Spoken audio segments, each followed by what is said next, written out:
Alright then. Good evening. Hi there, Zero. Zero, please tell me you saw the message that popped up in Twitch chat just a second before you came in. Please tell me you saw that. And if you didn't, just go to the YouTube stream and rewind to the first second of the stream. Oh my god. Go to the YouTube stream and rewind. The bots are getting anxious? Horny? I don't know. That was a thing to see, the first thing that pops up into any kind of chat. Good lord. That made me actually laugh. I will not lie. It was so stupid.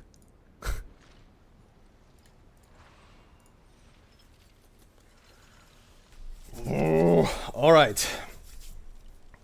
Got to round this goddamn quest chain up in this area. See how the story ends here. Meanwhile, as the robots dance.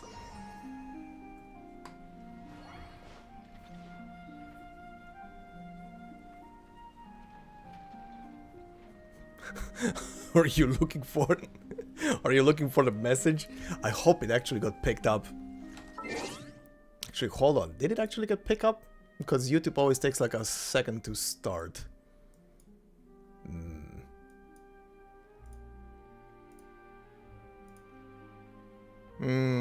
Maybe YouTube didn't pick it up. Yeah, maybe YouTube didn't pick it up because YouTube takes always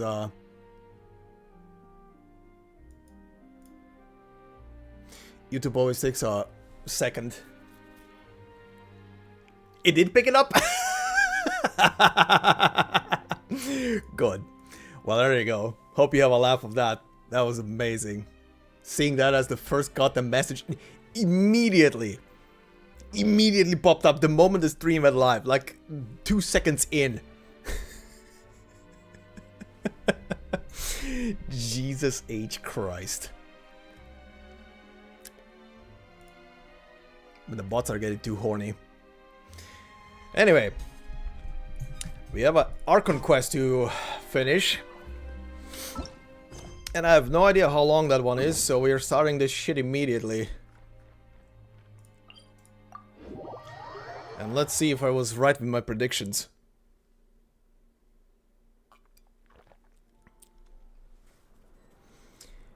Okay.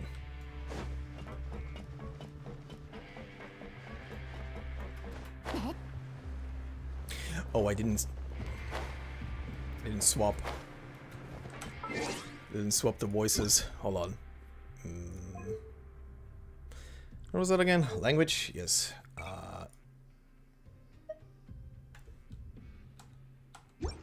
Yeah, that's fine. Cutscenes are gonna be fun.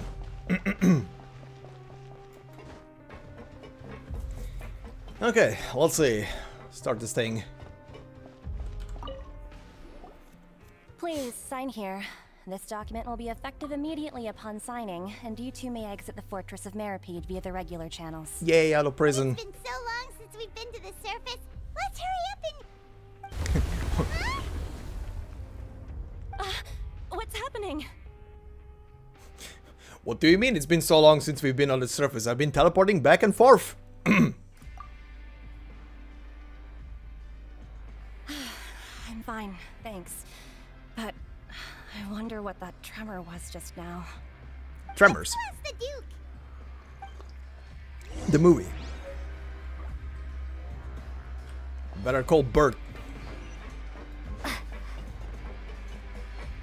There be graboids.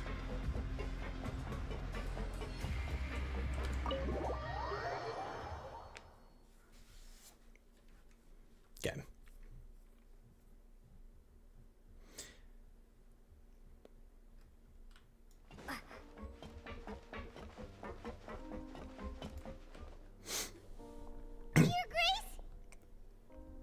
Ah, good to see you two. Is there something you wish to see me about? How's it going, Joey Zija? Yeah, what was with that earthquake just now? Ah, that. The tremor didn't originate from the seafloor. In fact, it seems it came from the surface. The hell? Over the years of serving as the warden here, I've developed a sense for distinguishing between what occurs on the surface and what occurs underwater. Besides, the seal that Monsieur Neuvillette set in place won't fail so easily. So the fortress is okay? If you recall our last incident, if there really were a problem, there would be crowds of inmates in a panic right now. Huh, you've got a point. Okay, seems we need to get back up to the surface and ask about what happened. By the way, do you know what day it is today? I believe today is this month's pipe cleaning day. Wait, seriously? Actually, today's the day we say goodbye to the fortress. Ah, yes. Have you completed your release papers? Sure. Yep. It's you two. Hello. Are you leaving now? That's right. Today is our last day in prison.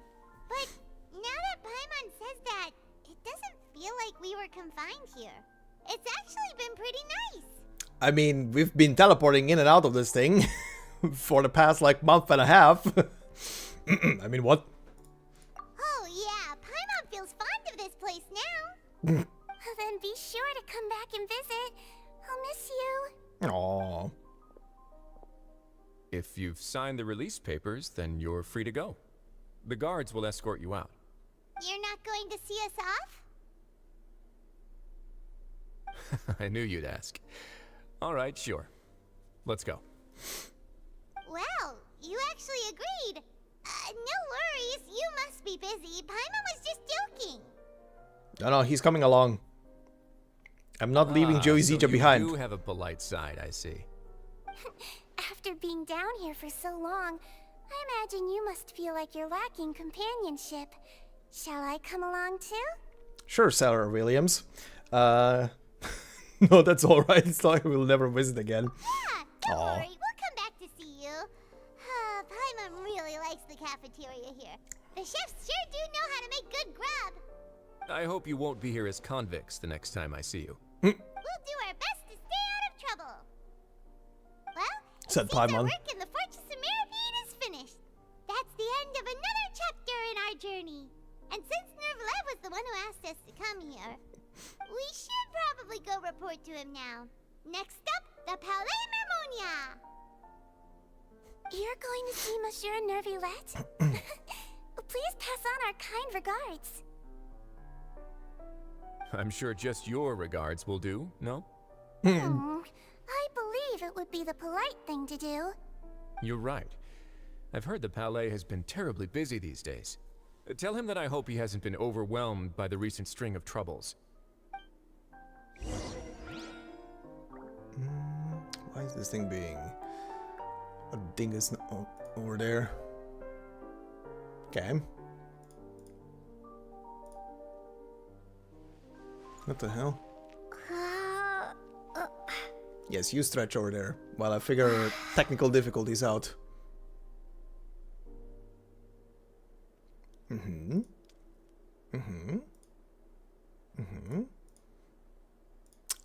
Let's do this. Should help. Okay. Technical bullshit resolved.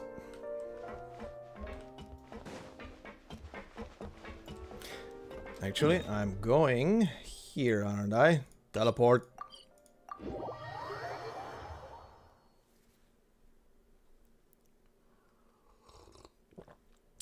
Oh yeah, right. I forgot. I have something else to do. Right? I have something else to do. That's right. I have a guarantee, right? If I remember correctly. If I remember that the Neuvillette accident. How many am I after him? Because I was trying to get something.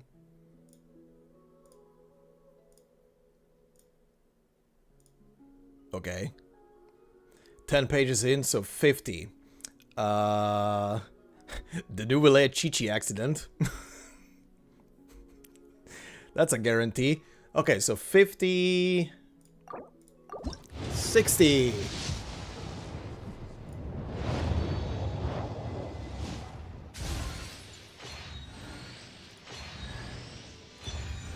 Alright then.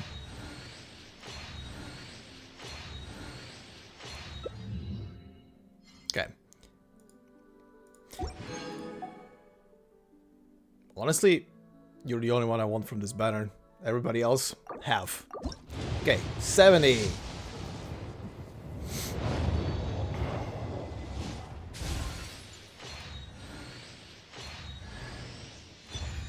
Not who I wanted.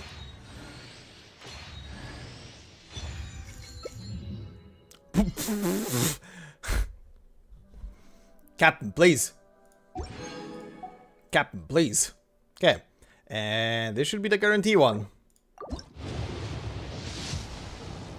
Yep, there he goes.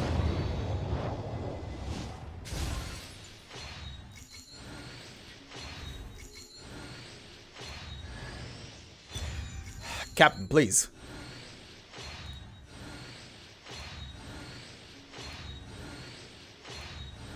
Is she literally gonna be the last one? Jesus Christ.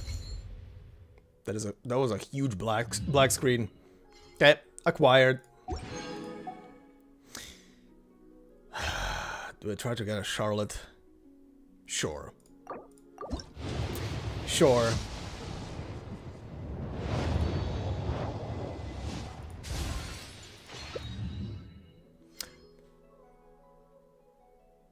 That's not a Charlotte. That's not a Charlotte. Okay. I'm not gonna do any more after this. Okay, I'm not doing anything anymore. Captain, my captain. Captain, my captain. I don't need that anymore. None of you. You got a constellation. Your final constellation, actually. And you, I'm gonna be figuring out later.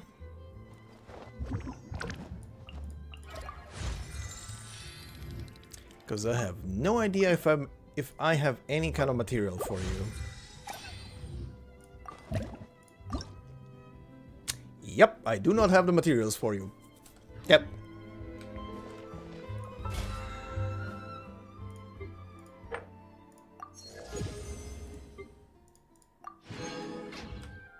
Alright, back to story. Character acquired.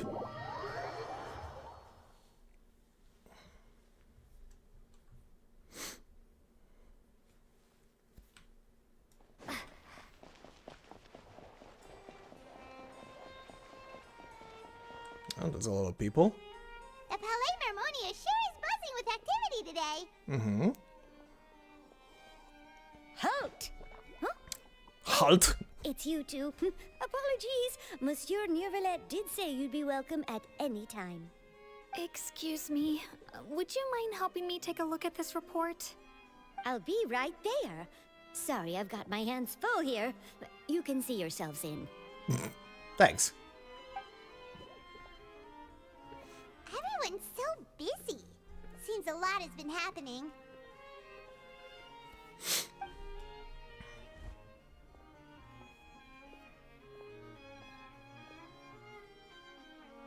Okay. Transition. Hello. You've come at the right time, but you'll have to wait for just a moment, as there are some urgent matters I must tend to first. In the meantime, please, have a seat. If you'd like to have something to drink, let the Melusine outside know. That's all right. We just ate. Very well, then.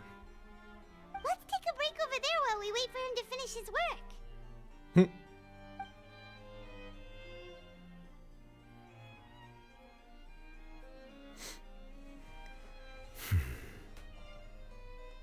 All right. That should wrap things up for now. Are you done with your work? Yes, sorry to keep you waiting. Today should be the day you were released from the Fortress of Meripede, and it appears that you have managed to complete all the release paperwork. That's right, and we came here to see you right away.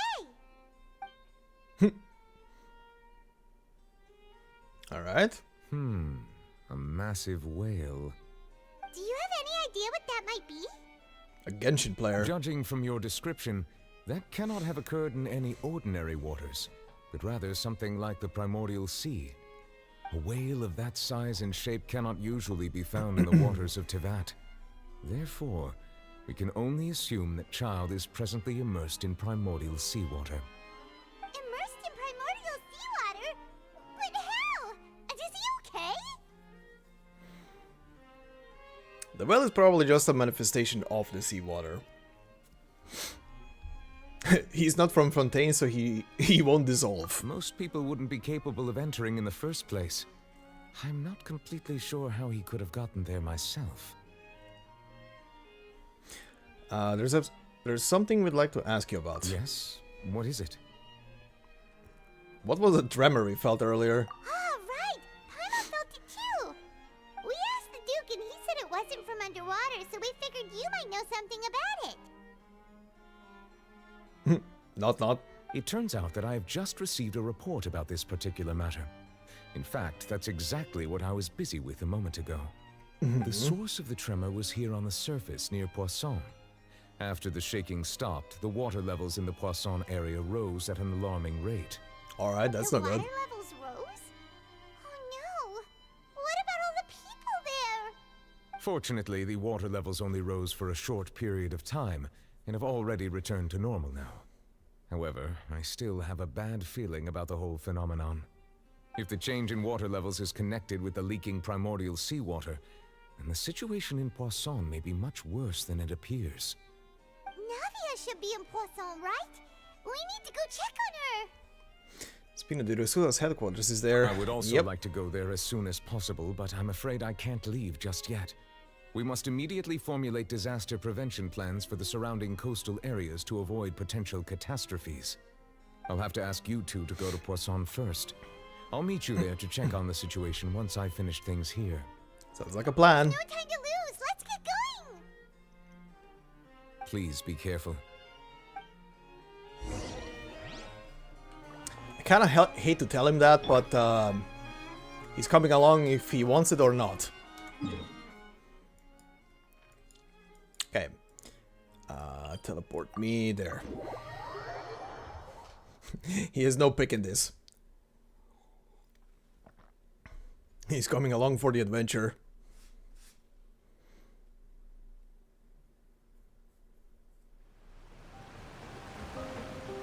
Oh? Oh no! Oh What no. happened here? Ooh.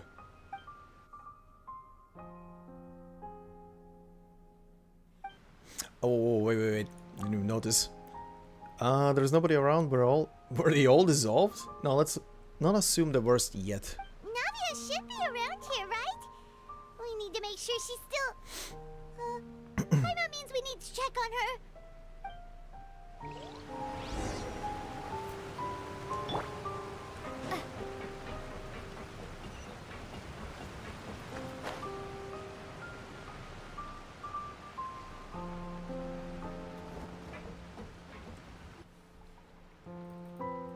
We haven't seen a single soul all the way here. Oh, this is getting scary. Probably evacuated? Oh shit. Look, there's someone on the roof over there. Well, he escaped. Just stay put. We're coming up. Watch your balance. All right, just hurry. This really is just the plot now for the movie Tremors. People hiding on roofs. Where are the graboids? I'm not young anymore. How will I survive on my own? My Desiree. Oh.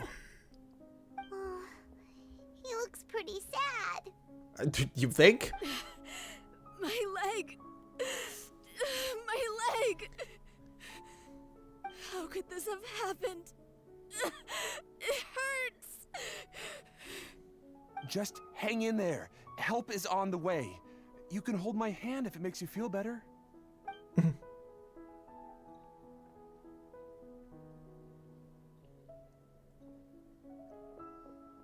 You guys need to leave this cave. Like being that close to this water, not good.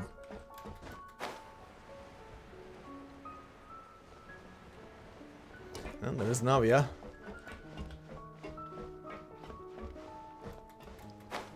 Oh, pff, okay, sure. Oh, it's Navia. She's over there. Hey, Navia, are you okay? Hmm. Oh.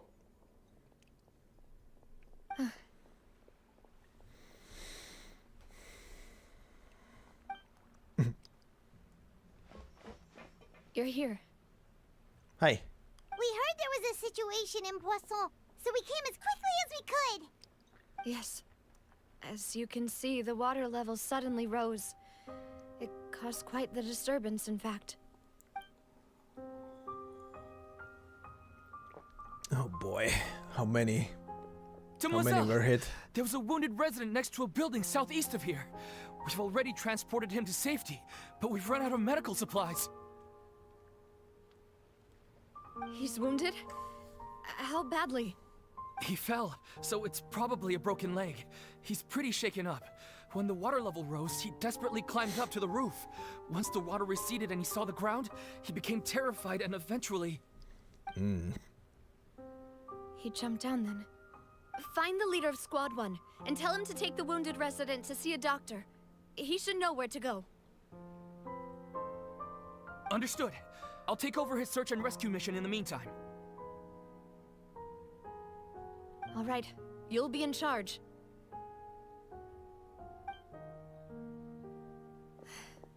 I'm sorry. Where were we?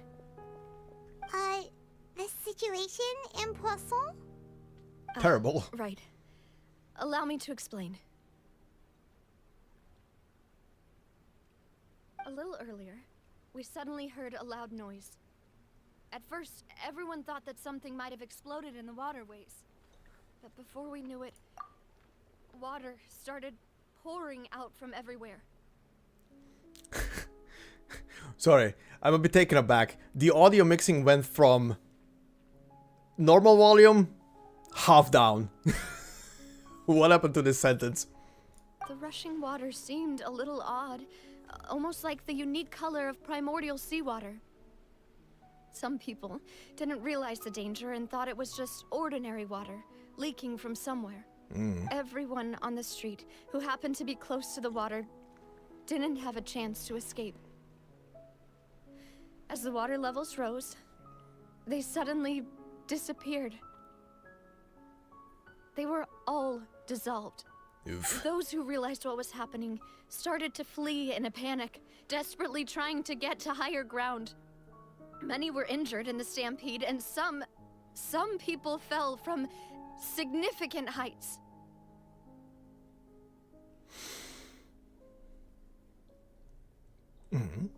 The Spina di Rosula initiated rescue operations as quickly as possible, but there have been a lot of casualties. Fortunately, the water began to recede after some time, and the chaos came to an end. The water that flooded the area contained primordial seawater, so the lower levels of Poisson are still hazardous. To ensure everyone's safety, I've asked the people there to leave as soon as possible. No one knows if this could happen again. All we can do for now is try our best to help evacuate the residents.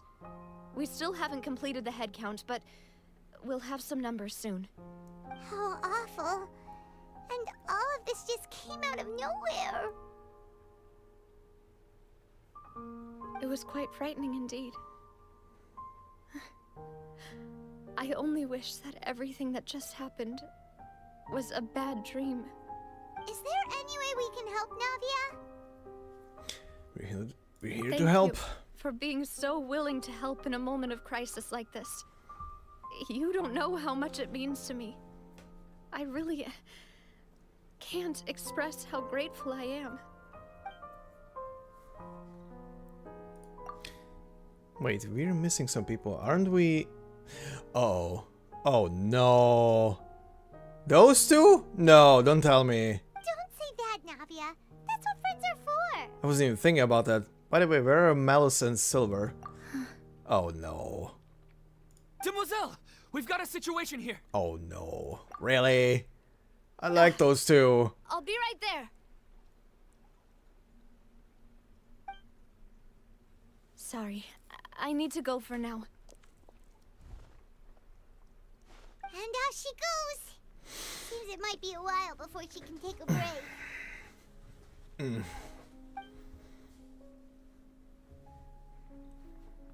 Oh boy.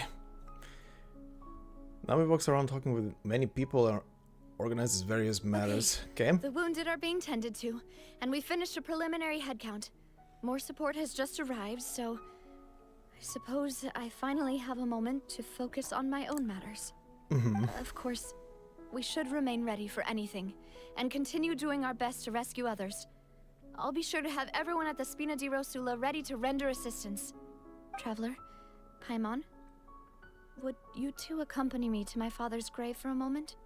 Sure. Huh? Right now? Thank you. Oh boy. Oh boy. Oh boy. Oh boy. Oh boy.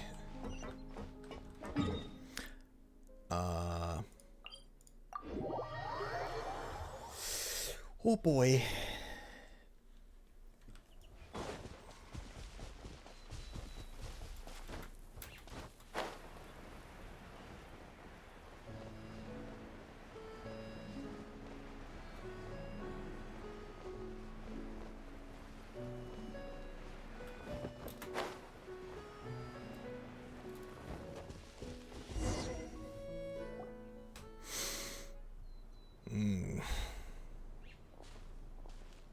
Not a lot of people here, huh?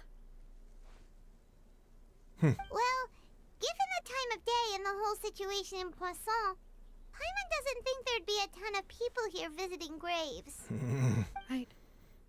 That's how things are now. The living are so exhausted that they've no strength to spare any words for the dead. Navia? Oh boy. There's no need to push yourself so hard. Aw.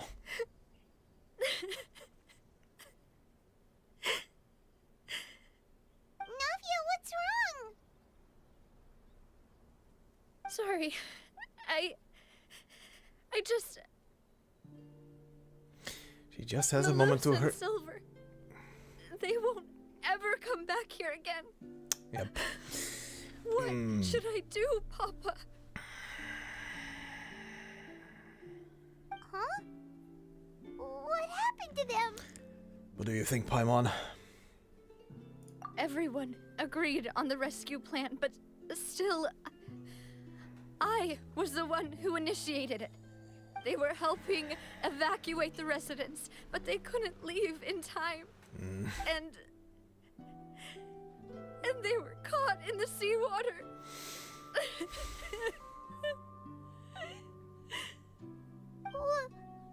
What should we do? I've known them for so long. And I know they weren't afraid. But I could at least hold a funeral for my father.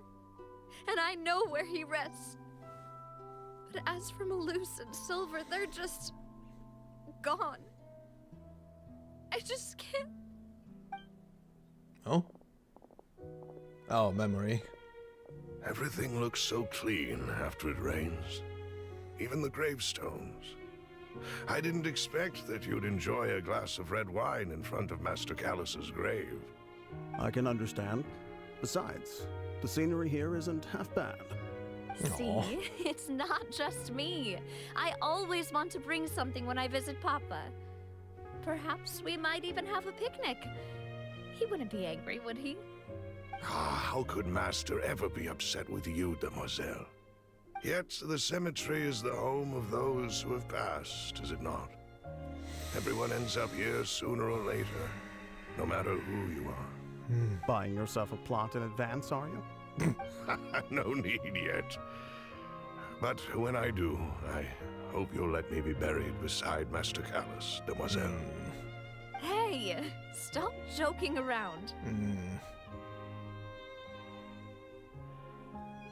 I'm quite serious. That way, it will save us both the trip to see each other whenever you visit your father's grave. That makes sense. In that case, could I be buried on his other side?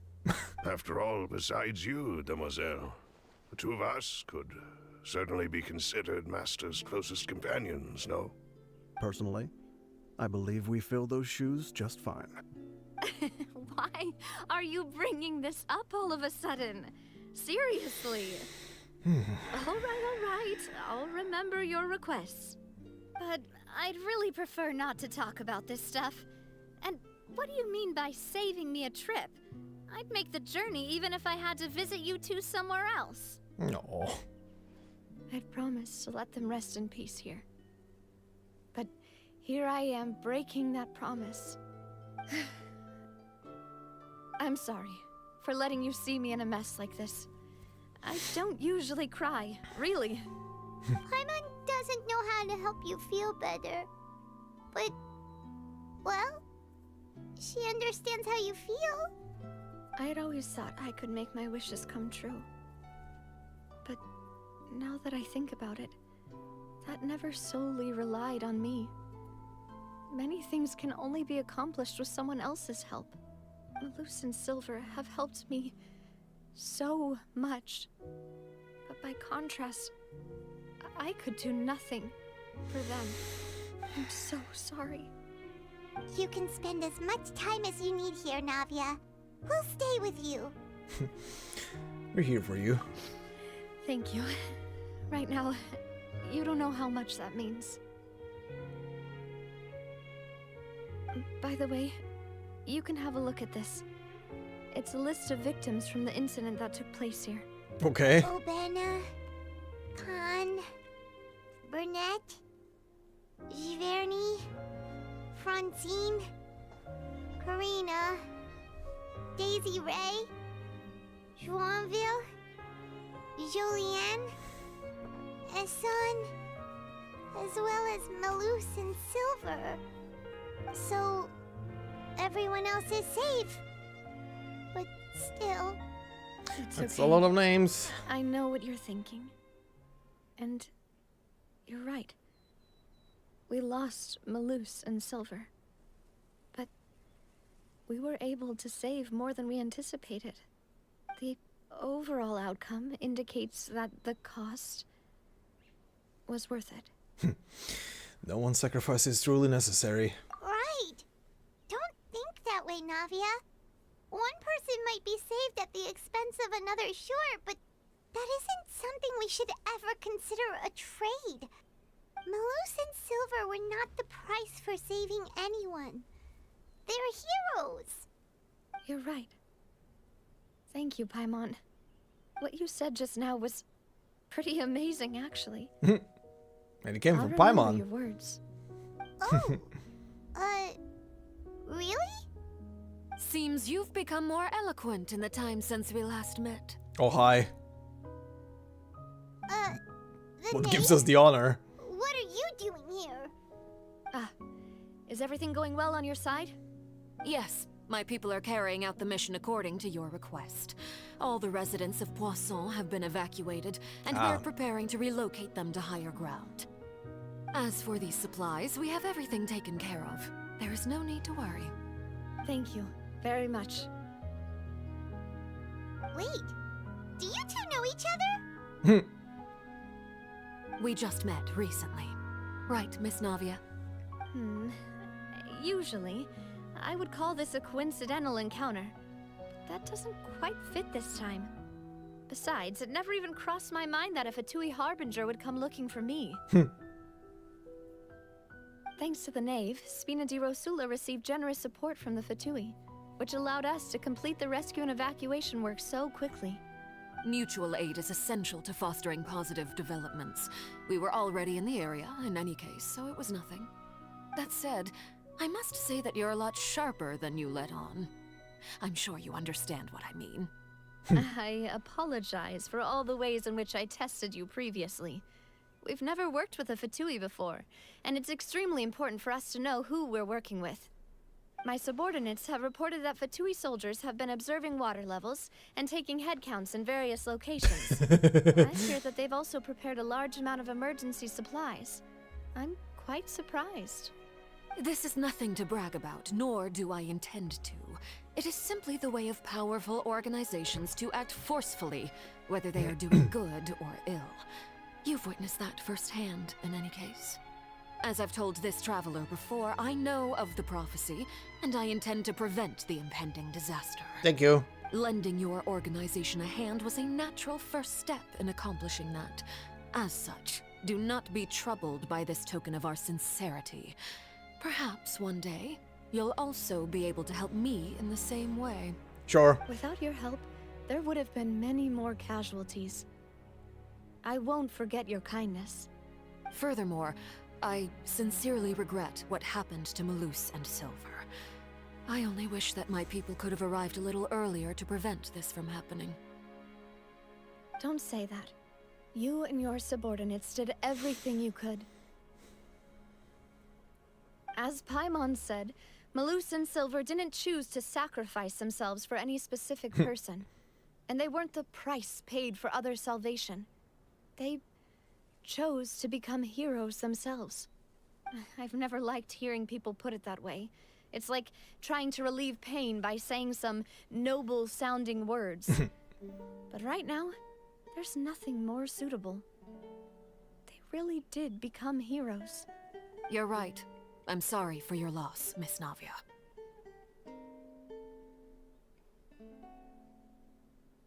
Water is life to Fontaine's people, and it also spells disaster.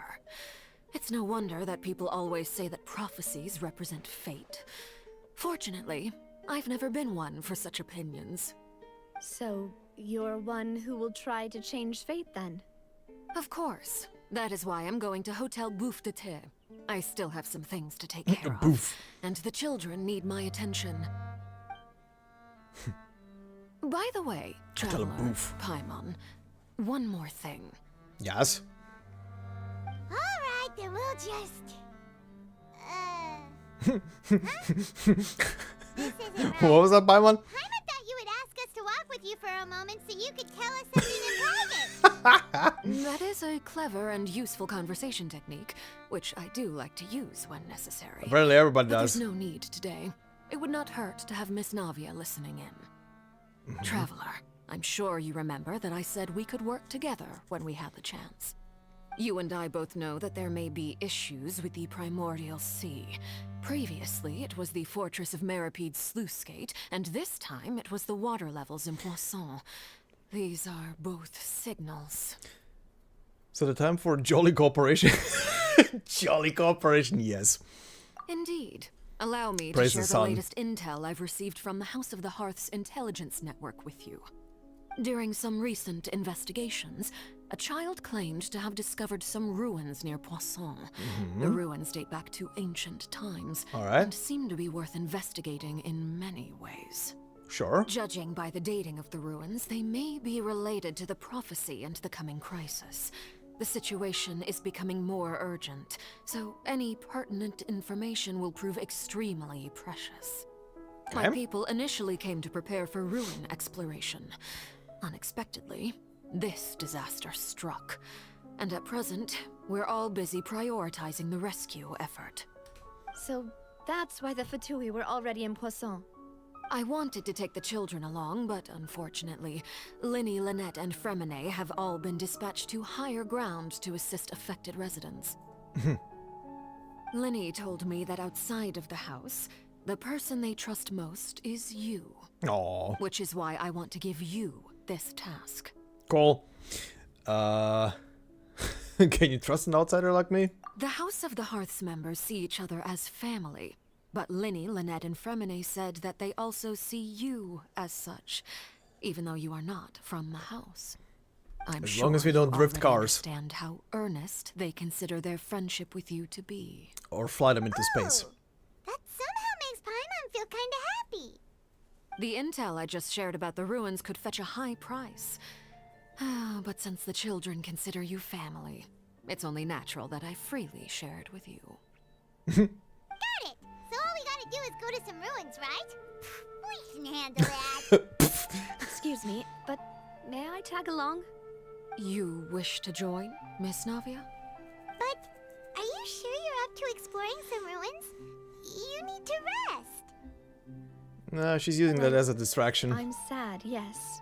But I can't just go back and plop myself into a chair by the roadside and do nothing. There's no Good luck, point in Divine. being depressed while we still Also, have hi. a disaster on our hands. As my father's successor, I must live up to the hopes he had in me. Besides, I'm also doing this for myself. I need something, a distraction, to keep my mind off Malus and Silver. Oh, stop. Nami is strong, but she needs company right now. We can be that company if she goes to explore the ruins with us. Since you put it that way, I have no objections. What do you say, traveler? We'll go together. All right. The ruins are to the south of Poisson. Here's the map. Okay, the three of us will handle it. Come on, let's pack up and get going. Time to schmoove it. Alright, let's see. How far away are we talking? Close. And there's no close teleport anyway.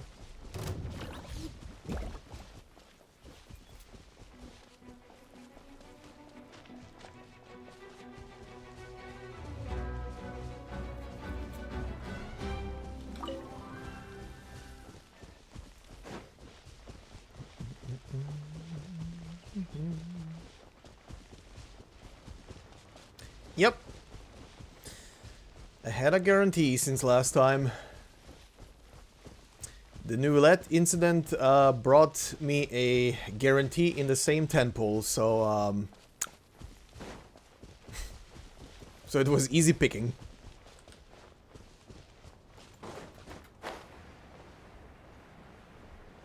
But I have no materials to promote her or anything, so she's staying she's staying benched until I get stuff.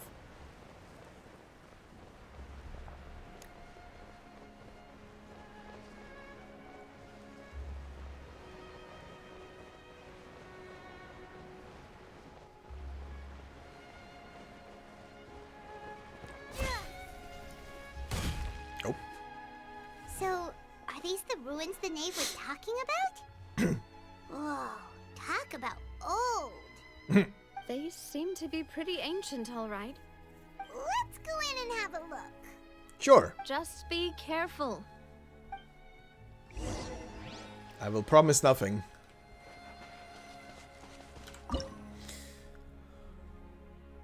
Place of Secrets. Fatu intelligence indicates that this place may play host to heretofore unknown clues. That looks funky.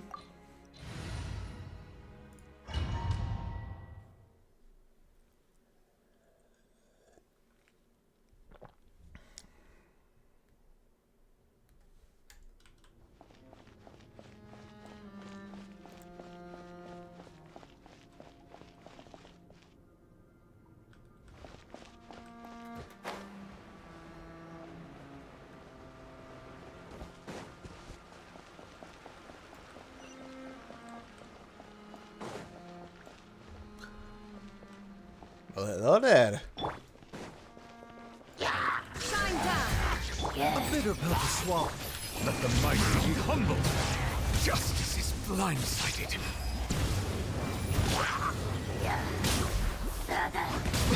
Risk is growing, but it poses no threat to me. The doctor will see you now.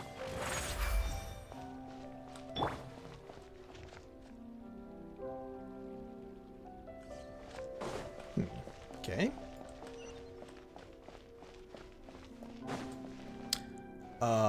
Huh. Watch it. The floor here isn't safe.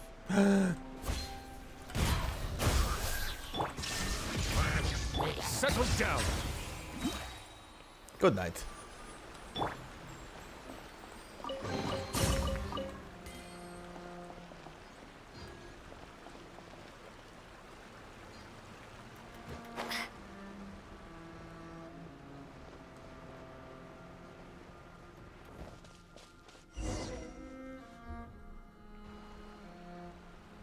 This place has also been contaminated by primordial seawater. Yeah. And a lot of it, too. A Fontainian would most likely dissolve the moment they fell in. You should go back to safety. Right! You can't go down if there's primordial seawater. It's too dangerous, and it won't be any help for you to just stay here. Don't get Paimon wrong. We're not saying you're useless. It's just that... No, you're right. I can't do anything in this situation. I'll leave this to you.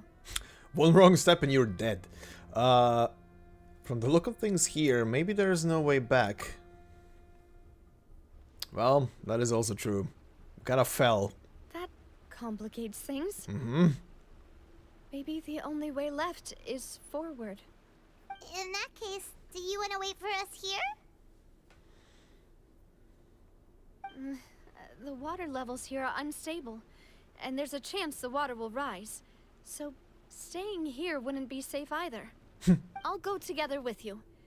Perhaps we'll find the exit just up ahead. No. No, Divine. Tomorrow no Honga stream. Seems like there isn't any other option. Alright. Come with us for now then, but please be careful. No main story, no stream. You know the rules for these two games. And also the schedule is already set. Oh no. I update it every Monday. Let's try climbing over from the side. This is some Assassin's Creed shit right now.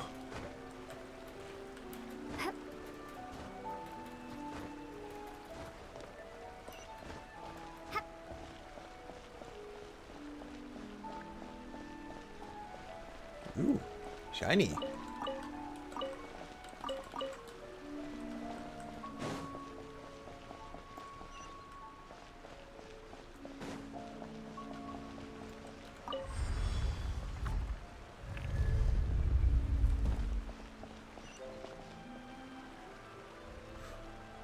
Pretty. Okay. Oh, that's a tower.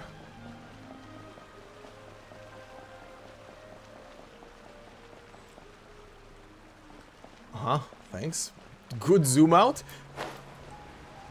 Splendid zoom out. Couldn't see the crack in the floor. Thanks, game.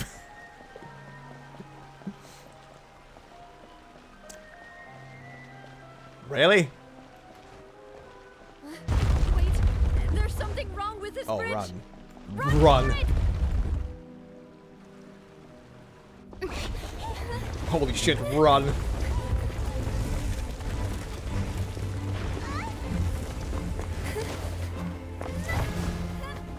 Grab her. Grab her.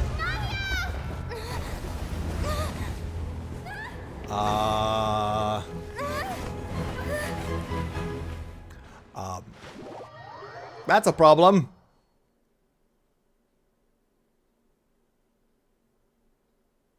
She cannot take a bath in that water. The bath salts are too strong. Oh.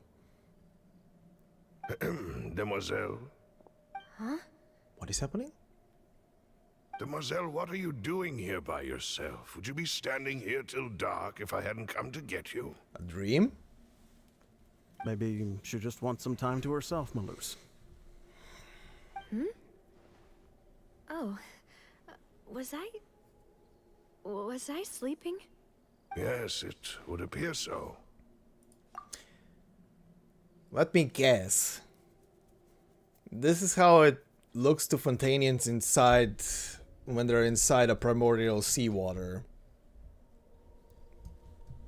It kind of creates an illusion of normal life for them. That's gonna be my bet. I must be tired. That's quite possible. However, you were the one that suggested we go out for a walk. Oh, right. I nearly forgot. It must have slipped my mind when I dozed off. I haven't had a nap today yet. Have I? This is a familiar feeling, yet Something's a little strange. Mm-hmm. Is something the matter, Demoiselle? Oh, no. No, I'm fine. I was just trying to recall why we came out for a walk. Do you remember Mr. Giverny? He'd requested our help before with foreign merchants who had a debt dispute with him, and we'd resolved the matter not long ago. We were headed to see how things were going with him at the moment. Ah, right. Yes. I remember now. Oh, Miss Navia. Ah, Mr. Malus. And Mr. Silver, too. Giverny. It's good to see all of you. How have you been? I've been great. Thanks to your help, those bothersome merchants finally realized that I wasn't the one they were looking for. Why, I wasn't even the guarantor for that person. They were knocking at my door day and night. Even my neighbor Obina was getting fed up with them. Sometimes force is required to calm someone down and get them to listen to what you have to say. That's right. Oh, by the way, Burnett, what was it that you wanted to give to Miss Navia again? Oh, yes. One moment, I have it right here. It's literally all the people that turn the water. Miss Navia, these are some flower seeds that I prepared. Please take them. They're a very good variety, and they'll become very big and beautiful once they bloom. I don't know what we would have done without your help, so this is a little token of our appreciation. I hope you won't refuse. Ah, did you cultivate them yourself? Thank you so much. I'll certainly take them. Malus, we do still have some empty flower pots at home, right? Why, we can have as many pots as you'd like, Demoiselle. Perfect. In that case, we'll swap out some of the decorative plants for some of Mrs. Burnett's flowers. Very well. Wait. Something seems to be off here. Catching on. Excuse me, Keep madam. thinking about it. If I'm not mistaken, your name is Burnett, correct? That's right. Is something wrong? No, it's nothing. This is the first time we've ever met, but your name seemed familiar to me. I must have heard it when I was discussing things with your husband previously. I've heard this name before. Sometime recently, I'm sure Keep of it. thinking. Keep thinking. And why are there so few people around here? Where did everyone go? We must mind the time, Demoiselle. Because We you're still only have seeing the important ones that things turn to to attend to water. Huh? We do? Like what? Well, now, did you forget? Miss Navia, here you are. I've been looking for you. Oh, Please, boy. come to the Opera House. Your trial is about to begin. My trial? Wait, why would I need to go to the Opera House? Yes, she's right, Demoiselle. It's just about time now, so we should get going. Oh? All right then.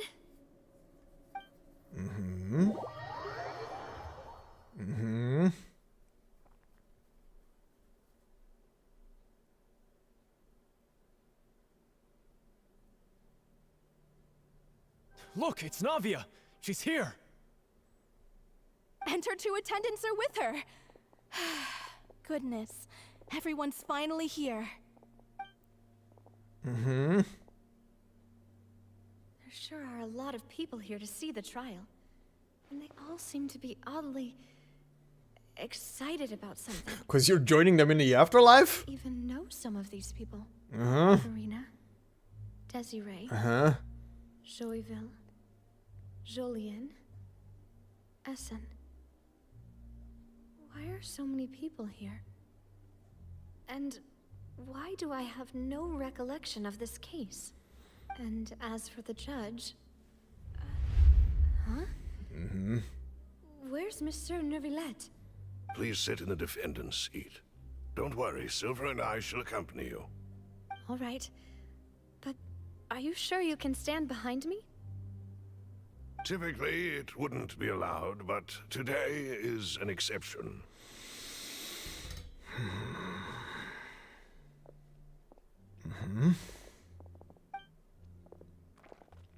Hey, what kind of place do they think this is? Come on. Do they have any idea what they're doing? Seriously. Enough with the whispering! Could someone please tell me where Monsieur Neuvillette is? And why I'm standing trial?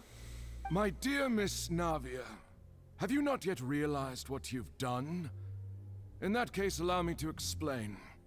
As all here know, you are Master Callus's successor, the head of the Spina di Rosula, someone held in high regard by every soul in Poisson. After you took over the Spina, you treated all of us just like the late Master Callus had. If anyone in need reached out to you for help, you responded. Not only you, but your butler, your subordinates, nearly everyone in the Spina di Rosula fought for the well-being of those in Poisson. Okay. Wait a moment. Aren't you just proving that I'm a good person? Yes, correct. Absolutely right. And that is why you stand accused. You have helped so many people get through so many difficulties. You are one with us. We are inseparable. We are one big family, all of us who are from Poisson, inextricably linked. And with you being so important, we couldn't possibly do without you. Therefore, this fair and honorable court shall declare you guilty, and you shall stay here. You will be together with us forever. Oh, God. What are you saying? Everything you have said is correct. I have indeed done a lot for my hometown, and I would be willing to be with you all, but what is the purpose of having me stand here like this? What is there to discuss? Ah, well, if that's what you think, then I have no further comments. How wonderful, Miss Navia!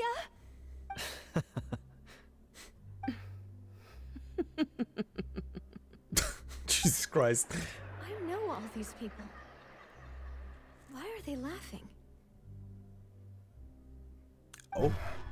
Oh. I seem to remember now. Oh. Yes, I get it. This trial is... Wait just a moment. This isn't right! Oh, they broke free. Malus? What was that, Mr. Malus? Our conclusion is very clear and unanimous. Let the court judge her now. She's guilty! Stay here, Navia! You're one of us! Demoiselle, don't admit guilt. This trial means to keep you here forever. I wish to exercise my right to defend Our Lady. Mr. Joinville, you only know of Navia's goodness, but nothing of her utterly independent mind. She was born a free and independent spirit. She has never been tied down by anything. Indeed, even the death of Master Callus couldn't stop her. Her actions cannot serve as proof that she identifies herself as part of any group. She merely acted as an individual, extending her hand to help others. Please do not mistake her actions as being otherwise. Really? As an individual, you say? Don't forget, we are all Fontainians here. This is the nation of justice, the nation of Hydro. Even if Miss Navia only voluntarily rendered her assistance, that doesn't change the fact that her beautiful soul must return to everyone.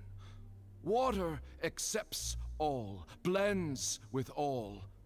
It will surely accept her kindness. This is very Lovecraftian. This is very Lovecraftian. It's a collective. Everybody who melts into water, into the primordial water, is pretty much just a melded together mind. Alright. Everything is measured here in the nation of Hydro. And in the end, everyone shall meld together. Thus, when a unanimous opinion emerges, that opinion represents justice. Now I speak for everyone. Our opinion is consistent. We. Navia should stay.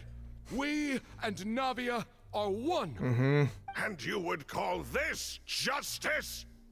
Preposterous. You, are merely jealous that Demoiselle still has a chance to exist as an individual. Have you forgotten how much you all once longed to become individuals, to become independent? Holy shit, this is creepy. I'm very sorry for lingering on this image right now, but I was about to say it's gonna be a case of a strong sense of self and individualism is gonna be the key to not fall victim to the water. I have seen this before. If your justice is flawed, then why should we acknowledge it? As you said, we can also have our own justice. Silver and I shall defend Demoiselle. And that is how we will enforce justice. Ugh, my head... It hurts. Keep focusing, my dear. Silver... Jesus Christ, the sound. My head is spinning. All I can see is stars swirling in front of me. I remember now. Everything that seemed odd from the very beginning. Mm-hmm.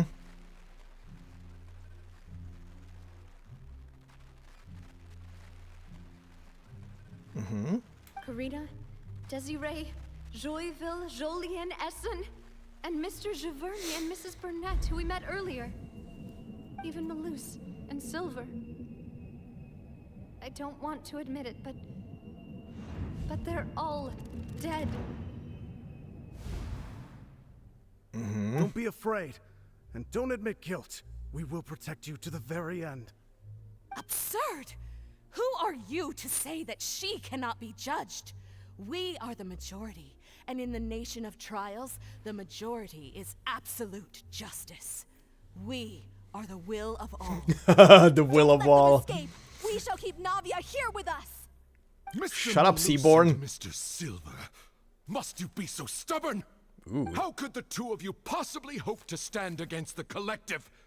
Do not resist. This judgment is fair and just. Ooh. Navia Ooh, yes. belongs to us. There we go. After all that happened, she should not be left alone in Poisson. Mm-hmm. Here we go. What are you saying? No more excuses.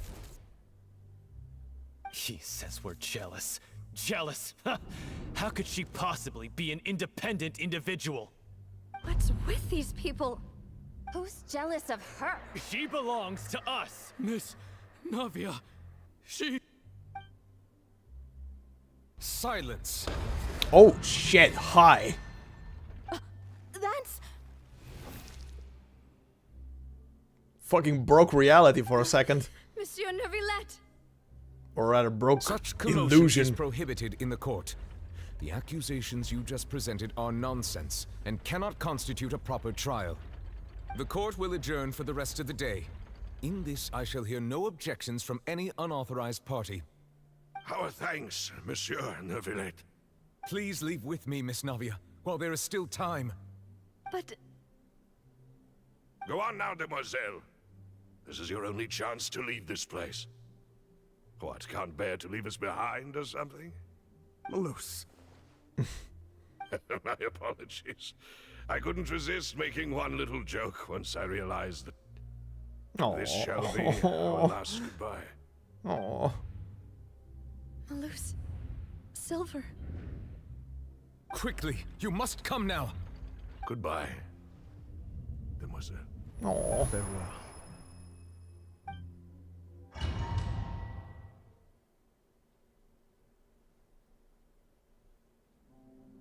No, wait! Just a second! Navia? You're awake. Good. Hi there. I must have been dreaming. Malus and Silver were still alive, and they were... No, they're they not were alive. defending me at some insane trial. It looks like you're all right. Did all the sad feelings cause you to have a nightmare? Paimon could give you a hug. That's adorable. The ruins you were exploring suffered a cave-in. When I arrived, I found you falling toward the water. You were just about to be dissolved within, but I... Mm-hmm. What is it? I think I saw two Oceanids protecting you. It was only for a moment, perhaps even a fraction of a second, but they gave me the chance to retrieve you. Were it not for their intervention, I would not have been able to rescue you before your consciousness dissipated. Wait, did you say Oceanids? You mean like what happened with Vache?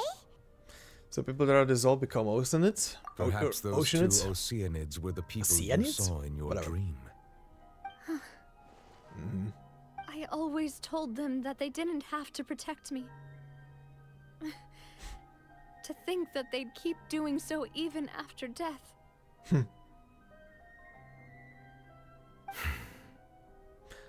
Please come with me. Technically, what just happened there, just in another state of being. Neverlet, are you okay? Oh, I am quite all right. Perhaps there's something we could chat about? Why do you look so stiff all of a sudden? Oh, Paimon knows. You're the type who feels awkward when there's nothing to talk about, right? What? I merely thought that we should give Navia some time to herself. Huh? Why didn't you just say so then? Don't you think it's even more awkward to call us over like this and then have nothing to talk about? I suppose so. This guy. By the ways, Sigewin sends her regards. Ah, Sigewin. I hope all is well with her these days. Her work in the Fortress of Meropide has not been too much for her, has it? Ah, she's fine. No way, don't worry. She's doing fine down there. She's an amazing head nurse. I see. Well, that is good. I have always worried that Sigewin would need a lot of time to understand the world of humanity, just as I have. Oh, and the Duke also says hi. Even though Sigewin made him do that. He hopes that you haven't been overwhelmed by all that's happened lately. Thank you. I have indeed been busy lately, and I also hope that everything is going well in the Fortress of Meropide. He still doesn't know what to talk about. Let's chat about something else then. You're the expert. What should we talk about? So, Rattle away. Neverlet, you're probably quite the swimmer, huh? What the fuck? Yes, of course. Uh-huh. This isn't going anywhere. How are you failing at the one thing you're good at? How did you find these ruins? Did the knave tell you? Yes, in fact. I had arranged to meet you in Poisson, but when I arrived, I discovered that the Fatui were helping the residents evacuate. They had even transported a large quantity of supplies to the area. Amid my astonishment, I ran into the knave, and we had a chat. She informed me that she had asked you to investigate the ancient ruins here. Yeah, we originally planned to meet up with you, but we thought you might still be busy with all those official documents. We didn't think exploring the ruins would take very long, and who would have thought you'd wrap things up so quickly? I'm now making it back on her feet. Oh. Welcome back, Zero. I'm sorry to have kept you all waiting like that. Oh. I'm feeling much better now. I guess we should get going again. Will you come with us, Monsieur Neuvillette? Yes, if you wouldn't mind my company. All right! Another one joins the party! Let's get going then! Okay.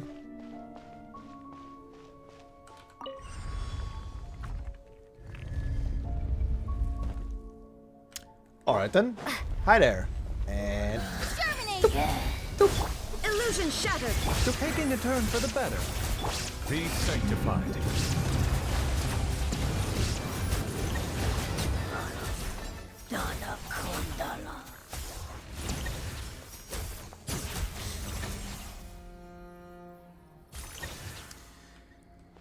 Dragon Dad deletes.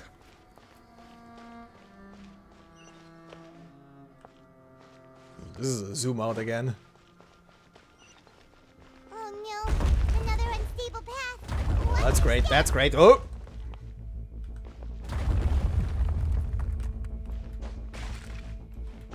This is also...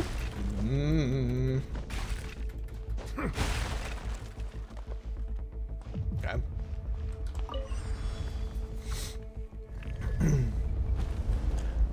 Great. Hi there, everybody.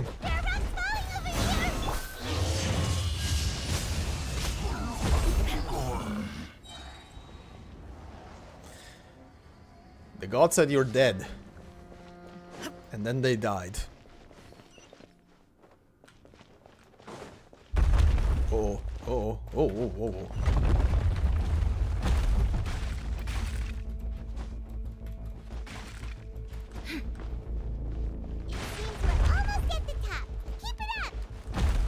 Sure, we can get stamina back.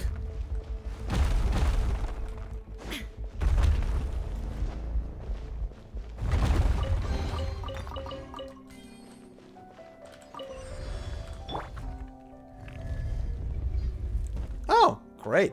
That's a wombo combo. Yeah, yeah. Hello there. Shine down. Scatter. Remember, health comes first. Bow your head. Illusion shattered. Propagate. Spring forth. The tides beckon.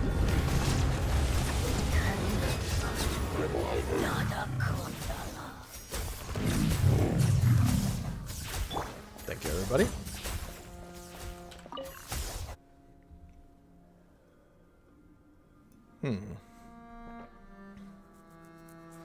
Elevator.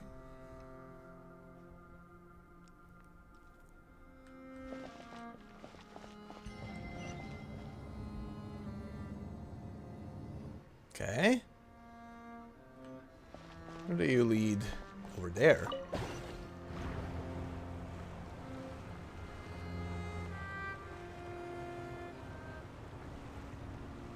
This is a very solemn looking fort.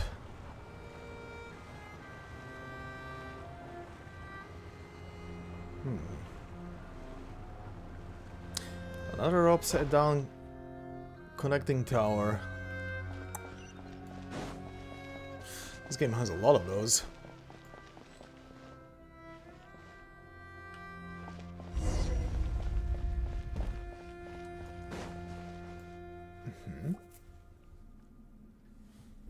Looks like we've reached the end.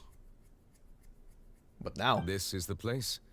There should not be any other hidden spaces in the vicinity.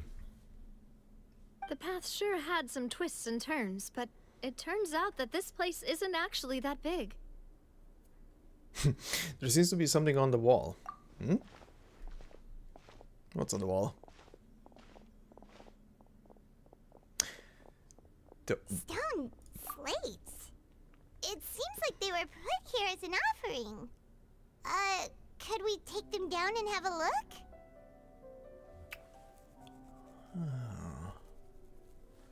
Huh?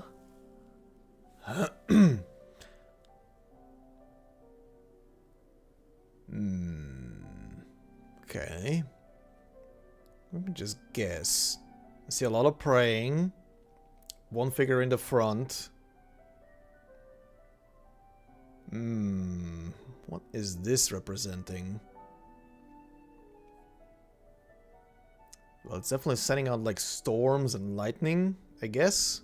At least it looks like that. Multiple people in a circle around water. Probably praying. That is definitely Furina. Or rather, the previous Archon, I would say. The original Archon. Getting born. Or created, rather. Probably. And here she is alone. Or maybe this one represents, like, the current one that is left behind. Okay, let's hear it. Perhaps we should just leave them be for now. No. Let the Dragon Dad explain. There are 4 locations in total, but only 3 stone slates. The slate that should be in the first empty spot is missing. I mean, it's surrounding destroyed. Walls also show signs of damage. There's something written below. Let Ooh. Paimon see. Reason dictates that this nation be destroyed. I shall record the history of its future here in its past. Say what? Oh, reason dictates that this nation be destroyed. I shall record a history of its future here in the past. Reason dictates that this nation be destroyed. Okay. It feels like someone left these slates and these words here for a purpose. But does he mean that Fontaine should be destroyed? That would fit the circumstances dictated by the prophecy, yes. Indeed, the slate's contents correspond to it. Take the second slate, for example. There's a person kneeling here. She seems so dedicated. And there's a whole bunch of other people behind her doing the same. She's facing this... what is this? Some kind Flying of island in the sky? And is that Lady Farina in the third image? Did the Hydro Archon fall into the water? And she comes from the water. People around her? Paimon doesn't quite get it. Are they all in the water? The fourth image. I know this one. This exactly matches the content of the prophecy. The people will all be dissolved into the waters, and only the Hydro Archon will remain, weeping on her throne.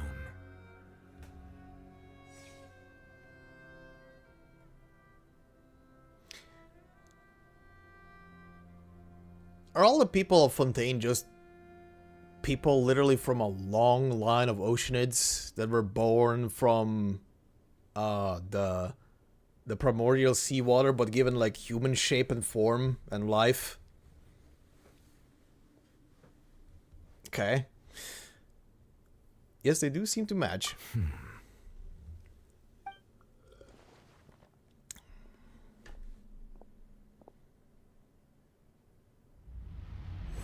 Oh? Oh? What did you do? More information should be hidden in these slates, but I fear I cannot easily uncover it, most likely due to us missing the first slate. I am very sorry. Don't blame yourself, Monsieur Neuvillette. Deciphering ancient stone slates isn't one of your duties. Ooh, the Paimon's getting the chills just looking at these slates.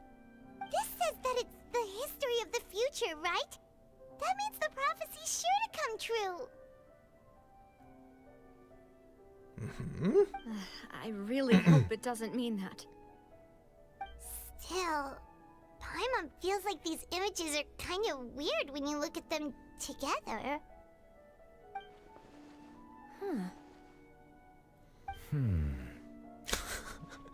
I get what you mean. The issue is the order of the third and fourth images, right? Yeah.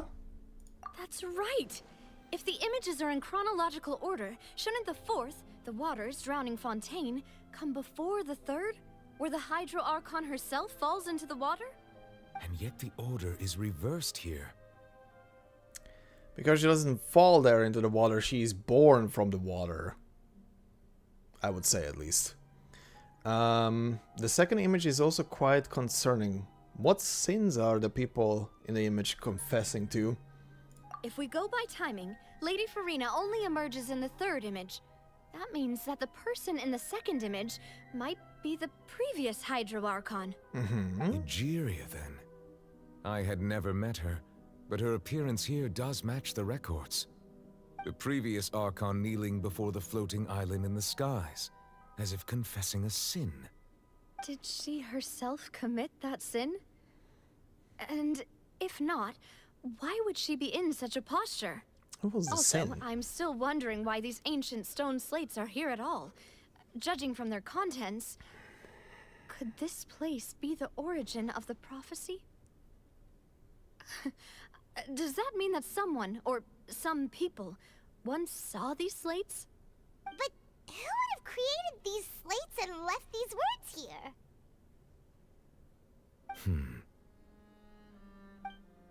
It seems that any further clues will have to come from Farina.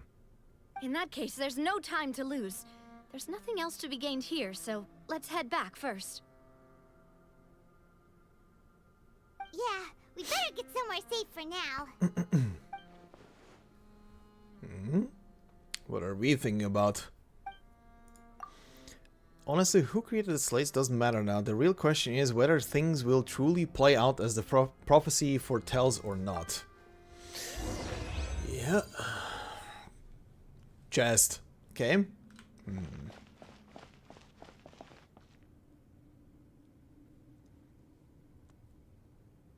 Celestia? At least the island known as Celestia? The gods being pissed at them for some reason? Or whoever is on the island. Or whatever the island is. Yeah, this is definitely her being created out of the water. By everybody's combined wish or prayer. And she left all by her lonesome.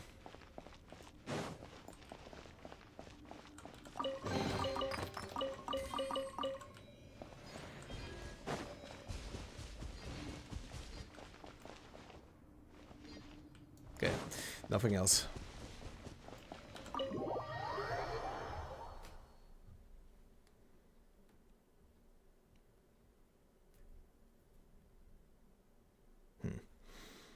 Okay. Let's split up here. I'm going to check on what's happening with the Spina. You know how it is. There's some things you just need to be there for yourself. You still have energy for that, Navia? Paimon's already beat. Just head back to the Fleuve Cendre and have a rest then. Thanks for keeping me company all this time. I'll depart as well. Thanks for your hard work today. Rest well, everyone. Traveler, I will go talk to Farina tomorrow morning to ask about the stone slates. I'm sure that you're concerned about this matter as well. If you have time, drop by my office. I will share the results of our discussion with you. Sure thing. Are you really gonna talk to her about this directly? Will that be a problem? Paimon's getting a little scared now that it's come to this. She has long been harboring secrets and will not give them up easily, which makes it all the more my duty to ensure that she understands the present situation. Alright, we'll leave it in your hands then. You're probably the best person to talk to her anyway. I will be carefully considering my words tonight. Traveler, Paimon, our safe house at the Fleuve Cendre is always open to you as ever. So please don't think you're an imposition. Alright. I'll be on my way then.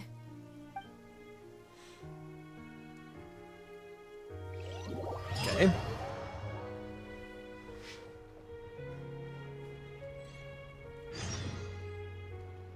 Is it actually teleporting me over there? Yep, it is. Hello there. Welcome back. We've got a special menu prepared for you two tonight. Ooh. Yay! And there's good food too! Navi, no, the boss is the best.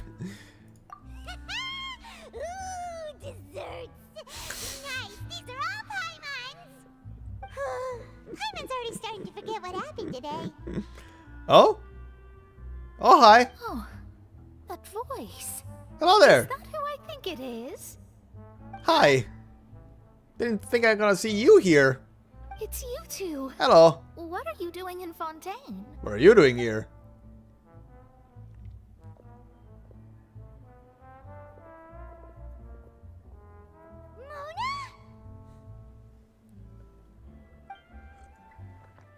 Mona? Lady Megistus. Did the stars not tell you? Haha. Yep. Seriously, nobody just uses a scry glass whenever they've got time to just see who they'll meet on the road. Still, we didn't expect to see you here. Wait, you're not a Fontainian, are you, Mona? Well, I have some business to attend to here, so I booked a hotel in the city. I was just out for a stroll when I bumped into you. Quite unexpectedly, if I might add. Why did you think I was from Fontaine, though? Is that because Megistus doesn't sound much like a Mondstatter surname? Yeah, let's go with that. Well, I used to have my own surname, which was, well, some other thing. Uh-huh. By the way, the old hag told me when she took me as her disciple that the first step to being a great astrologist's pupil was to change that name. Okay. There's nothing for it, really. She really is amazing at astrology, so I changed my name to what it is now according to her wishes. Okay. My surprise, however, Magistus is not the name of some ancient house or clan. It isn't? It's a Twitter handle. Nope. Although it is used by us in place of surnames, it generally just means great. I was kind of right. Wow! Imagine including a boast in your name. Wait, are you gonna have to put that into your genealogy as well? I reckon so. In any case, I'd give my disciple a name like this as well, if I were to take one. Great. May I ask what your master's name is? Astromancer Barbeloth Trismegistus. Astromancer Barbeloth? Whoa, that's a long one. Does it Barbeloth. also mean great or something? The greatest of Mine greats. means Mona the Great Astrologist. As for the old hag, hers is, in plain speech, the thrice as great scholar of the stars. Oh, God. Just take it as a title specific to astrologists. Thrice as great? That's so petty. I know, right? That's just how she is. She used to call herself Magistus, actually, but once she took me in, she changed her name to Trismegistus. Talk about excessive. Magistus I love is that person thus already. the Can we common meet part him? of our school, so to speak, which makes it about the same as a surname. It's all right if you don't get it. You can look into it further should you need to study astrology more deeply. How about triple strength traveler or triple appetite paimon? Works. Terrible! No, it doesn't. Shut up. But anyway, you're not Fontanian, are you, Mona? You're from Mondstadt, right? Well, I was born in Mondstadt, yes. My parents migrated to Dornman Port, and I traveled with the old hag for a while, after which I settled down in Mondstadt City. Oh, that's a good thing then. At least we know you won't be dissolved by Fontaine's waters. Speaking of that, I'm sure you're aware that a bunch of things have happened here in Fontaine, right? Oh, yeah. I know you're not a local, but I'd avoid getting too close to any water that looks strange all the same. There's something ominous about it. Well, the water, I mean. Did you come to a name because of the prophecy? That was the main reason, yes. Just a while back, the Steambird invited me to take part in a panel and speak about the circulation of the prophecy as an astrologist. Oh, yeah. The invitation was sent quite early on. I don't think anyone expected Fontaine to be in this much trouble. What do you make of that prophecy, Mona? Just tell us what you think as an astrologist. Your word would go a long way to make things more certain and less scary. What I can tell you is that I'm an astrologist, and that this prophecy concerns the fate of Fontaine, even that of all Tevat. Ascertaining this is akin to reading the fortune of the whole world. I'm afraid that this is not something that just anyone can do. If I could do it, you would no longer call me an astrologist, but a visionary. Ooh. But on the flip side, the prophecy is so huge and powerful that it must surely come from a powerful visionary. Its contents involve the fate of the world. Disregarding it would be a mistake. A visionary? Sounds really powerful and all, but does such a person really exist? Of course. The old hag could do it. And I bet there are others amongst those Hexenzirkel colleagues of hers who could do something Hexenzirkel. similar. Not circle. Learn German. I need to ascertain the accuracy of the prophecy. Huh? Are you sure? Yes. All right, I'll help you. It isn't often that I see you with such a serious look on your face. I'll tell you once I hear back from her. Thanks, Mona. You're amazing as always. Oh, well, this is something only I can do after all. So yes, your praises are quite welcome. More praise. Some astrologists for you. Of all the people we know, you know the star's the best. There we go. Indeed. That's the spirit. Oh, sorry. I came to see what all the commotion was about. If there's anything you need, do not hesitate to inform the Spina di Rosula. Oh, whoops. Guess we were getting a little too carried away there. Well, I'll go tend to my own business now. If I receive any news, I'll be sure to come find you two again. Huh? there she goes, quick as rushing water. And here we are with the Spina guy giving us suspicious looks. Well, you were making a ruckus. Right, but we were able to recruit Mona's help, didn't we? Our Fontanian friends will thank us someday. You just got a good night's sleep and are planning sheer energy. Good morning. To be honest, Paimon's still feeling kind of sleepy. But it's time to get up, Traveler. We agreed to go see Neuvillette, so let's pack it up and get going. Okay. Let's see, buddy. What did you find out? What did Furina say?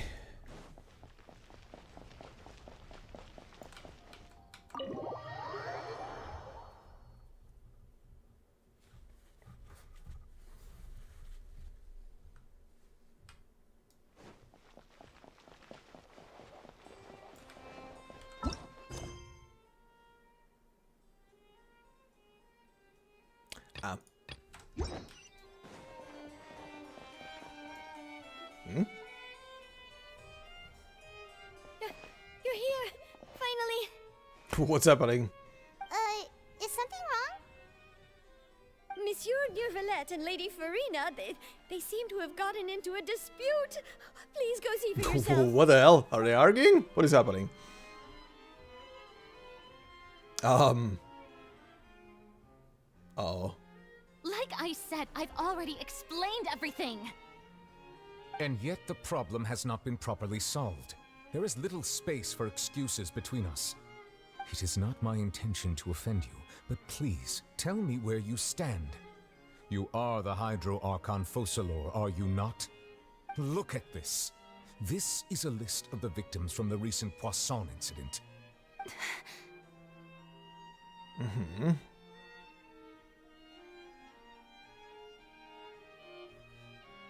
You mean they're all... Mm-hmm.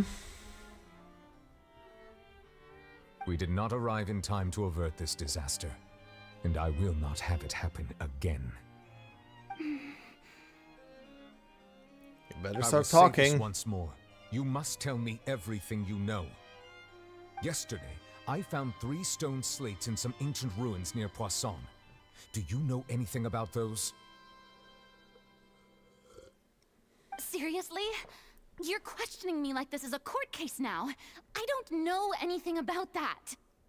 Drop the act. But you found them in some ancient ruins, you say?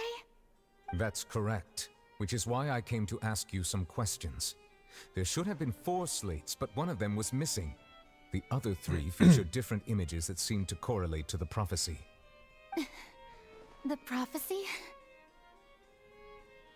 The second of these slates depicts the previous Hydro Archon Egeria kneeling before a floating island in the sky, as if confessing something. Do you know nothing of this either? I don't.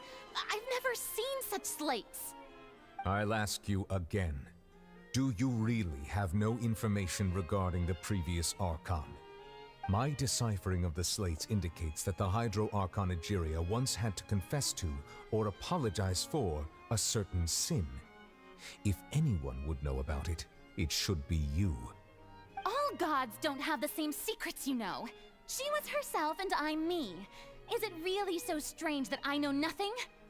I understand your concerns, but I'm sorry. I just don't have anything to tell you. Forgive me for saying this now, Lady Farina, but I have long known of your various secret investigations into certain matters. There are several indications that you have been investigating the prophecy on the sly. This is not strange in itself, considering that you are the Hydro Archon. But it is strange that you should also claim to not know any of Egeria's secrets, as well as do nothing following your inquiries. You have never been as superficial as you have presented yourself to be, nor are you a fool. And yet, your behavior is very inconsistent.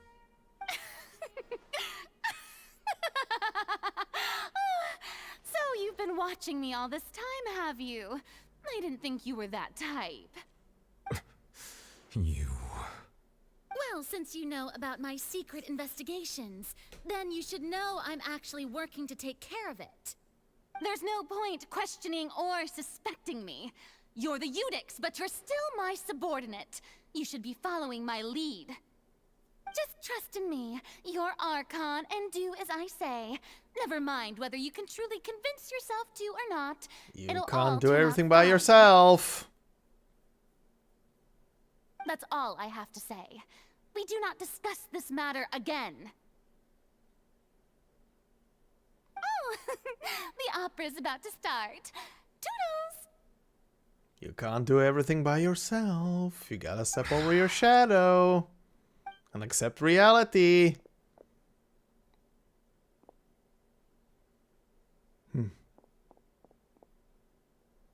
Did Farina not notice us standing by the door? Wonder what's up with her. She was smiling. Huh. She didn't seem in the mood to care if we were listening in or not. She seems deeply troubled. She seems to be deliberately hiding something. Yep. Yep. I assume you've been outside for a while now?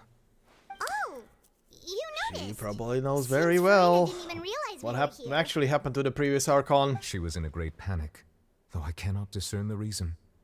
Our discussion reached impasses time and again, a state of affairs that we cannot allow to continue. Still, I do not understand. Dialogue is the basis for understanding, so why did she keep refusing to engage? I'm afraid questions alone might not suffice. We need to make her understand how dire the situation actually is. I think she understands how dire it is. Everyone in her inner circle has noticed that she is hiding some secret. The issue is her attitude. I fear that she will not reveal anything unless I think the issue is that absolutely she's forced trying to. too hard to prove that she's an We have to Archon. create a situation in which she will have no choice but to speak. Oh? Like what? Normally, people will only reveal the truth when standing trial. Oh, Perhaps we must have the Hydro Archon experience just such a scenario. Oh. But Farina's seen so many trials, and she's really good at dodging questions. How do we make sure that she won't just slip away at the first chance she gets? We will need to consider this thoroughly, join forces with various parties, and then do what we can. If at all possible, I would prefer to recuse myself from this affair, but we must prevent the prophecy from coming to pass. This may be cruel to her, but all Fontaine is in crisis. The information a god possesses is too precious, and so we must take a chance on this. In that case, we need help. But who will lend us their aid to do such a thing? A few days later, on a boat somewhere in quiet Poisson.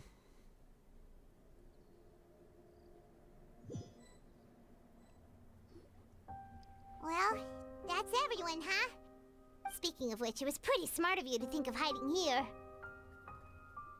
Poisson was just involved in a disaster, so it's presently devoid of people.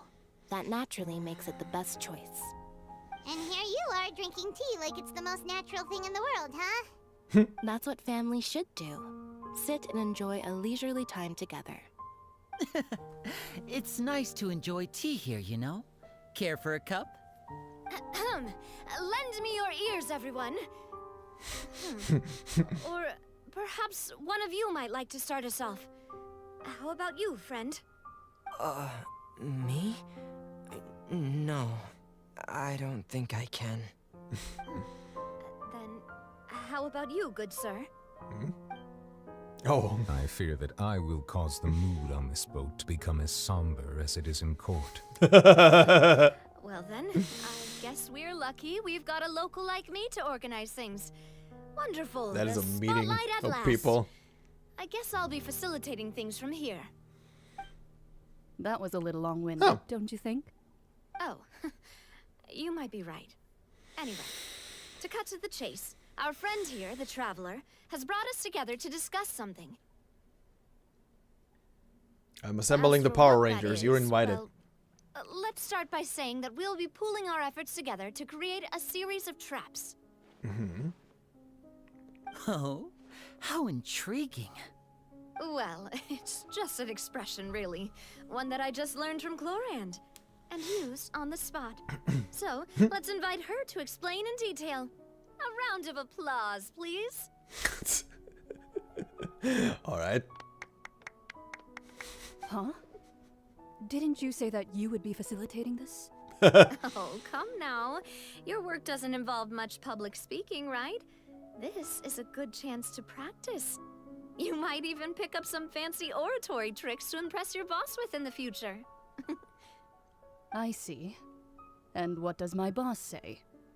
He is glad that you consider him your boss. Do go on. What is that expression? In that case, do any of you have experience hunting? Not that I recall. Fremine and I once used a wooden stick in a basket to catch wild rabbits when we were younger. As for Lynette, oh, right. You were sick that day, weren't you? Okay. I've also gone diving to catch some fish before. Does that count? Maybe. I'm afraid not.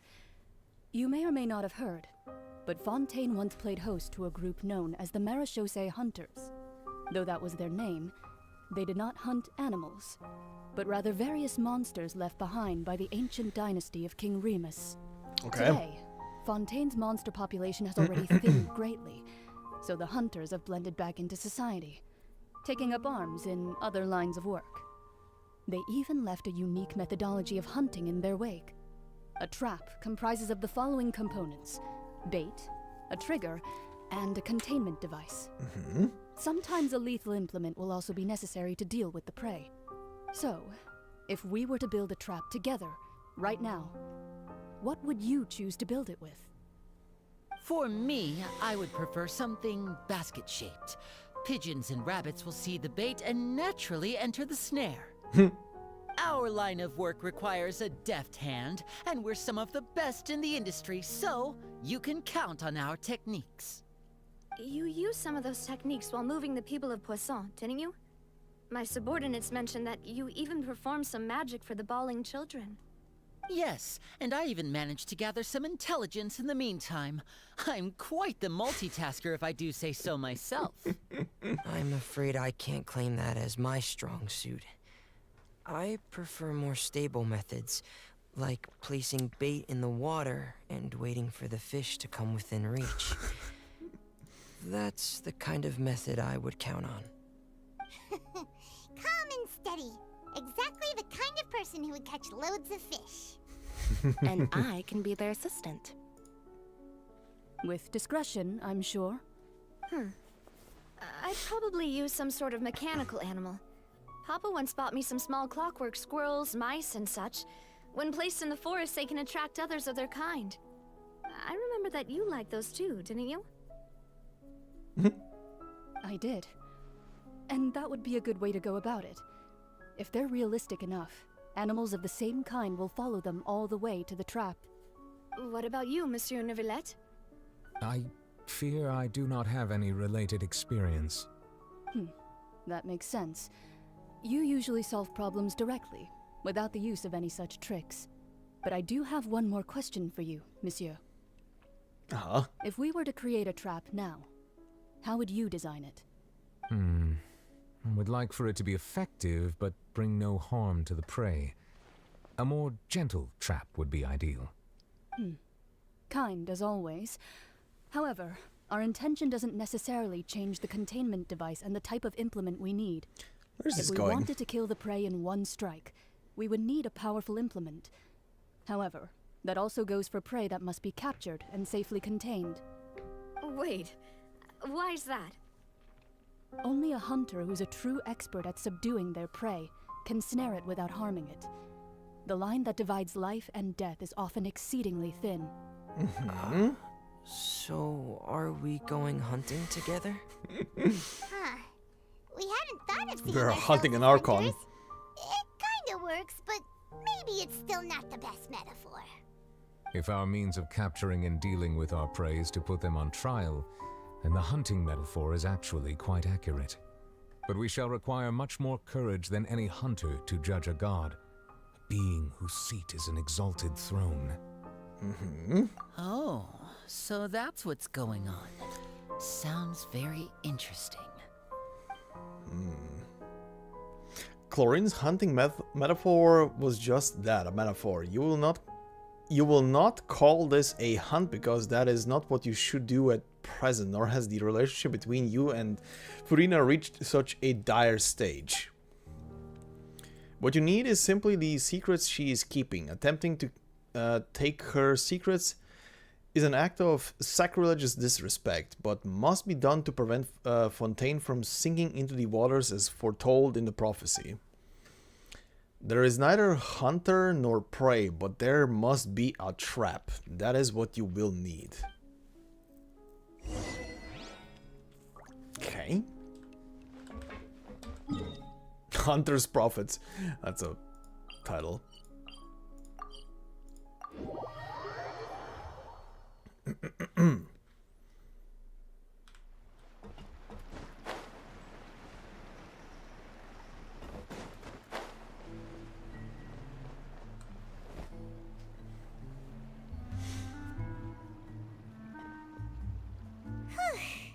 been a tough few days, hasn't it? So much has been happening. Those meetings sure did make me hungry. Paimon didn't think the meetings would go on for so long, but everyone seemed pretty fired up, huh? Paimon thought they'd be at least a little frightened. Well, Fremine was, now that Paimon thinks about it, but everyone else just looked a little surprised. Do you feel more confident after the meetings? Well... It's hard to say. Paimon doesn't have any experience with this sort of thing. But with you around, Paimon sure will do great. After all, you're the most reliable person in the world, aren't you? Huh? There's something wrong. Did you just pour some tea? Paimon didn't notice you doing that at all. Wait, what? No, I didn't. Then what's that? Where did that come from? Never seen that cup before? Don't be frightened. I'm just joining you two for tea. I merely refrained from saying anything till now. Who's that? Hi? But there's no one here. Ah, have you forgotten me already? Wait, you are familiar. You're the voice we heard from the sky in Sumeru. The voice from the sky, I fear that description is wrong. Though, not completely wrong. You're feeling lost now, just as you were feeling previously. I sensed that confusion and thus came to you.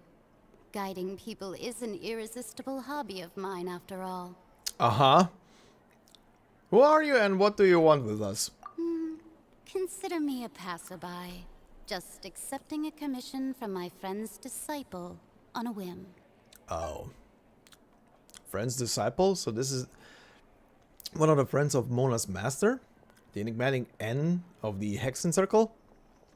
Allow me to ask you, will Fontaine's prophecy come true? The prophecy. Yes, what has been prophesied will be fulfilled. You may view such things as the history of the future. What? Then is there any way we can stop it? I believe you have witnessed a failed attempt with your own eyes. Can everything in Tevat so easily be changed?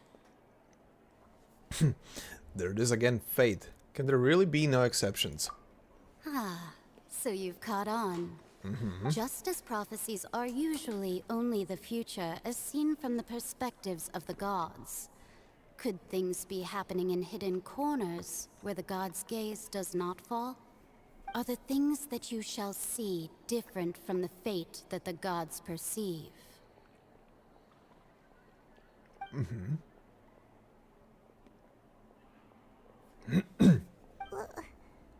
is she talking about? It all sounds really impressive and important and stuff, but it also sounds kind of scary.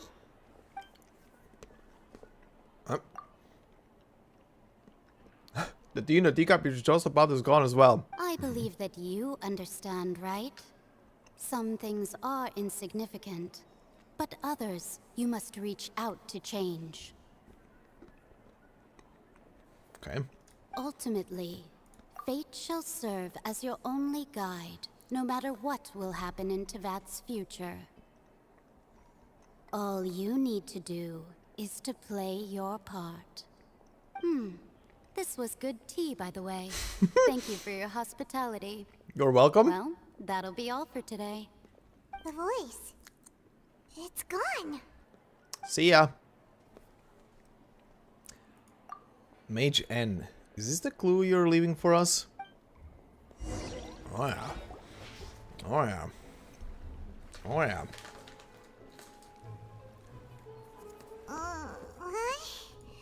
I want to hear someone talking. All right, coming.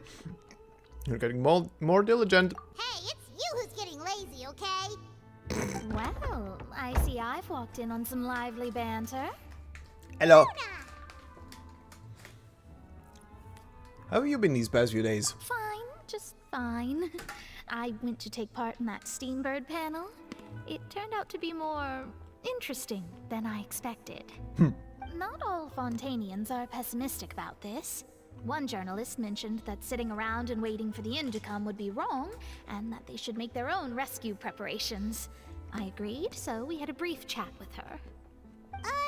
Did she have pink hair by any chance? Why, yes! It was Charlotte. You remember her, right? That daredevil journalist? Daredevil. I'm in full support of her view. Prophecies are very important, but how can people allow their lives to be commandeered by just a few words? That's right! Paimon's glad to hear something sensible for once. Yes. About what we had discussed before. I did try, but I'm afraid I couldn't reach the old hag. I'll try again tonight, but I wouldn't get your hopes up. Actually, someone already came over. Huh?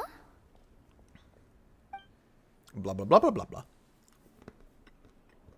Goodness gracious. Are you serious? Yep. I believe she came to pass a message to us. She said that even the god's gaze has blind spots. Mm-hmm. Pretty bold if you ask Paimon. Most people would believe the gods to be all-knowing, right? The Hexen Circle members are certainly anything but ordinary. As for the mage named N, the old hag has mentioned her a few times. She said that N's sense of direction is incredible, and that she loves guiding those who are lost. She's a But compass? I've never met her, and if she were still alive, she'd be... well, suffice it to say that the hag's at least a few hundred now, and N's been around for longer than that. Whoa. The Hexen Circle sounds like a scary group. But they must really stay in shape to live so long. It's amazing. Their abilities alone are pretty terrifying. If she came to see you personally, then the problem you're facing must truly be of great importance. Well, it's not like Paimon could understand anything she said. Yes, she was quite cryptic, but I suspect she means that there is still a way to turn things around. She didn't say when or what that would be, though, so... perhaps it is something that you cannot know right now. Oh. True, her words were meant as a helpful hint, but when will we realize their value and meaning? Was that the best answer that my question could have gotten? Traveler, Paimon, are you two alright? Sure. Oh, we're fine. We're just a little down right now. It kind of feels like the end is coming, you know? Mm-hmm. I see. I feel that same sense of desperation, too. I guess you could consider me someone who has often witnessed fate. So far as I have seen, it cannot be swayed.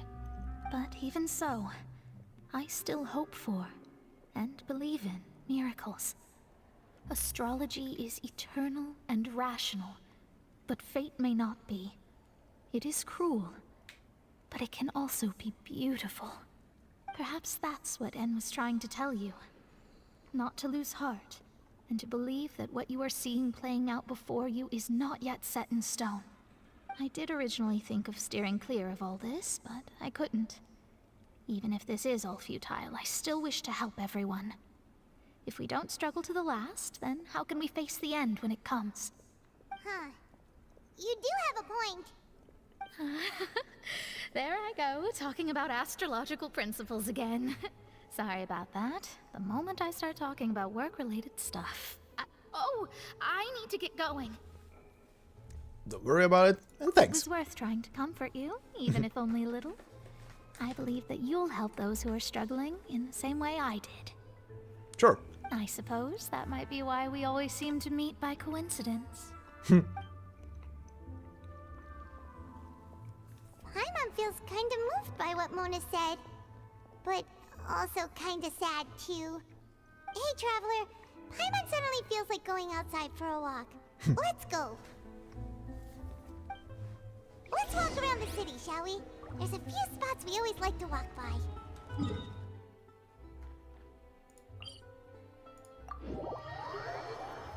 Okay.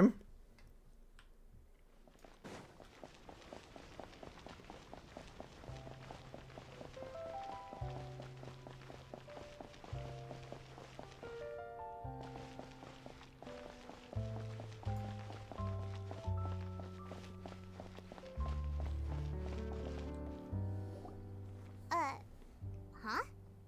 Our names are written in this newspaper. What's going on? Maybe we're famous? Let Paimon see!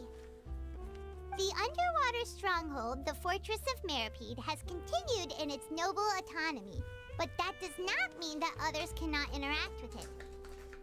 My recent attempts to enter the fortress bore little fruit. Huh.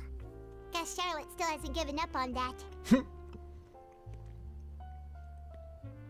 Thus, did an Outlander friend become the focus of this report.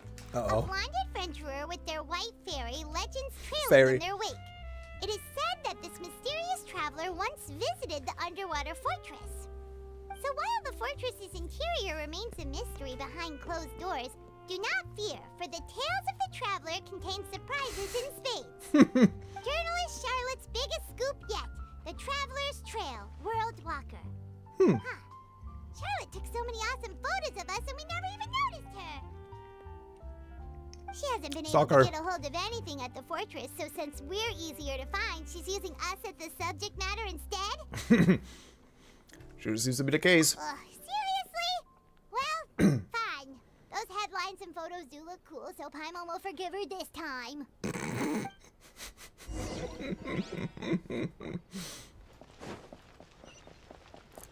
She's showing me in a favorable light. I will forgive her.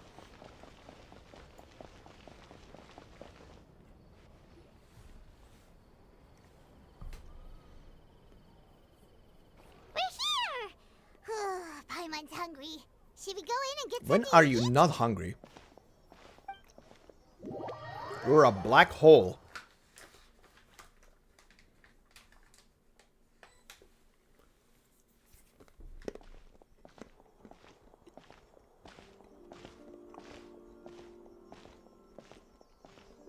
Hey, quick! Look! That's Hmm?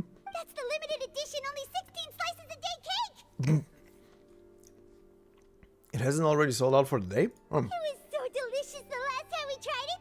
Despite the tense situation we were in, let's give it another go. Paimon's sure it'll be great! We can't let anyone get ahead of us. One slice of cake, please. Uh-oh. Someone showed up after all! Uh-oh. Cake, quick.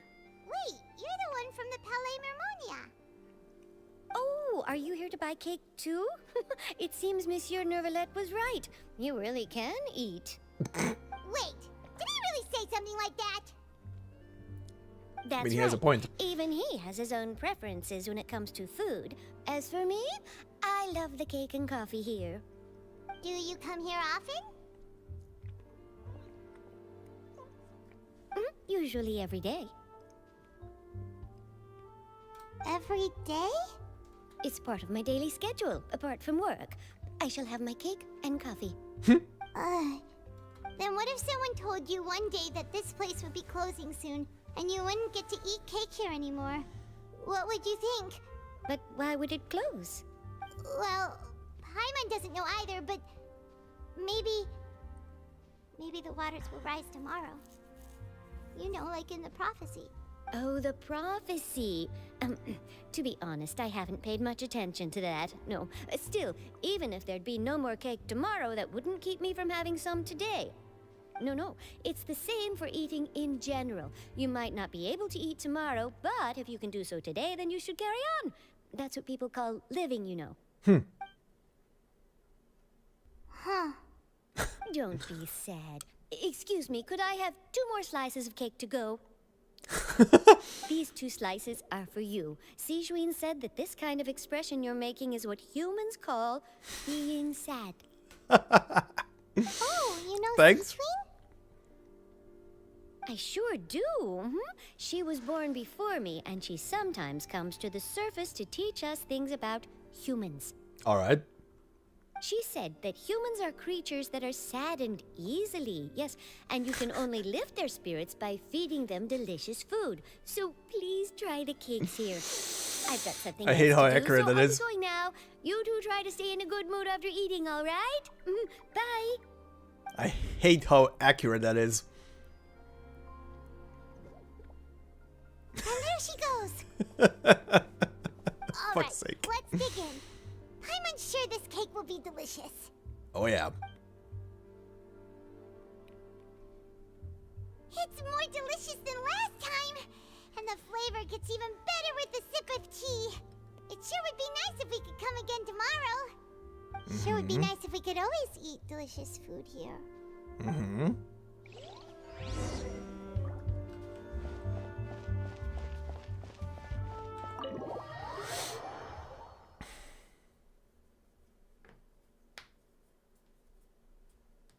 Oh, we're near the Steambird office.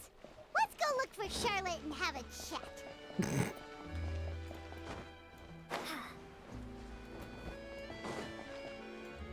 Well, there she is. Wow! If it isn't the Traveler and Paimon! Oh, have you seen the article I wrote about you? Sure have, you stalker. Nerve! You just used us to make some quick mora. Can we negotiate a profit split? Oh, you needn't worry about that. I heard that you were in Poisson some time back, so I sent you a letter to discuss just that. It appears you didn't receive it, though. It's all right, though. I've set aside the amount intended for you. I've even set the table with some food. Thanks. Oh, you're the best! You're a good stalker. You're almost a little too easy to win over, Paimon. If I were a journalist with ulterior motives, you'd be in trouble now, you know. Oh, Paimon knows you're not like that. Still, what brings you here all of a sudden? Were you looking for me? Yes. When Mona mentioned you, we thought of coming to see you at work. I see. It seems you've already bumped into Mona here in Fontaine. So she mentioned me? What did she say? She said that you're a real daredevil of a journalist. Nice. In which case, can this daredevil journalist dare to request an exclusive interview with the legendary Traveler and Paimon? Huh? So your article in the paper today doesn't count? Oh, of course it doesn't. That was more like live photography. What I'd like to do is dive deeper and ask you to talk about the things you've seen and experienced. Seriously want to interview me? Yeah. Are we even qualified enough? Yes. Why not? If I say you're worth an interview, then you're worth it. But not right now, of course. I'll need a few days to prepare. Oh, in that case, we'll just chat when you have the time then? Oh, so that's a yes? Ooh, splendid! I'll tell the editor-in-chief immediately. I'll have to apply for lighting, a venue, some props, and... Props? So much to get done now. Props? Talk to you later. What are you planning? Wait, Charlotte, Paimon's still got a question for you. And what's that?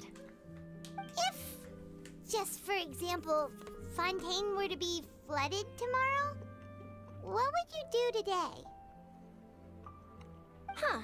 That's the prophecy you're talking about, isn't it?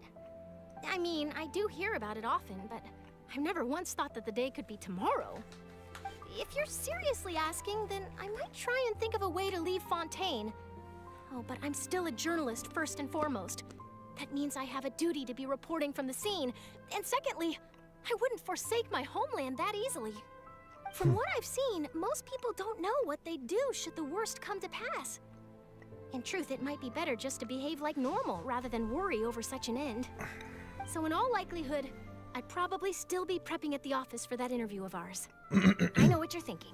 That sounds a bit sad, but I've always believed that it's best to do what you enjoy. Just think about it. If this nation really were to be suddenly destroyed tomorrow, but I still successfully finish an exclusive interview with a truly unique person, then the story I would wind up writing would truly be timeless. And then do you know what I'd do? Well, I'd write that story, send it for printing, and use messenger pigeons to get copies out to the various nations as soon as possible. I'm not a dreamer, nor am I a workaholic, but I do love my job, and I'd be proud of leaving such an article behind. I guess you could say that I was born to be a journalist. But anyway, that's my answer. And on that note, I'll get back to my preparations. That's so nice. All of a sudden, Paimon actually kinda envies her. Anyway, let's go and take a look at the sea, shall we?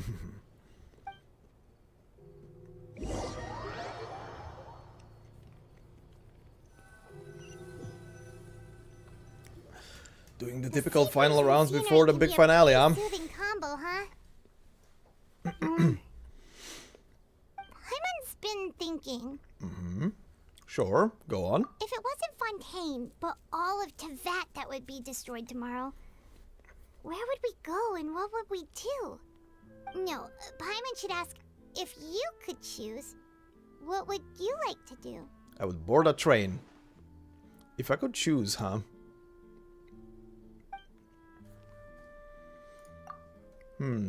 It's just like Charlotte said, suddenly trying to consider what to do is pointless. We've always been moving to the next destination, so we haven't spent much time thinking about these kinds of things. We didn't have to either, with us always being on the road and whatnot. Until that moment comes, I think I'll keep journeying on. You mean, still traveling?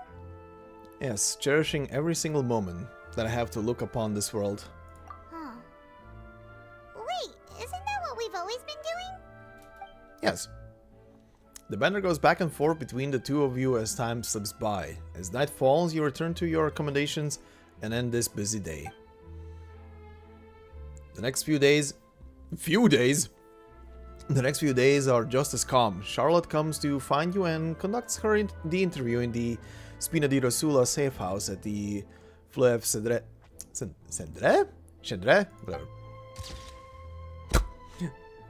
Navia, having finished her business in Poisson, even drops by to take a photo with the two of you. All goes well.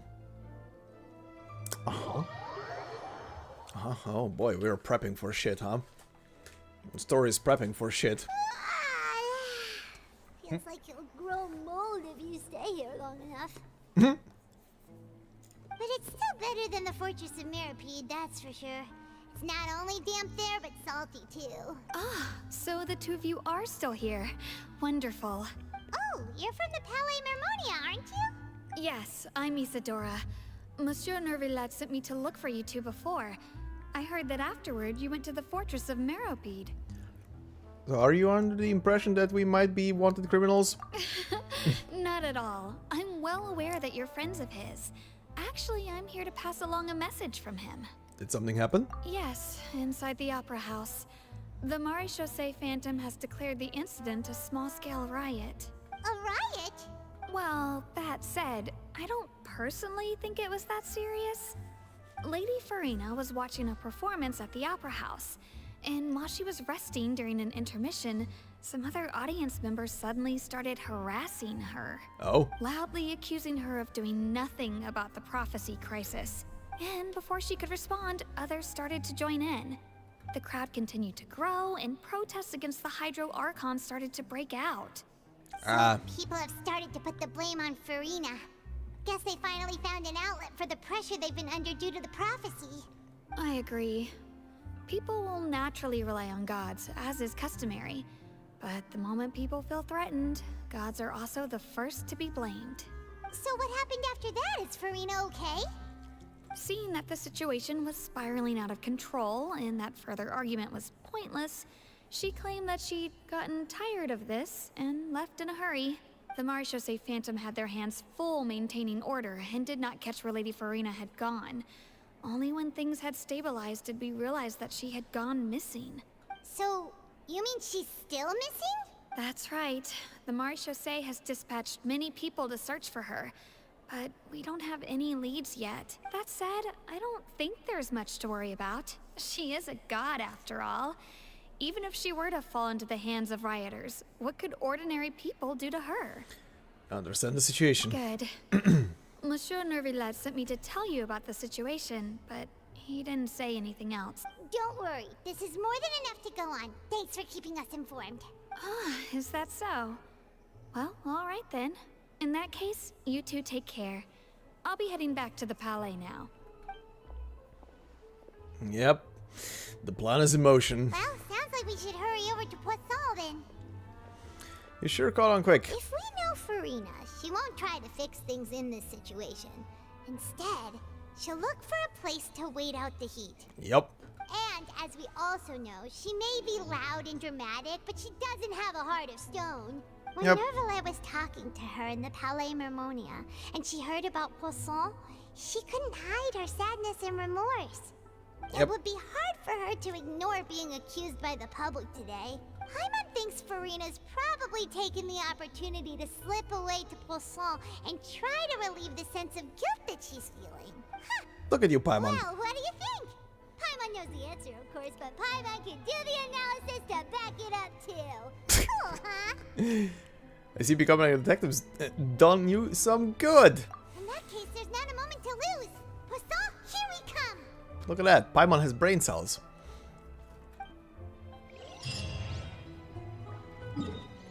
She puzzled the whole thing together properly.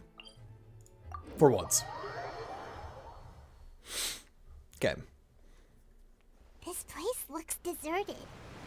Guess all the survivors must have evacuated already. All that's left here are signs of devastation. Could Farina really be here? Oh, she's there. Let's try to find her as soon as possible.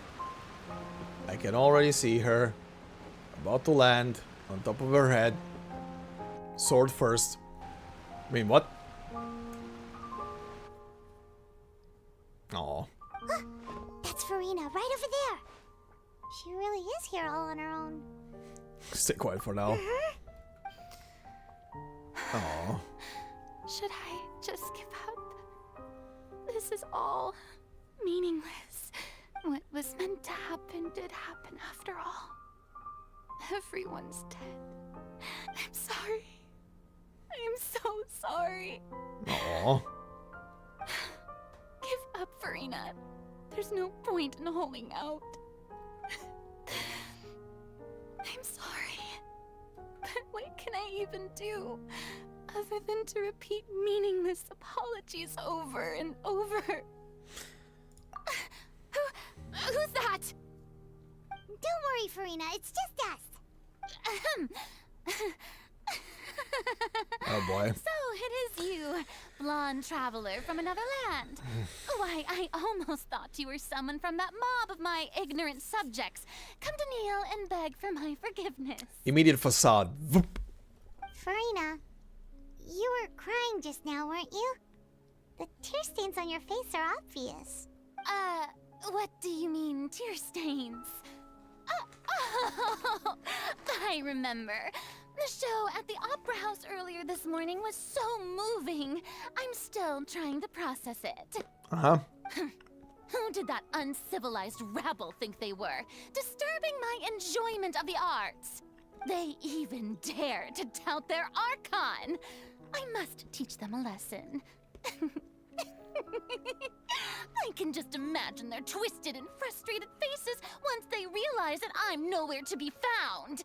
Oh, and I'm sure Neuvillette and those people from the Marechaussee Phantom are freaking out right next to them too. Stop trying to act tough. You're actually beyond devastated right now, aren't you? Of course not. Hey, there she is! The Hydro Archon's Uh-oh. over there! Quick, after her! Uh-oh. Farina, those people seem to be after you. They are? They're just some rabid fans who want to cut the line because they haven't been able to meet me in person, aren't they? That's against the rules. I can't let them get their way. Uh-huh. Run. Farina just ran off! Quick, we have to catch up with her! In pursuit.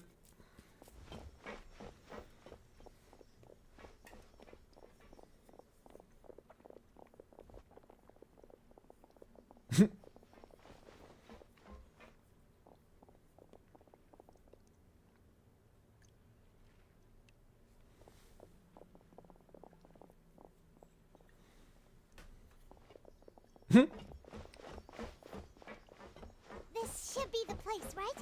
Hey, Farina! There's a good hiding spot over here. Quick, come to Paimon before the rest of them catch up to you. What is this place? Hurry, they're almost here. Fine. I suppose haste is warranted. Lead the way.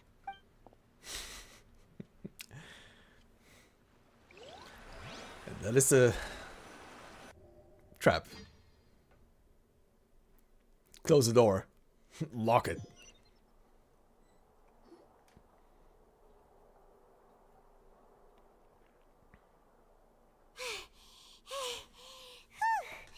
Paimon's exhausted. I'm so tired. I totally thought they had caught me. No, I mean, I merely gave in to the sheer enthusiasm they displayed. This place is not what I call soundproof. You're right. Yep, that's a good girl. Uh-oh. What's happening? The ground's shaking. Is it an earthquake? Oh, I see what they're doing. Another disaster just struck, I suspect. Yeah. A quake of this kind preceded the flooding in Poisson, didn't it? It can't be. It's happening again. Well, there's no need to worry too much about that. Neuvillettes made some emergency plans, so the evacuation should go a lot smoother this time. Yeah, I hope you're right. But the people of Poisson, they've already...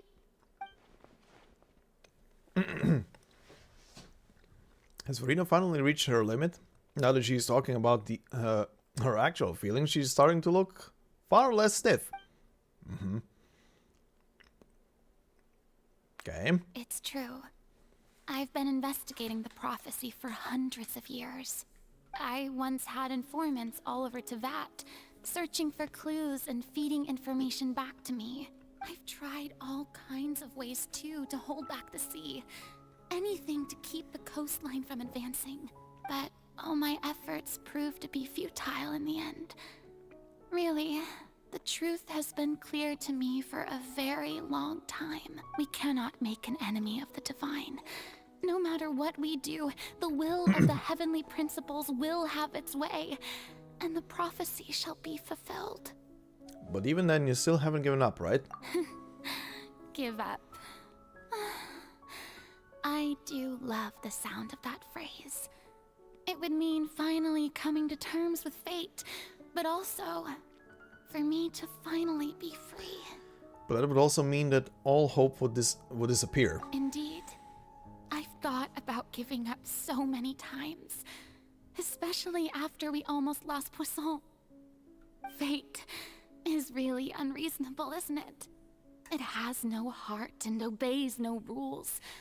The prophecy has only just started to come true, and so many people have already lost their lives. But just now, it all became clear to me. I still don't have the right to come to terms with fate on behalf of everyone else. As long as the final moment hasn't come, it's still not too late. Don't worry. I will keep hope alive for everyone until the very end. Okay. Well, that's enough for now. And back to her old self. To play the stricken maiden, but honestly, considering my rank and station, that wasn't a good fit at all. Don't take any of what I just said seriously. How could I possibly let Fontaine fall to the whims of trivial prophecy? Come on! Paimon could have sworn you were actually being honest just now. We're running out of time. We can't just go back to square one like this. I have to get more information out of her. Farina, you might not have to shoulder this burden alone. Although I don't know what you might be keeping from everyone, your people are more than willing to share your burden with you. Share my burden. Mm-hmm. That's impossible. It was fated right from the start that this would be my duty alone. Well then, say screw duty. But even if your burden doesn't need to be shared, you can still choose to confide in someone. Exactly. Just share it with me. I'm what you'd call a witness. A witness? Yes. I've heard that you came to Tevat from beyond the stars, yes. Mm-hmm. In other words, you never belonged here. Kinda. And if Tevat is, in its entirety, a show on a stage, then you're just a spectator, aren't Just passing you? by. If that's the case... Uh-huh. There's no time left. Please, Farina, just spit it out. Say it. Oh. Oh.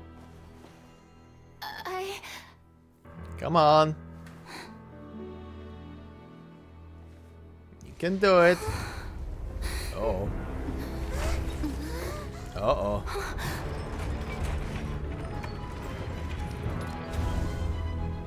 Oh, they actually brought her into court. Oh my god. Oh, this is gonna be something.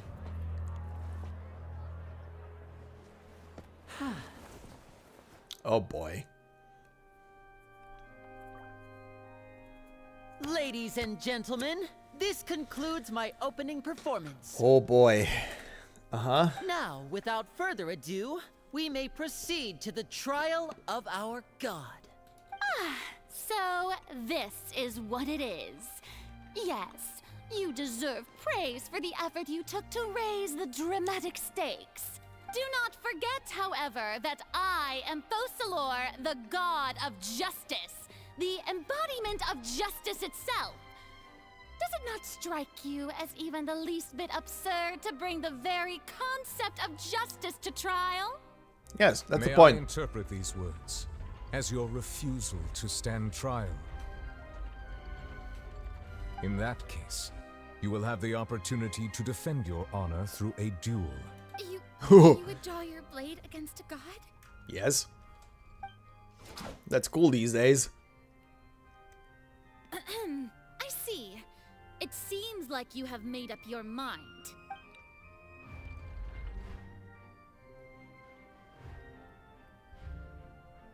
Oh. Paimon can't believe it. She just surrendered. What the heck is going on? Did I just see an Archon surrender to a human? Wow, how utterly humiliating. Lady Farina, what is the meaning of this? It would seem that there has been a misunderstanding. To be clear, the raising of both hands is not always an indication of surrender. Looking for excuses again, huh? I raised my hands just now to indicate my acceptance of the trial. No duel shall be necessary. I will admit that I've been running away for a long time. I'm sorry, everyone. I was unable to protect the people of Poisson. It is my duty to stand trial for my crimes. You are not the only ones to be disappointed in me. I, too, am exceedingly disappointed in myself. But now, it is time for the Hydro Archon to show you her courage and resolve. I, Farina, will use this trial to show the world the true meaning of justice! Oh boy. This time, I will protect you. Mm-hmm. A applaud and rejoice. One of the most outrageous and fantastical arcs known to the opera epiclese is now unfolding before your eyes. Mark my words, this shall be one of the most exhilarating and brilliant shows ever to grace the stage of Fontaine. The trial of the Hydro Archon, Focalor, will now begin! Oh boy. Woohoo! Oh, now we're making history. Why does it feel like Farina just took over the whole thing? Like, come on! Didn't she just get forced to stand trial for her crimes? Also, even though she's still acting super dramatic, she is taking this seriously this time, right? All right, then. Who will be my opponent in this trial? The court asks the prosecutor to please take the stand. Hi. Thank you. Is Your Honor. that so? Very well. Then please speak, witness of Tivat, my accuser and fated opponent. We were so close to getting her to tell us the truth, and it still turned out like this in the end. It's okay though, as long as we can defeat Farina in court, we'll still have a chance to figure everything out. Oh boy. Oh boy. Also, please allow me to ask, as a final question before the trial begins. Sure. Just how much work did you do to force me onto this stage? A lot. Well, we did do a lot of prep after the meeting that day. I can go over the tasks assigned to the Spina di Rosula, since they were rather straightforward and easy. Navia, the president of the Spina di Rosula. Most of the people who participated in the disturbance this morning were my subordinates. Yep. They changed into plain clothes and came to the Opera House as regular audience members, waiting for the perfect opportunity to incite insurrection against you. The people's resentment against their Archon has been building as more and more of the prophecy is fulfilled. A spark was all we needed to turn smoldering anger into a flame. Moreover, according to our understanding and analysis of you, when something like that occurred, you would likely flee the scene and head to Poisson by yourself. So, we arranged for a second group to lie in wait there. So, you mean, the ones who scoured the settlement for me were also from the Spina? And their goal was to force you to step into the giant magic box so you may personally participate in the greatest magic performance in all of Fontainian history. That's right. That house was a magic box, rather than someone's residence. As the super ultimate version of the setup that I used when I first performed at the Opera Epiclese, the volume of the box was increased by a whole order of magnitude, and the distance it traversed was the entire gap between Poisson and Arenias. Its cargo, of course, was an Archon instead of a human. My thanks, Farina. Without your help, we could never have pulled off such an extraordinary performance. You're welcome? Of course, Good answer. This performance was only made possible with Father's support. The House of the Hearth spent a massive amount of labor in Mora to pull this off. Yep. We had to select a location, construct the giant magic box, dig a tunnel, and open up a path through the water. It was a lot of work for all of us. So, in Jesus Christ. other words, This is so elaborate. the earthquake that we felt within the giant magic box was just a normal tremor from Yup. the transportation of the whole house? That's right. It wasn't a sign of another disaster to come. Sorry about that. Then, I can guess Nervilette and Cloran's parts. You gathered a crowd, prepared a stage, and made sure that the champion duelist would be immediately ready for a fight. Also that as soon as I appeared on the stage, the trial may commence without a hitch. Am I right? Pretty much. Yes, that is correct. Well, Clorand, I must commend you for your courage.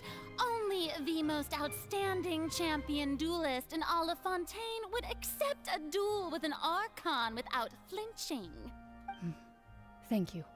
As for you, Traveler, I suppose your role was to keep me distracted with conversation once you found me in Poisson.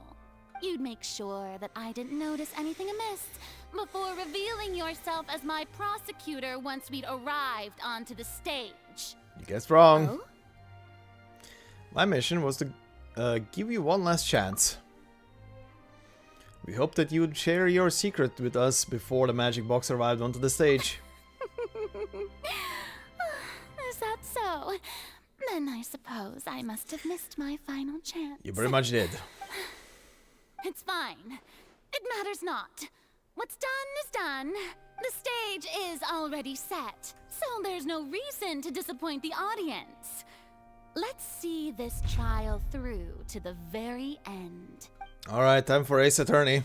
Yeah, the only thing we can do now is to judge the Hydro Archon.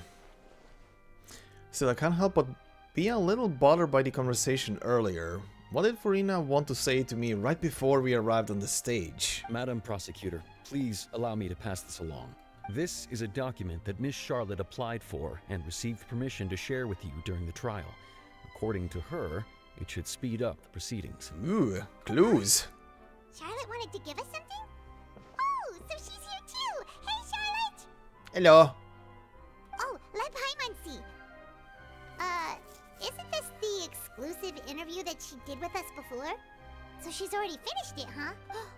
Wait, then that means this document is a perfect timeline of everything that's happened ever since we stepped foot in Fontaine! So in other words, we can refer to this anthology of evidence every time we want to use something from our journey as evidence for an argument!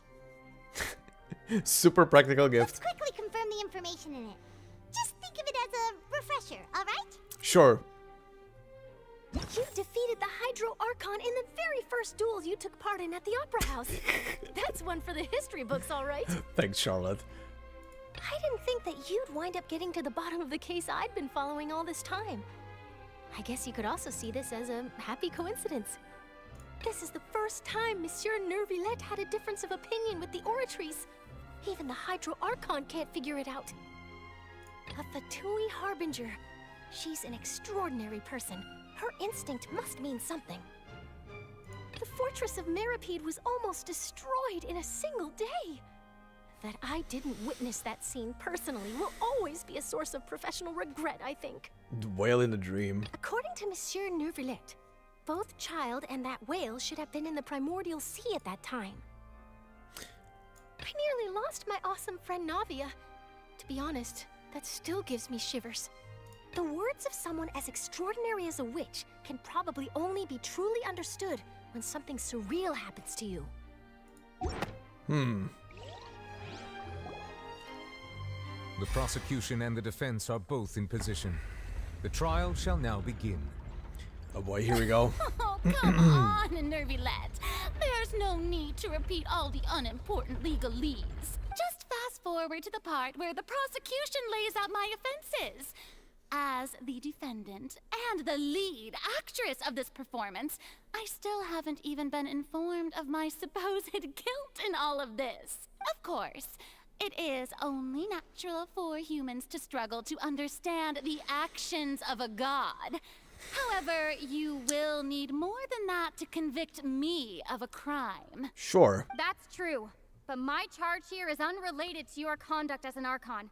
Oh, yes! Instead, I would like to charge you as a fraud who's never been the Archon in the first place.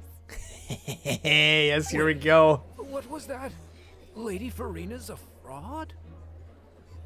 Hey, I came here thinking that we were going to try the Hydro Archon for forsaking our duty, but did I hear that right? She's not our Archon at all? Are we gonna get to that point? Are we gonna get to that point that I said that she's not the actual Archon, she was just put in place there by the actual one. The actual one is accumulating power, fighting against the primordial sea somewhere. Charge accepted. Okay, Lady Farina, do you plead guilty to the charge? Lady Farina. Uh-huh. I plead not guilty. How can I be guilty? There is no way that I, Focalor, otherwise known as Farina de Fontaine, a member of the Seven and the Regina of all waters, kindreds, peoples, and laws of Fontaine could be anything other than your true Archon. You can only be the true Archon if the true Archon is dead. By the way. Yeah, even though Lady Farina can be rather eccentric, isn't it going too far to doubt her very identity? Yeah, I've never questioned her identity either. Sure, Lady Farina can be super irresponsible, but what grounds does that prosecutor have to make such a huge claim? I have cause to believe that common sense will prevail in this case. Many of the members of the audience have known me as the Hydro Archon ever since they were born. There would be no fooling their memory. See? Even the Oratrice has decided to show me its favor. Are you sure you want to commit to a charge that will never be upheld? Oh yeah. If you wish to drop the case, I can promise you as the god of justice that you will not have to face trial for making a false accusation. We will treat everything that's happened as a dramatic spectacle and move on with our lives. What do you say to that? Screw that. An argument with near impossible odds, huh? We have to not only refute Farina's claims, but also overturn the long-held beliefs of the people. The people only see you as their Archon because that's their long-held belief. Well, I tried to give you the chance to surrender. If you must persist, then let me ask. If you believe I'm not the Archon, then what manner of being do you think I am? And if I was not the Archon, then how did I manage to live for over 500 years? I've got to think carefully. What do we know to be special about Farina exactly?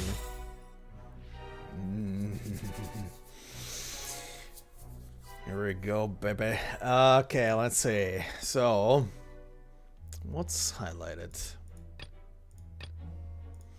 Child's conviction. Though Noble believed Child to be innocent, the Oratrice judged him as guilty in the end, and even Farina didn't know why. The meeting with the Knave.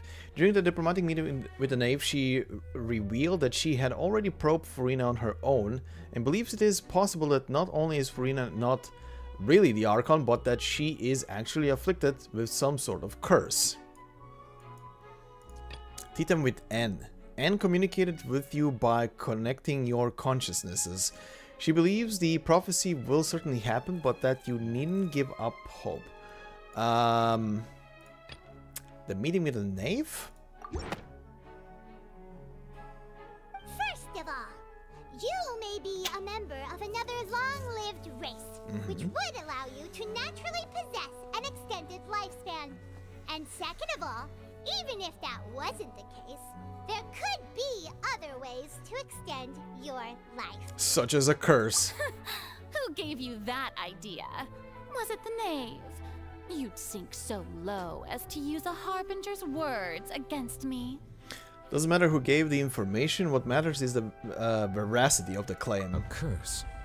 I once thought it possible that the aura of an Archon might naturally resemble a type of curse. But in light of this claim, perhaps what I sensed was not your divinity, but a curse after all. You sensed it too, huh, Nervalet? So Farina, instead of an Archon, could you just be a cursed human? Lady Farina is actually a human? Well, it is true that it's extremely difficult to tell humans and gods apart just by looking at them. It's not impossible.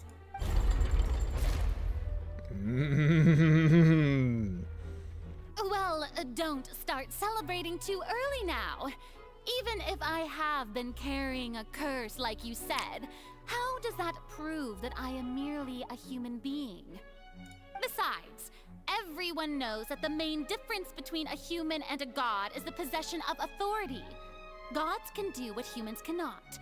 That's why they're worshipped as gods. For centuries, manifestations of my authority have served the nation of Fontaine. One need only to turn their eyes towards the Oratrice Mécanique d'Analyse Cardinal in this very opera house, or consider the endemnitium that is used in every aspect of life. Wait, that one trial proved the opposite. Furina actually has no control over the oratories at all. The truth behind the serial disappearances of young woman case. It turns out that Fontainians can be dissolved by water from the primordial sea. Over the years, Vacher kidnapped and dissolved many young girls for his experiments to try and find a way to bring back his wife who had been dissolved. Yeah, child's conviction. I think it's gonna be child's conviction. The nobilette believe child to be innocent. The oratory's judgment. Yeah. You tried to reference the oratories, but weren't you as confused as all the rest of us when the oratories declared child to be guilty without any proof? Otherwise, you should have come up with a good explanation for that by now. Didn't I make myself clear at the time? The decisions of the gods are naturally difficult for humans to comprehend. There is no need to provide an explanation. Lady Furina, I believe a reminder of your current circumstances is in order. While the court is in session, the principles of justice in the law must come before all else. While you are an Archon, you are also first and foremost the defendant in this trial.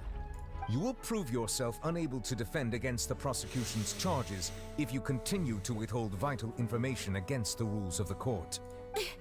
I never thought you'd use that kind of rhetoric against me. That was no trick of rhetoric, Lady Furina. I've merely reiterated the rules of the court.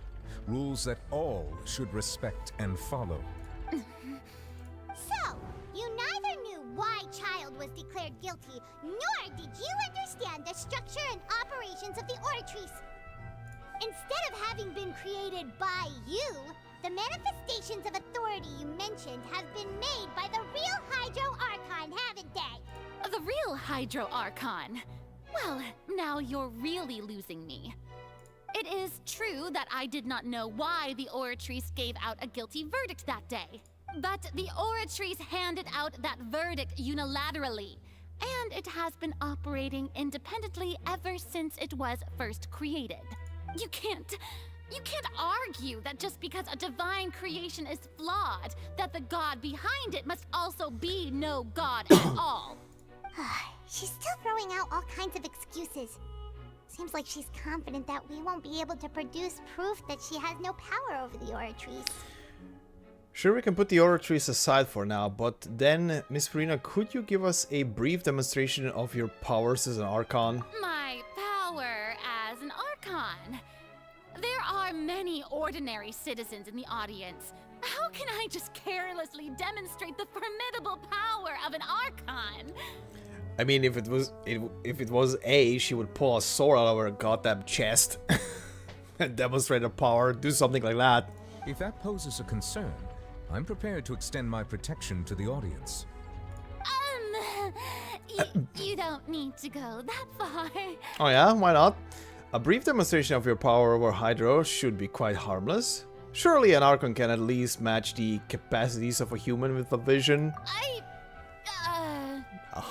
Aren't you the Hydro Archon? Or is it that you can't even wield the power of Hydro, much less the authority of a god? Ooh, that would be wild if she cannot even use Hydro powers. Indemnitium! Yes! It's all because of Indemnitium! All Archons derive their power from the faith of the people, and I've converted the people's faith in justice into Indemnitium. Thus did I give up all of my divine power to provide everyone with energy for their daily lives. What an excuse. Have you ever seen a more magnanimous god? Isn't that a huge stretch? Yup. Yeah, no matter how generous an Archon can be, how could they give up all their power? Can a god with no power even still be called a god? Nope. You're losing. Like nobody's buying Furina's excuse. Hey, come now, everyone. Please don't stare at me as if I was a liar. I'm still the same Furina you knew, right? The one that you loved. Shouldn't you want to believe in me? Please? You've got to believe me. If what the prosecutor said is true, she really has committed a grave offense. Did she deceive all of us? And all of our parents and grandparents too? And all of our ancestors? Ever since they were born? Oh boy. Enough! That's enough. Tell me then, if I'm not the real Hydro Archon, then who is? Oh, here we go. If you have no evidence of another Hydro Archon's existence, nor can you find anyone who can back up their claim to be such, then what grounds have you to say that I'm not actually the real deal? I'm still gonna call it. I'm still gonna say that the real Hydro Archon is literally under the court, collecting all the energy from the people, the entire way through. Wow, she came up with yet another argument. How can we refute her now? Seems like she really doesn't want to give up. Okay, give me the book. If we can't prove that she isn't the Archon, we can try to prove that she's just a human. And if she's only human... Okay, became Linny's attorney. A murder case unfolded in the midst of Linny and Lynette's first performance at the Grand Opera House. Though they were cleared of the accusations leveled against them, their identities as agents of the House of the Heart were revealed. Okay. What else is highlighted? This one? The serial disappearance case. The intrusion of the Primordial Sea into the Fortress of Meripede. The entrance of the Primordial Sea is sealed beneath the Forbidden Zone in the Fortress of Meripede, and recently the Primordial Sea has nearly broken out. It was only temporarily pushed back by Nouvellette's power. What evidence can prove that Farina is human? Now we are falling into the seawater. While exploring the ruin near Poisson, now we fell into water containing primordial seawater. Only the protection of the dead members of the Spina di Rosula prevented her from dissolving. The primordial sea has been broken out. It was only temporarily pushed back. Huh. This one?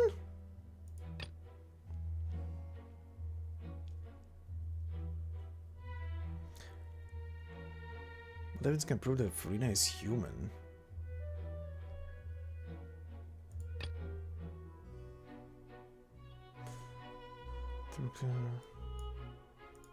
This one? That doesn't sound right. Okay, it's not this one. Now we are falling into the seawater?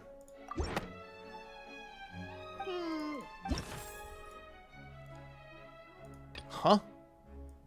So one of the two on top? This one? It has been established that all Fontanians can dissolve in water from the primordial sea. And that means... Uh-huh. Since you insist on claiming to be a god and not a human... Oh, I see. Okay. You can use right here and now. That's what they're going with this all one. Suspicions of you being the latter. Miss Navia, please apply to serve as a temporary attorney for the prosecution before addressing the court. Though you act in partnership with the prosecutor, you must still adhere to proper procedure. Oopsie. Super sorry, Monsieur Chief Justice. Super sorry. I swear this really will be the last time that I'll speak out of turn. Now, I've brought some seawater from Poisson. As everyone knows, a massive flood struck the area not long ago, taking many lives. Including those of some of my closest friends. So, Miss Farina, would you dare to touch some of this seawater? If we are to believe that you are indeed the real Hydro Archon, touching this seawater would have no effect on you. All it should do is strengthen your case. But, if you don't dare to touch it, then we would have basically proved the reverse. Oh, and I must remind you that after the disaster at Poisson, nobody wants to see any more people dissolve. I do hope you'll act prudently and choose the simpler path of admitting guilt. Navia from the Spina di Rosula. The Spina has governed Poisson for many years. I guess her suggestion is valid. This is a bold one. If Lady Farina is indeed just a human, she's probably Fontanian like all the rest of us. Would she really dare to try? Oh, she actually gotta do it? She gonna chicken out? Farina, if you touch Lady that... Farina, this test has been unilaterally proposed by the prosecution. As it falls outside the realm of standard court proceedings, you possess the right to decline participation. Well, of course he had to tell her that. But refusing to participate is basically the same as a confession of guilt. She's just staring at the water without saying a single word. It really does seem like she's quite terrified of it. Oh, don't do it. What's going on? Oops. Is she really planning to... that's not what we thought she would... Oh, boy. Due to the inherent risk of the test, Lady Farina, you may... Hey! She actually did it. Oh, she's shitting her pants. I'm fine! Look at me, everyone! My hand is still here! I haven't been dissolved! Will you believe me now? I really am your Archon! I'm nothing like a normal human who would fall apart as soon as they touch this water! Really? Was this not the most obvious thing in the world? Miss Siegewing? If you are present, Miss Siegewing, please come forward and attend to the defendant. Siege, don't be Oh, whoops. nervous. It'll just take a few seconds. Let me see. That should be enough. Please announce the results of your evaluation to the court, Miss Siegewing. As everyone doubtlessly saw, Miss Farina was displaying symptoms of hyperventilation and flushed skin. These indicate that she was experiencing the adverse effects of exposure to primordial seawater. The extent to which she was affected is the same as other humans when exposed to primordial seawater of a similar concentration. Yeah, this was diluted. Thank you, Miss Siegewing. Lady Farina, you may return to the defendant's stand. Oh wait, what did she just say? I didn't get dissolved! Shouldn't that be enough to prove my innocence? Well, considering your tendency to run from your problems, we did originally prepare a direct sample of the seawater around Poisson. However, after extensive discussion, we exchanged it for a sample that is not concentrated enough to dissolve an actual human. After all, on the off chance that something entirely unexpected might occur, we don't want anyone else to lose their life to the sea. Yeah, so out of regard for Farina's life, you secured a low-concentration sample and asked the head nurse to serve as an expert witness. It's a great thing that the direct sample wasn't actually used. Farina could have... I can't believe... you... But what's really going on here? Farina can't have not known the consequences of touching the water as a human. This is too unlikely how she usually acts, unless it's actually more important for her to keep up her facade than to save her own life?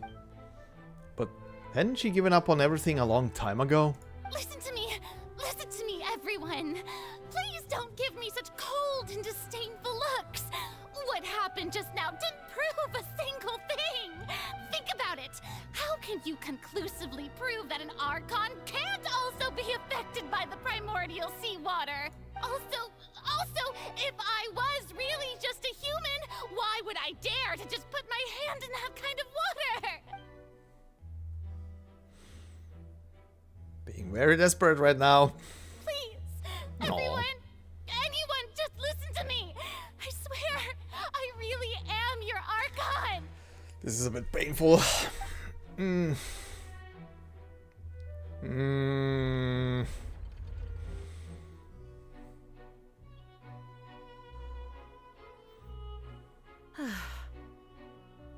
I don't think anything she says at this point will sway anyone. The odds are just too stacked against her now. With all the things that have been said, Paimon doesn't think there's any way left for Farina to win. I believe the time for arguments and presentation of evidence has come to an end. If there are no objections, we will move on to the final judgment. Aw. Oh. I don't think anything she says at this point will sway anyone. She's too stacked against her now.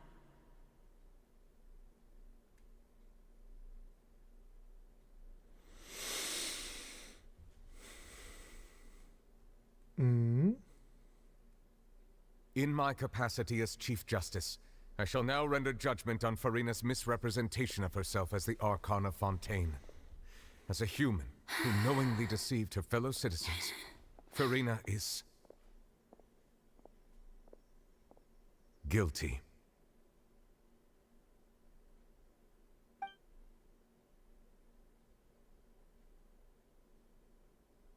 Oh.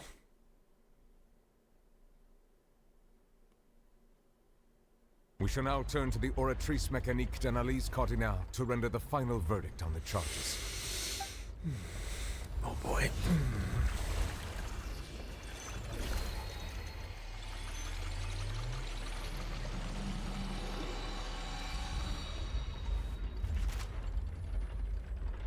According to the judgment of the Oratrice Mécanique d'Analyse Cardinale, Farina is not guilty. Well, what's wrong? What's the Oratrice's verdict? The Oratrice just declared Farina to be innocent. No. The Oratrice also displays a guilty verdict. Okay. Isn't that correct then? What's the problem? However, the exact wording of the verdict is thus. The Hydro Archon, guilty, to be punished via the death sentence. Whoa. The death sentence? Whoa. That's actually one of the available sentences? I've always thought that it was just a myth. The one and only time the death sentence has been handed out at the court, and it's been given to the very person we've worshipped as the god of justice? What an unexpected twist. Farina's been sentenced to death by the Oratrice? We just wanted to use the trial to show her the seriousness of things so she'd tell us the truth. How did things escalate this quickly? This outcome is indeed quite strange. According to Fontaine's current definitions of justice, as well as its recommendations for criminal sentences, is this sentence really appropriate for the crimes that have been committed? Yeah! Even Fauché wasn't sentenced to death by the Oratrice. Mm-hmm. You know, the real evil mastermind behind the serial disappearances case. What's more strange is instead of Farina, the Oratrice rendered judgment on the Hydro Archon. Oh, is the Hydro Archon gonna appear? Indeed. Not only is Farina's sentence overly excessive, the very point of our trial today was also to prove that Farina has never been the Hydro Archon in the first place. But now, the Oratrice seems to have deliberately invoked the title of the Hydro Archon. What does this mean? Or is it trying to turn her into a martyr?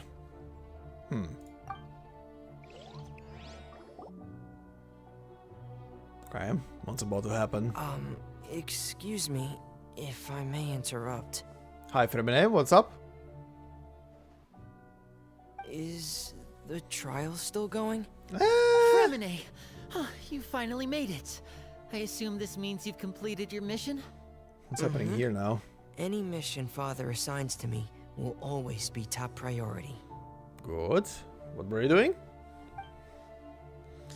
With some help from the other Fatu, Femine. Okay. Is that the first prophecy slate? Oh shit, that's the first one.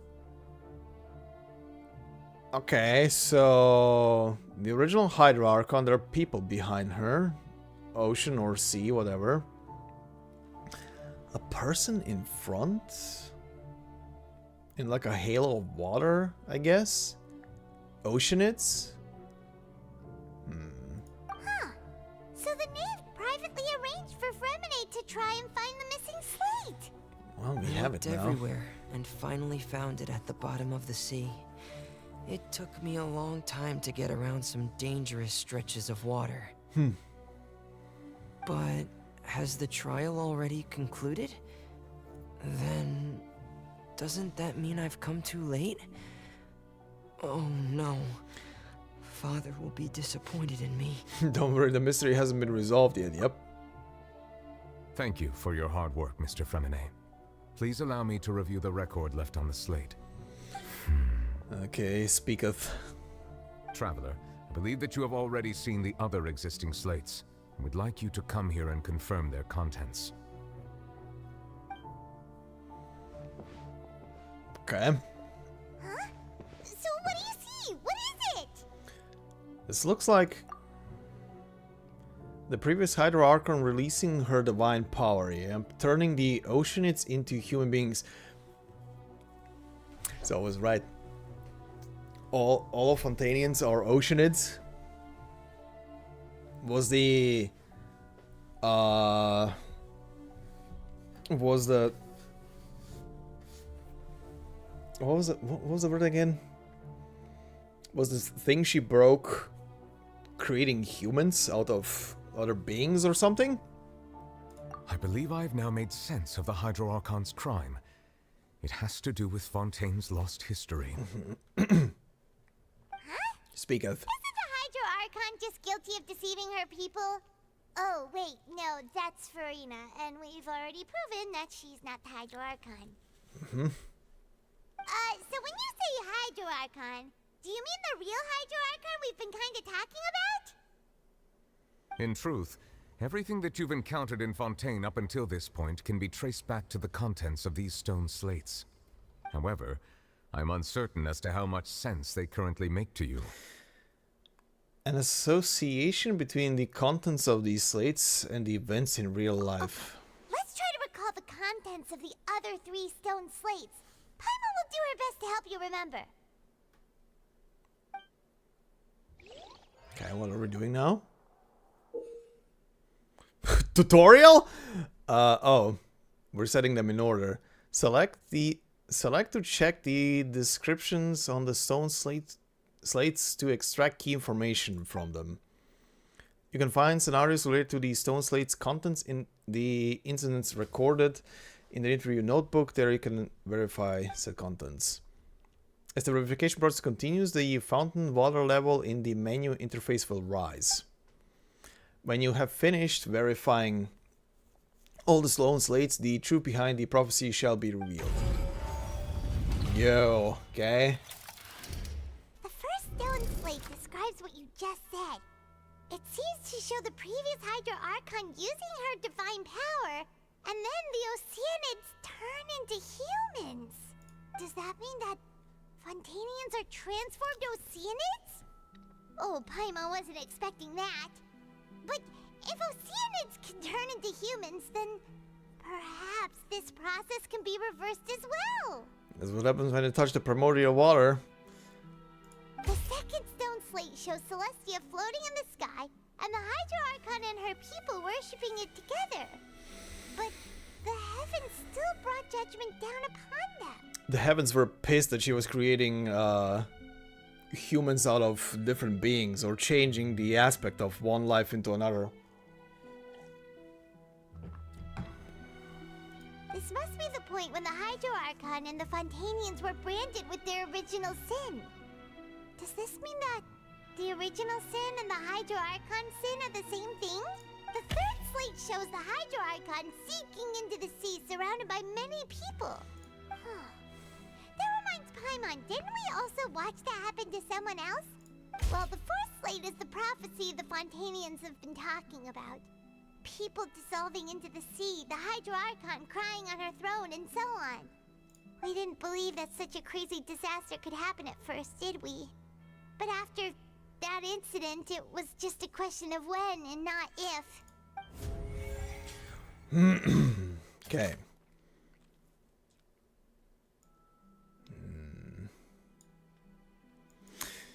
The stone slates in the ruin showing the prophecy describe a history of the future. The first piece that was originally missing has been found by Femine. It seems to show the former Hydro Archon using divine power to turn Oceanids into humans. Verify? Ah. Communicating with you by... she believes the prophecy will certainly happen, but that you needn't give up all hope. Archon guilt be punished via the death sentence. The entrance to the primordial sea is sealed. The Novilayat believed child to be innocent. The authorities judged him guilty. It turns out that the fountains can be dissolved by water from the primordial sea. Verify? We know from the case of the serial disappearances of young women that Fontainians can be dissolved in primordial seawater. And this might be the reason that Fontainians can dissolve. Didn't mean to press that there. Yep, okay, that's verified then. Prophecy slate number 2. The stone slates in the ruins showing the prophecy describe a history of the future. Second slate. Show Celestia floating in the sky and the Hydra Archon and her people worshipping it together, but the heavens still brought judgment down upon them. Because the heavens were pissed. They were mega pissed.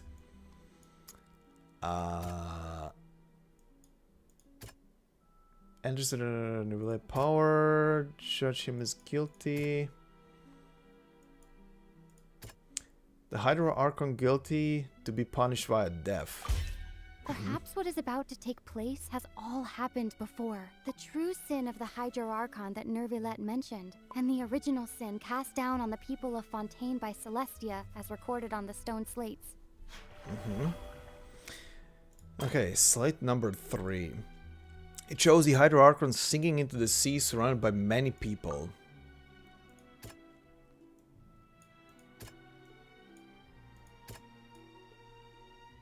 This one, Avia fell into the water containing primordial seawater? It's not as simple as falling into the sea. When Navia fell into the sea, her consciousness was subjected to judgment. The stone slates show the people gathered around the Hydro Archon in the sea. Could that be alluding to the same thing? Okay, and the final one. It shows a scene that is basically identical to that described in the prophecy circulating throughout Fontaine. Fontainians will eventually be dissolved into the sea. The Hydra Archon will sit alone on her throne and weep.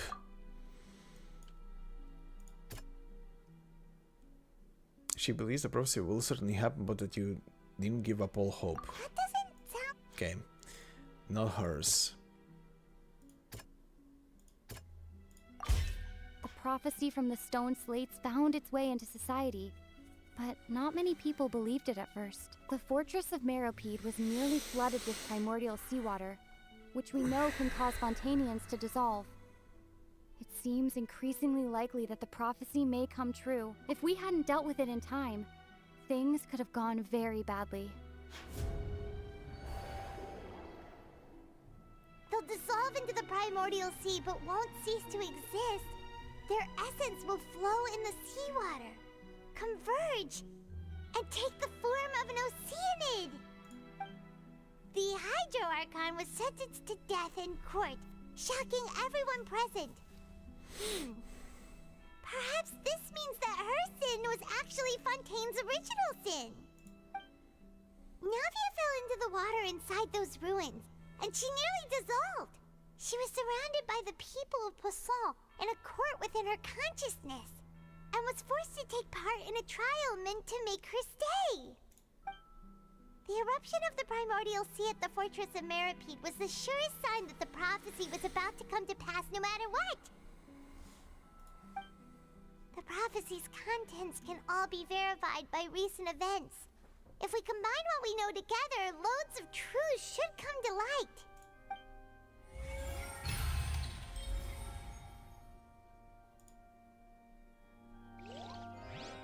Oh boy.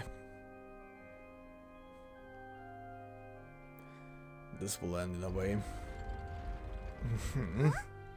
Oh, Paimon gets it now! So that's how you can make sense of it! But then it feels like we're going to have to share some truly shocking revelations. Let's hear them. The first slate reveals that Fontainians are not real humans. Incredible. Linny, did you hear that? We're not real humans. All Fontainians were originally created by the late previous Hydro Archon, with Oceanids as their basis. The evidence for that can be found in how only Fontainians could dissolve in primordial seawater, and how all the girls Vacher dissolved were also turned into Oceanids. Oh, and according to Navia, when she was about to get dissolved, she also saw everyone gathered around for a trial, all of them in the shape of Oceanids. Indeed. The second slate reveals that the crime of the Hydra Archon was her creation of Fontainians from Oceanids. Yeah, and it follows from the content of the first slate that she probably angered conquered Celestia by creating humans without prior permission. That could also explain why the Oratrice judged the Hydro Archon to be guilty. It's to account for that ancient sin. The Hydro Archon's true sin was creating us? And yet, after many hundreds of years, the Hydro Archon's creations have turned around to try to judge the Archon within the Opera Epiclese. As for the third slate, the twists of history are often the most unexpected of all. I'm still convinced that it should come after the fourth slate. Yeah! Isn't the image here just like when Navia fell into the sea? So wouldn't it be trying to show the image of the Hydro Archon also falling into the sea once the prophecy has been fulfilled in the fourth slate? The fourth slate depicts the fulfillment of the prophecy as it's already widely known. In the end, the people will all be dissolved into the waters, and only the Hydro Archon will remain weeping on her throne. Only then will the sins of the people of Fontaine be washed away. Did Paimon get all that right? You've made some keen deductions. I must say, given how much you still don't know, it is impressive that you've already managed to connect so many pieces of the truth. However, while you were able to decode all the information on the slates, they've also been etched with an additional layer of hidden information using a different power source. Oh? When we were at the ruins, I tried to decipher the hidden information recorded in the slates. But since we only had 3 slates at the time, I was unable to come to a full conclusion. Now that the slate collection is complete, I shall make another attempt to decipher the narrative recorded within. If everything goes well, we should finally be informed of the unadulterated truth. Are we about to force out the actual Hydro Archon from her hiding place?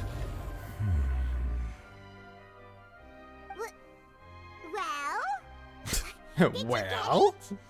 I believe I should share this truth not only with you, but with all the people of Fontaine as well. I will try to briefly summarize it for you. Okay.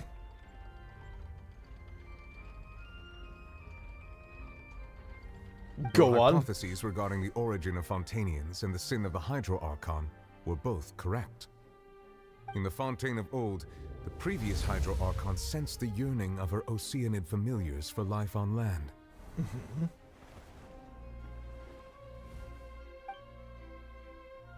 The Oceanids were enamored with the beauty and romanticism of human beings, and wishing to have those experiences for themselves, expressed to the Hydro Archon their desire to become of a similar kind.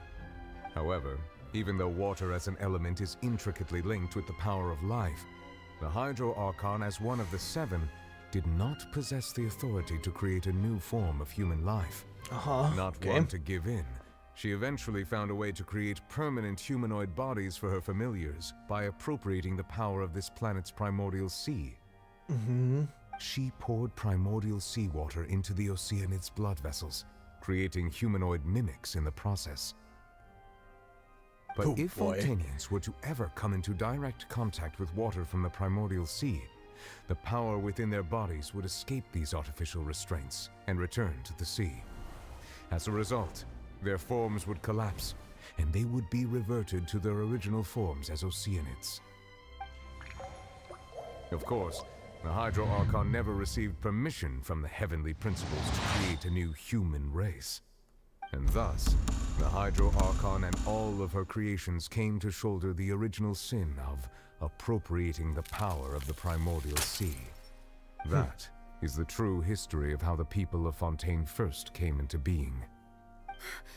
So we were all Oceanids before we turned into human beings? I mean, your ancestors were. That's way too much information for me. I think I'm just going to pretend that I never heard a single thing. Good choice.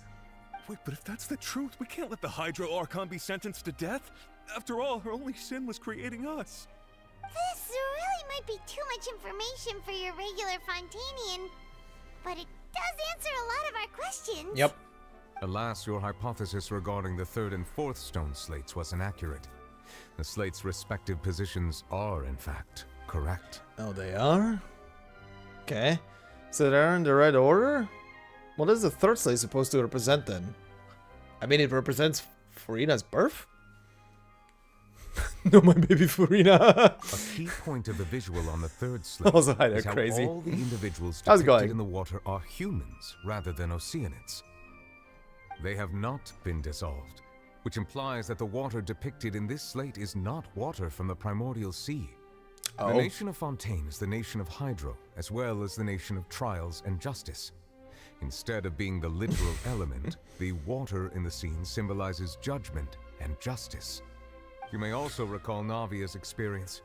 When she fell into the sea, her consciousness was surrounded by that of many others who intended to hold a trial to determine her fate. Yeah. Therefore, the meaning of the third slate is that the people of Fontaine shall try the Hydro Archon at the court of justice. Oh. Whoopsie, we completed the third step. Yes, it refers to our present situation.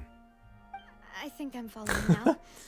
So, what Well, you're saying I have is, no idea what her story even quest though is. we decided to put on this trial to avoid fulfilling the prophecy, in truth, everything we've done has happened exactly as the prophecy foretold. So now, it seems, we're the ones making sure it comes true. Yep. What should we do? It feels like there's no way out of this. Huh. No matter what, the prophecy will be fulfilled. Is this what it feels like to be a prisoner of fate? If that's the case, does that mean the scene in the fourth slate will also be fulfilled soon? Traveler, I would like to point out another small fallacy in your deductions. About the fourth slate. You probably thought that the eruption of primordial seawater beneath the fortress of Meripede served as the surest sign that the prophecy was about to come to pass, yes?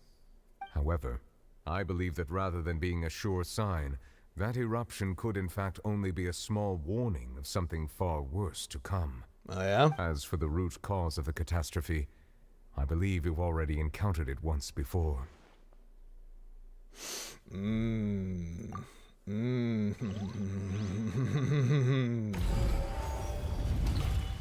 The ultimate proof.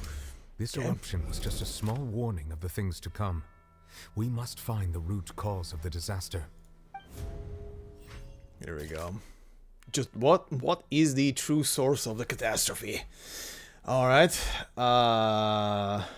Verify the stuff again. The prophesied disaster will likely spread from here. Okay. Indescribably massive whale? It was both dream and reality.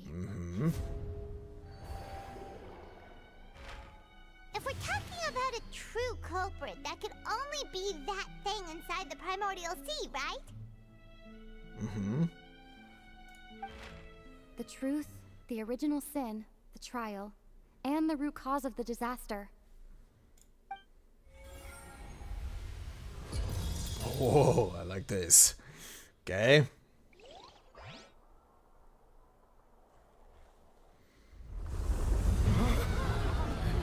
Oh, here we go.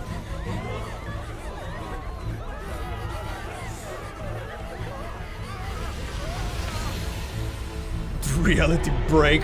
Oh boy. Hi there.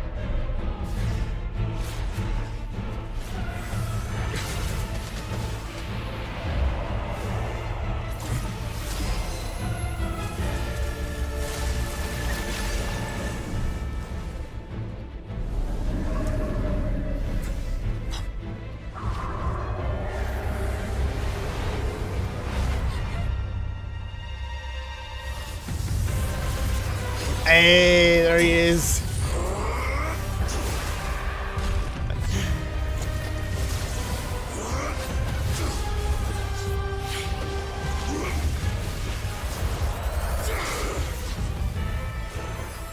Damn, child pissed. Nice.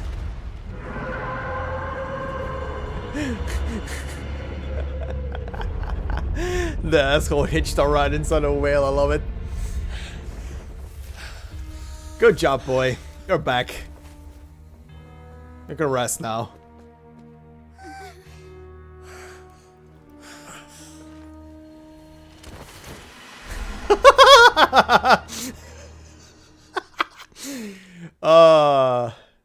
love you, you idiot. That was way too close! How did that thing just burst into the Opera House? Wait, was that the huge whale you saw in your dream? Yep. I bet you that it's also the one that Child saw when he was young. So we've met it at last. I understand very well why it has chosen to make an appearance here. Mm-hmm. That whale does not belong to Tevat. It is a monster that has traversed the stars, weeping all the while. Mm-hmm. It has been greedily consuming the energy from the planet's primordial sea, using it to grow. That is the main cause for the rising sea levels.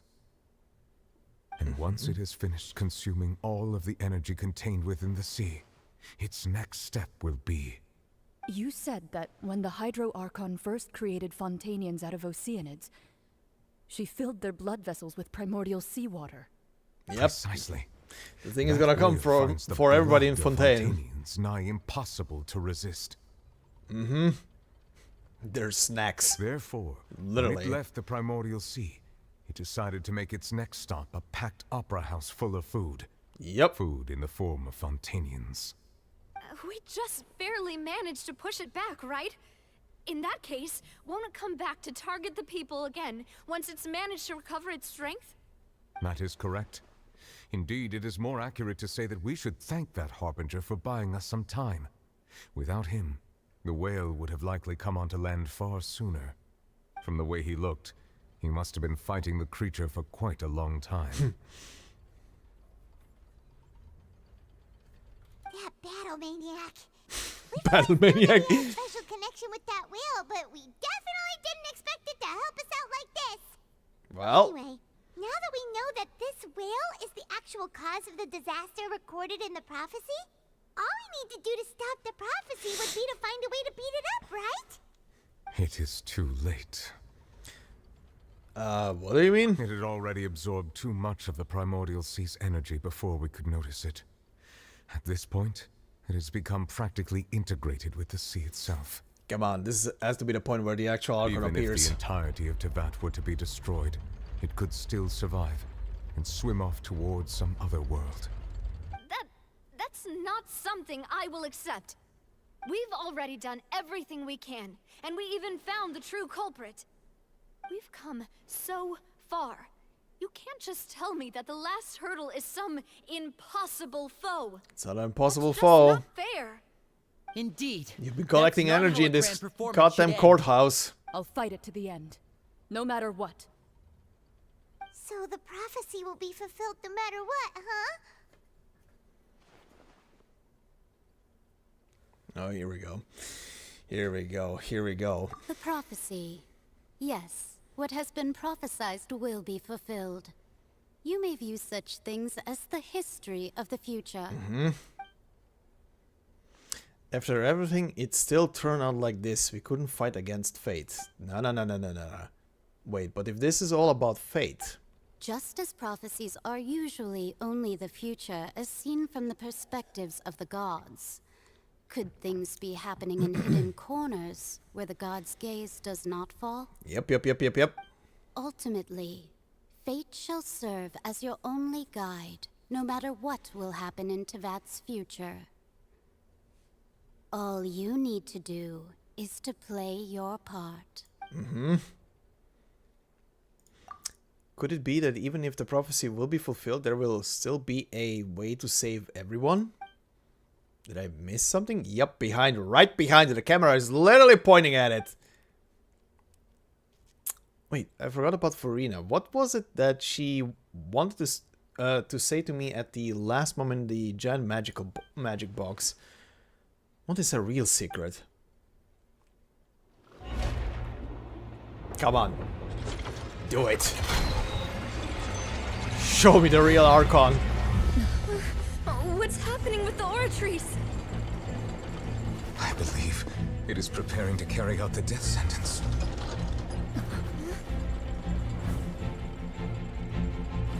Farina!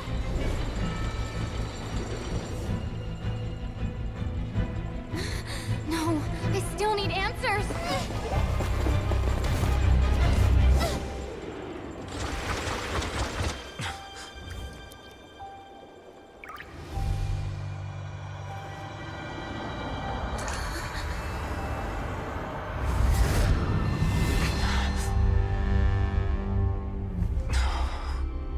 Oh. Whoa. Oh, hi. There we go. There we go. There we go. There is the Archon. Hi there.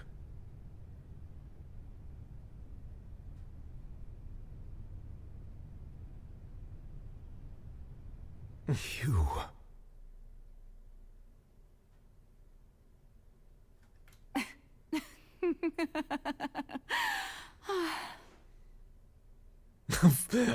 Farina question. I love how it's written. Farina? Question mark? Sorry.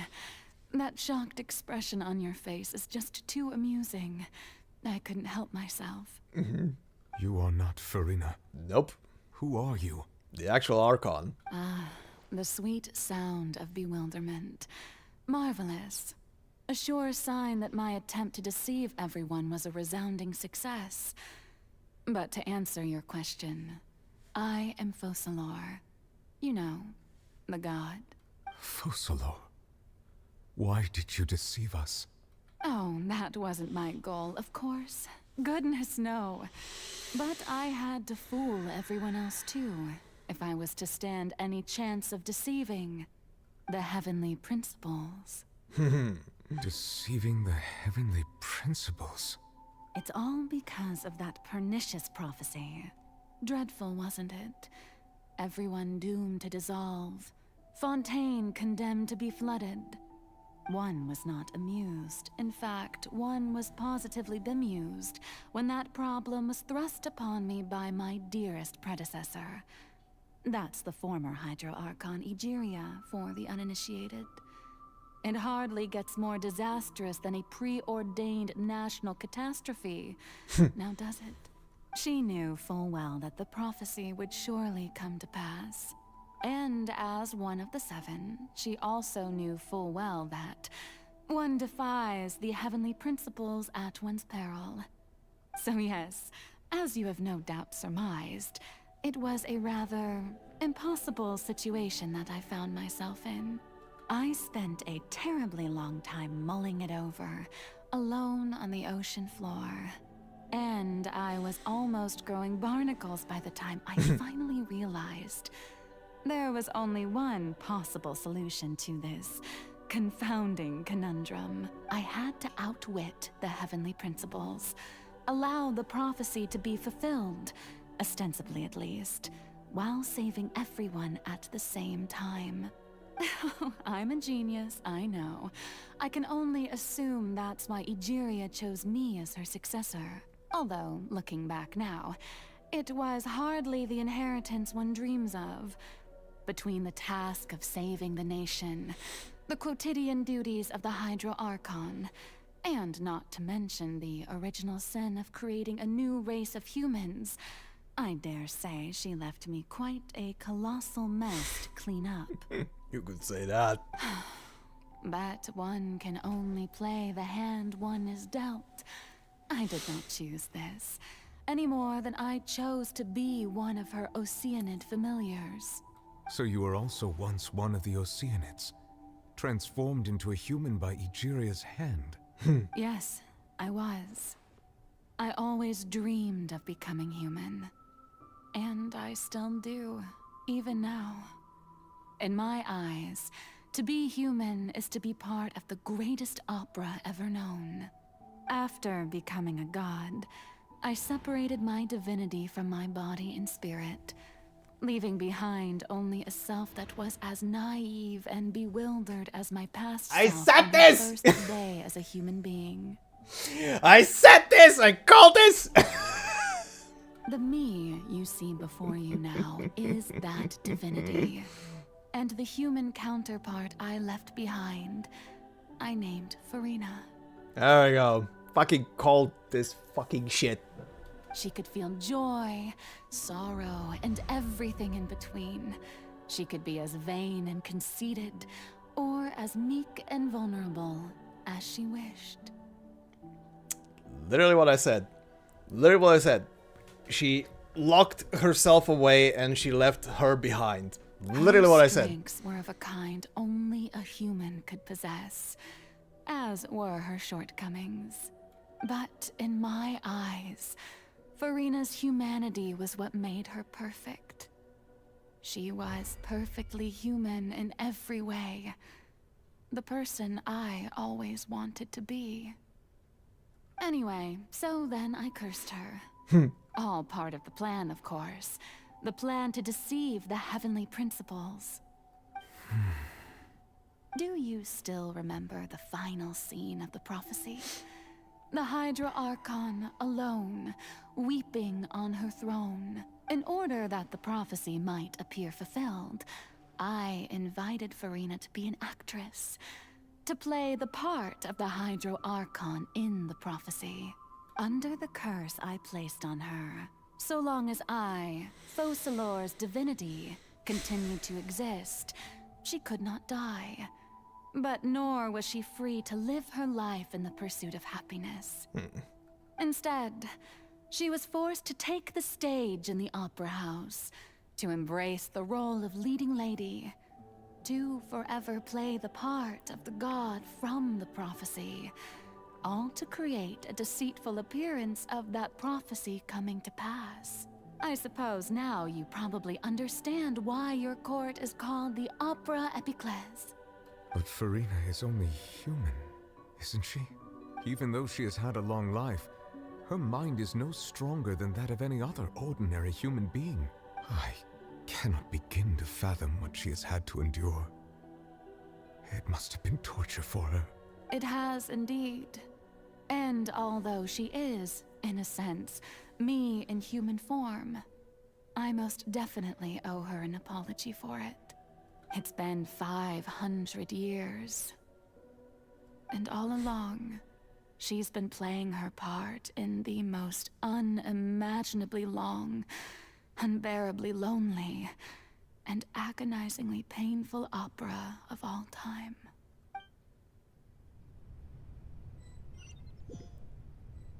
What, are we loading? Oh.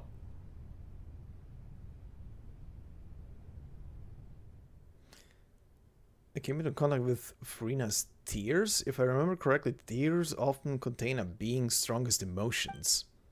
With sufficiently strong hydrosensitivity, I can form an emotional connection, just like I did with the Oceanid at the Fountain of Lucine. Wait, could this be Furina's inner world? Furina, what is she doing on stage? Wait a moment. That probably isn't Furina, that's likely a reflection of her inner self. If I can directly speak to that self, I might be able to easily get what I wanted to know. I came here for answers. Either way, this opportunity is not to be missed. Let me try talking to her.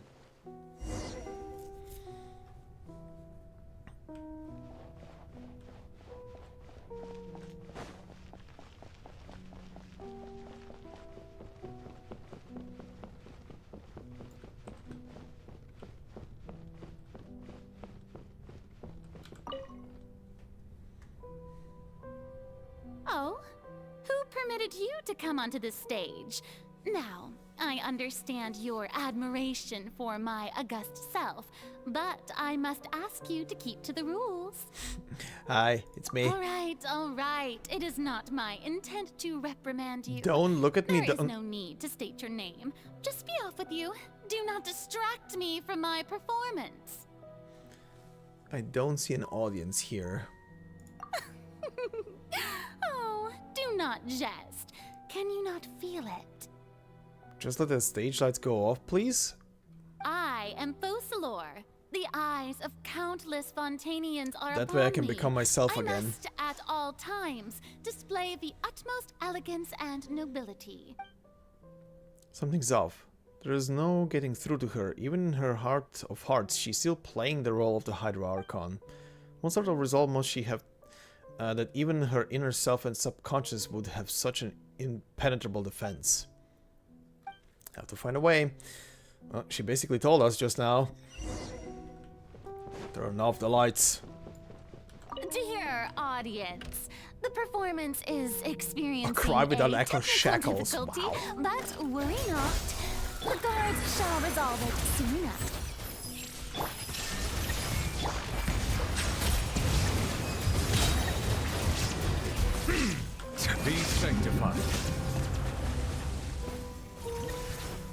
Hey, what gives? The audience is still watching me, you know. Guards? Wait, where are the guards? Guards!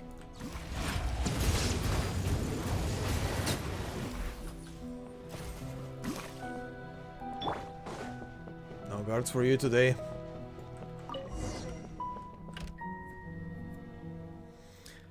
That's all the spotlights turned off. If in Furina's heart they must have symbolized the eyes of the people on her. Speaking of which, I think I just received some sort of signal. Was that her true voice? A ticket? When did that end up here? Oh. Go there. Either way, it looks like the show is about to begin. In that case, show me how you truly feel, Furina. Scene 1 before a mirror, Furina.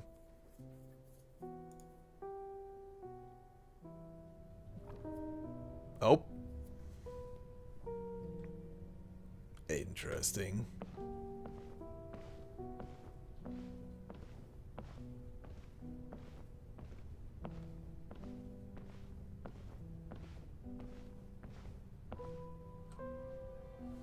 Furina.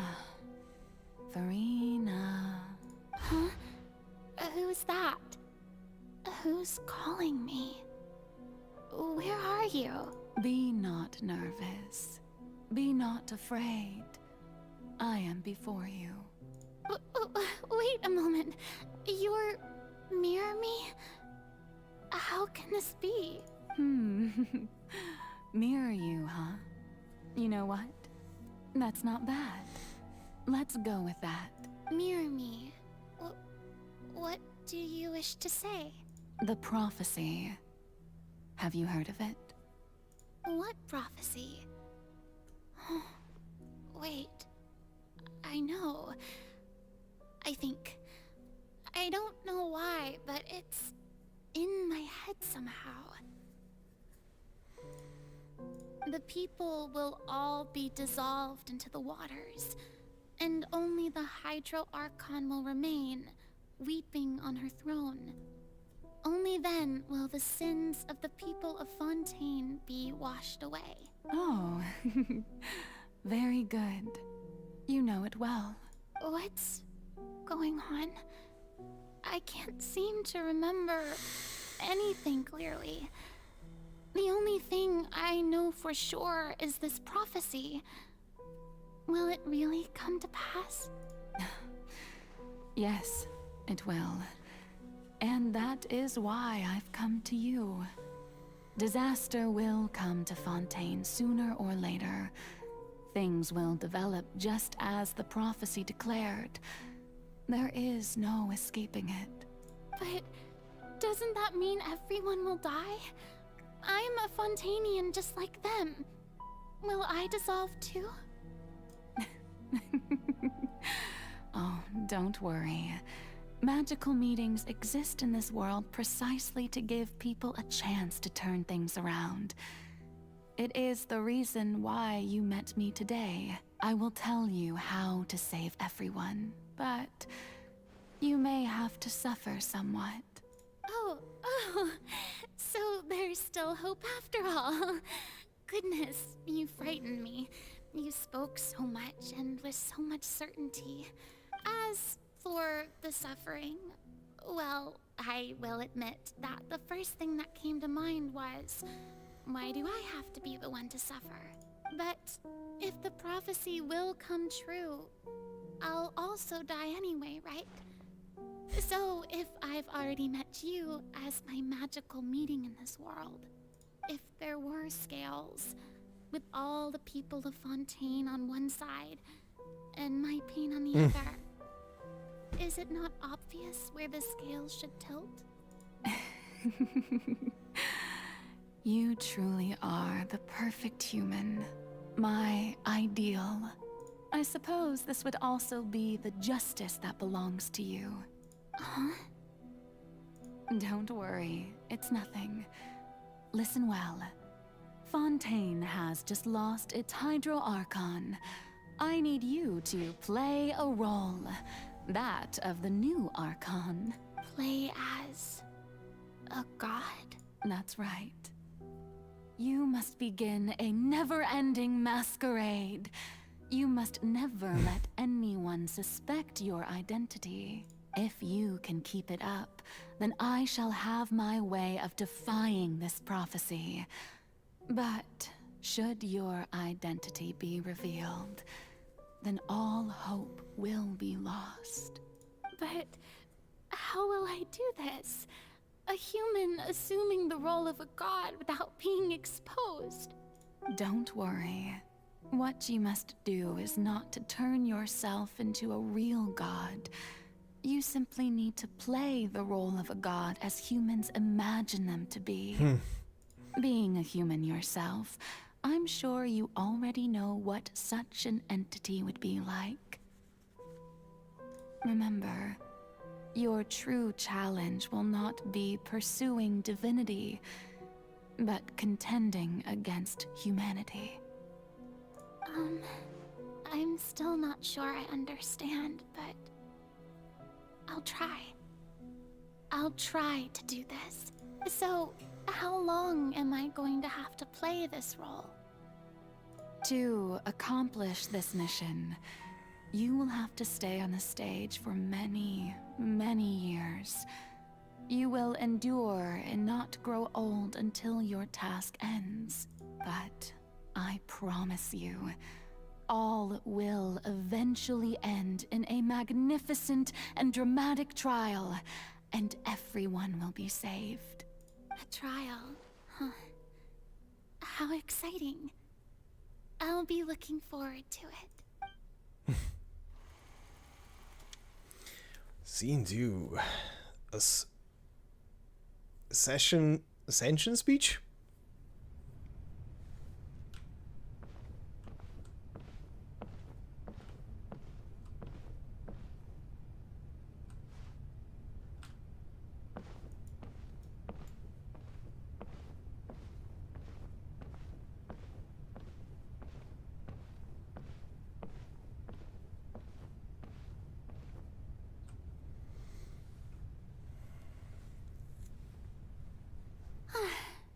The Maison Cardinalise has announced my accession. Accession, okay. Okay. But this is my first time facing the people. What should I say to most appear like a god? To be honest, I still don't know. Perhaps I should first try to act natural. Summon courage.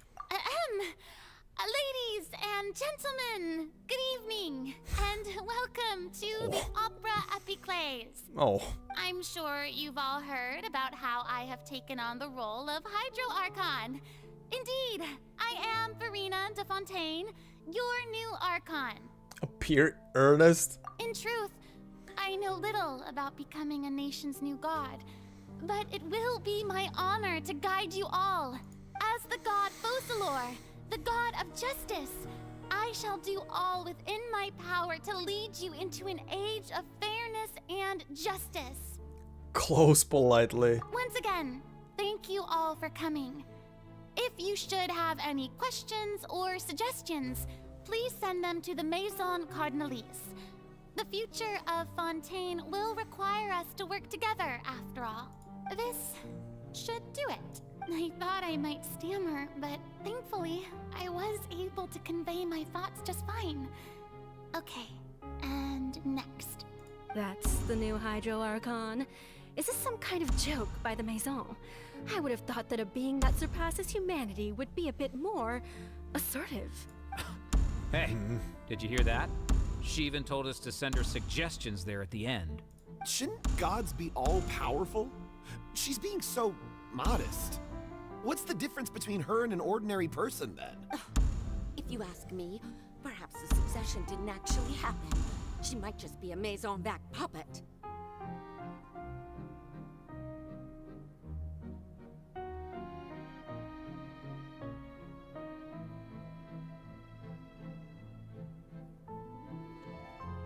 Wait, what's going on? Why is everyone suspecting me of being a fake? Oh, this is bad. If I get exposed here, there'll be no saving the people from the prophecy. Right.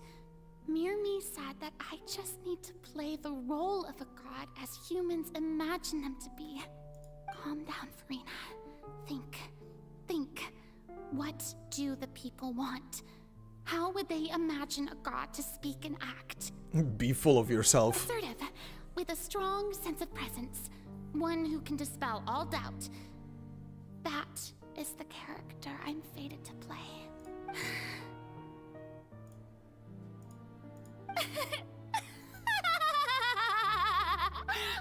Oh, very good, my people. Only ones such as you are deserving of my rule. Now, I was wondering if some weak puppet were to one day come onto the stage and claim ownership of this opera house, would the children of Fontaine follow them? Well, it seems that you would all see right through them. Having passed my test, you are qualified to witness wondrous trials alongside my august self, here in this opera house. Oh boy. You may consider my previous act a door gift of sorts. I thought it was a debut that suited the atmosphere. Now then, let us be reintroduced. Ah, so that was just a performance. How could I have forgotten that we were inside an opera house? Personality? It's quite shocking, to be honest, but I suppose it's a better look than before. Such a fascinating and bold deity. How wonderful. Our future may yet be bright after all. It seems I've turned them around. Best follow this flow and restart my accession speech. Resolutely with conviction. My dear people, whether you acknowledge me or not, whether you trust me or nay, I say to you, keep faith in your ardor for justice. We have heard it said that this nation's sins can no longer be washed away. Well, I say that justice is most fragrant when it blooms amid sin. Turn up the drama. The scales of justice should not weigh heavy in the hands of its god. On one side, it must carry fairness and justice. And on the other, praise and applause. May law be the prayer on our lips. May judgment be our worship. Let us light the fires and drink to the future of Fontaine. And the speech empathetically. There is no trouble in this world that justice cannot solve. All that is needed is for you, my people, to believe in it, heart and soul. So long as I, the Archon Focalor, stand within the Opera Epiclese, so long as I stand before the oratrice, I shall even judge the gods of this world! Oh boy.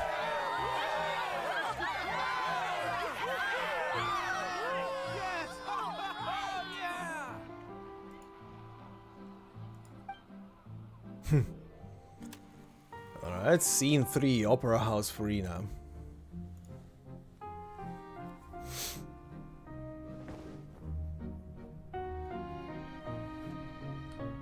Oh, I can actually run now.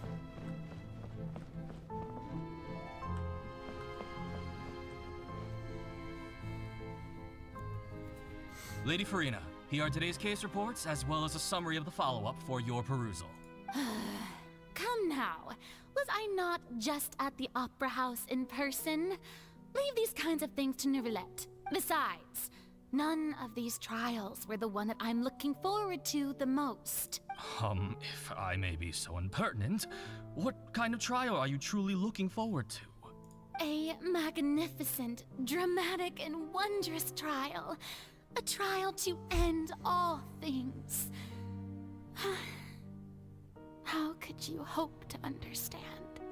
That's true. I fear I lack the ability to grasp your divine thought, Lady Archon. Speaking about her own trial in the future, huh? No need for fright. And do not take what I said before too seriously. Go now. Do your duties. The trial I await. It will come one day. Yep, it did definitely come one day.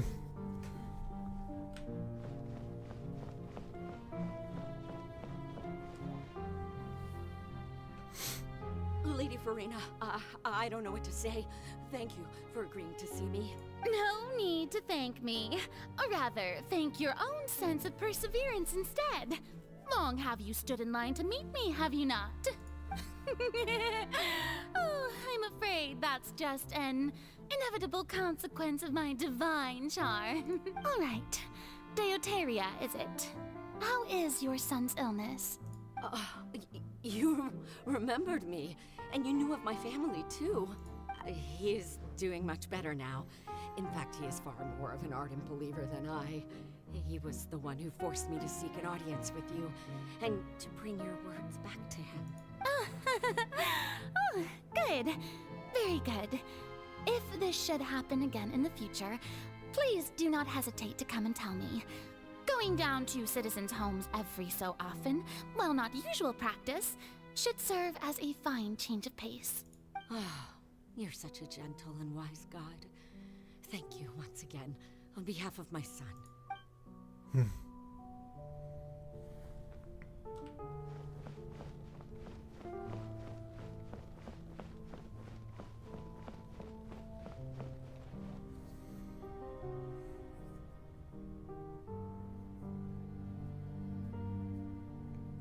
Lady Farina, here are the latest hydrological reports.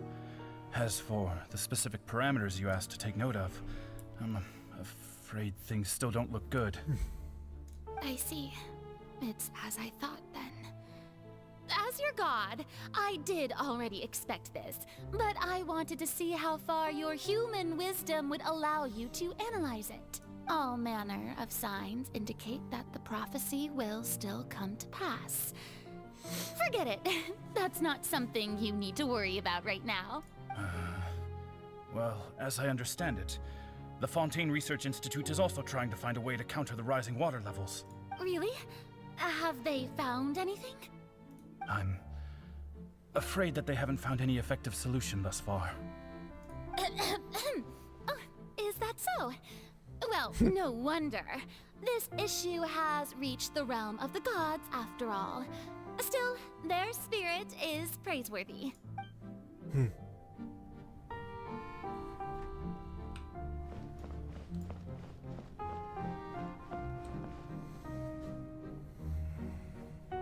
The day is finally over.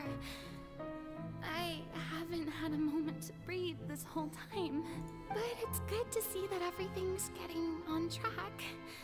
There are no longer any voices of suspicion. Maybe this is fine. I just need to keep going, and everyone will be saved. All right, Farina, don't think too hard about this. You need rest. Tomorrow's a new day. Alright, scene 4, Opera House. Lady Farina, here are the new trial reports for the latest cases, as well as a summary of the follow-up. There'll be no need for that. I've seen them already. There's no need to go back over scenes I've witnessed in person before. Lady Farina, I've waited so long for this chance to see you in this manner. Indeed, my dear, loyal citizen. This joyous moment is an honor for us both. Lady Farina, we're detecting significant hydrological anomalies near Poisson. Understood. Keep monitoring. Keep me informed should anything come up at the Institute. I don't think I let anything slip today. I must show the people that there is nothing to worry about. I just don't know when these days will end. I feel utterly exhausted. Best to rest early today, too.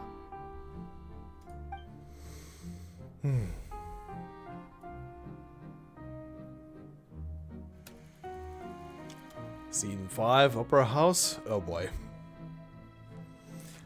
It's gonna get progressively worse and worse. Mm-hmm.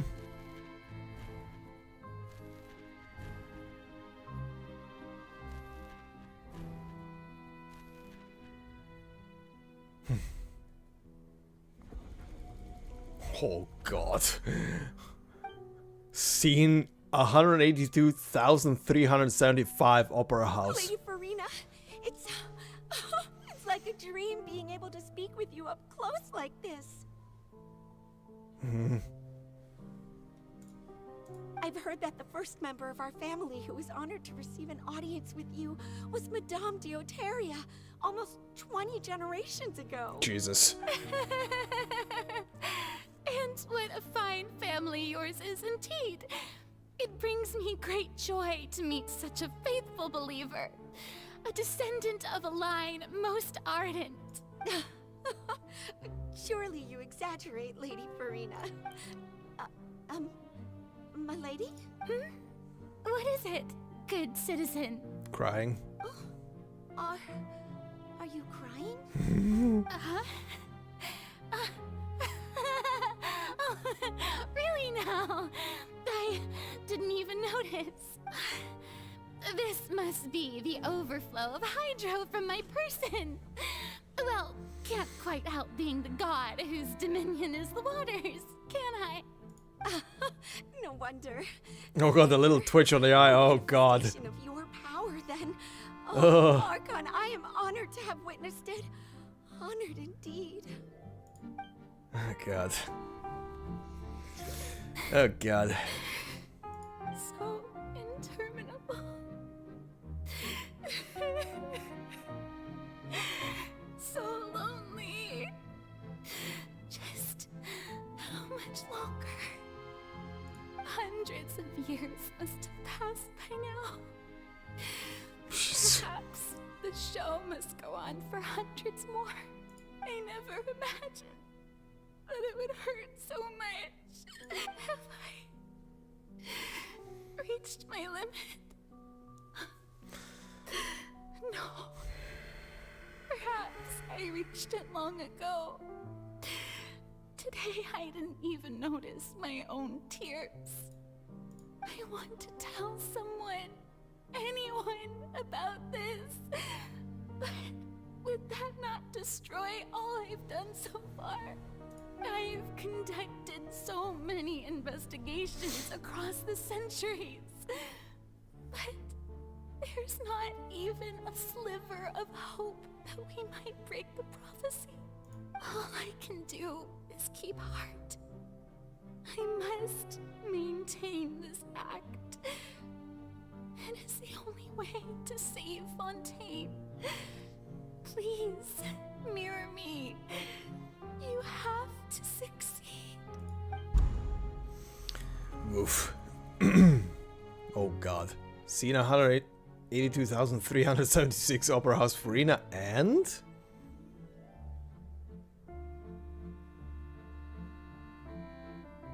Farina, you don't have to shoulder this burden alone. Although I don't know what you might be keeping from everyone. Your people are more than willing to share your burden with you. It's my voice? Is this scene from when we were within the giant magic box? Yup. This is great. I didn't think this scene would replay in her inner world. Surely I'll find out what she wanted to tell me this time. Share my burden. That's impossible. It was fated right from the start that this would be my duty alone. But even if your burden doesn't need to be shared, you can just share it with me. I'm what you'd call a witness. A witness? Yes. I've heard that you came to Tevat from beyond the stars, yes. In other words, you never belonged here. And if Tevat is, in its entirety, a show on a stage, then you're just a spectator, aren't you? If that's the case... She's right. I could confide in her, couldn't I? But if things don't play out as expected, The people of Fontaine will be the ones to pay the price. No, Farina. You shouldn't be selfish. But what if it's really alright? Farina, you've worked so hard for so long. Surely it would be okay to put yourself first for once. Just this once. Do it. Is it such an outrageous thing to do anyway? To find someone in whom you can confide your frustration. Do it.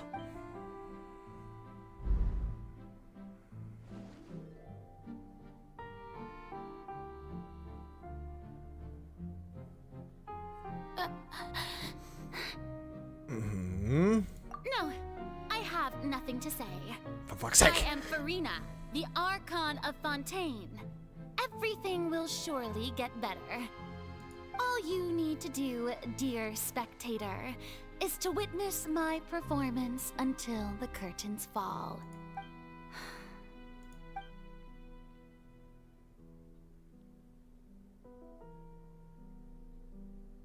Fine.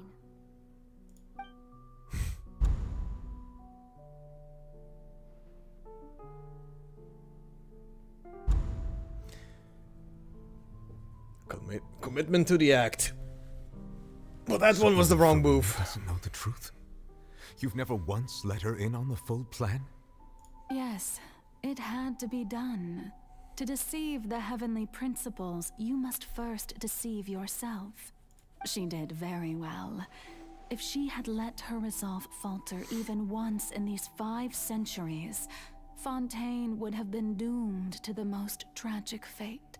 It seems that trusting humanity was the right decision after all. I believe that I understand how your deception works, but that is only half the truth, is it not?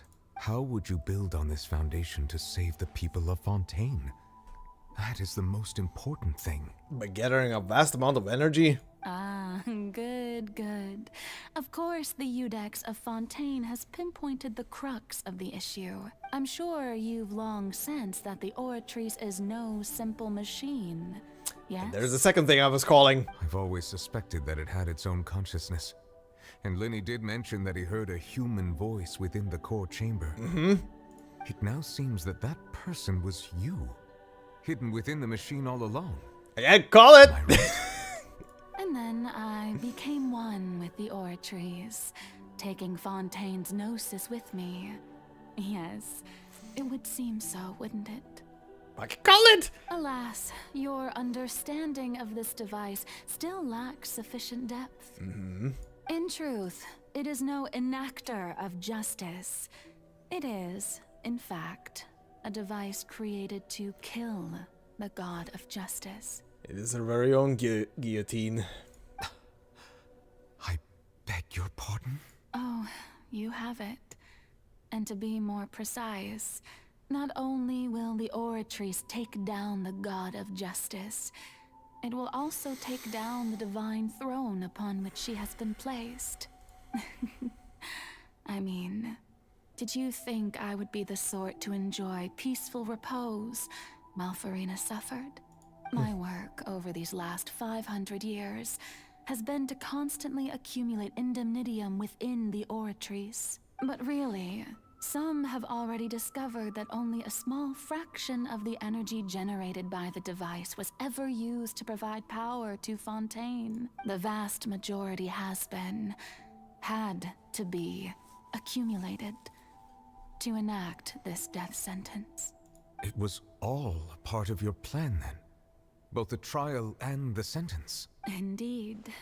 This power, accrued over 5 centuries, could have sustained Fontainians for millennia, had it only been used for that purpose. Almost all of it has now been stored within the Oratrice. But only power of this magnitude could hope to destroy the Hydro Archon's divine throne, shaking the rules established by Celestia, and breaking through the institution that is the Seven. So the Oratrice's call for death was for neither Farina nor Focalor, but for the Hydro Archon. The destruction of that divine throne. If I do not misunderstand your intent, You must be... Returning what's rightfully yours to you, of course. In other words, this was all done to return the authority of the Hydro Archon to the Hydro Dragon of this planet. But...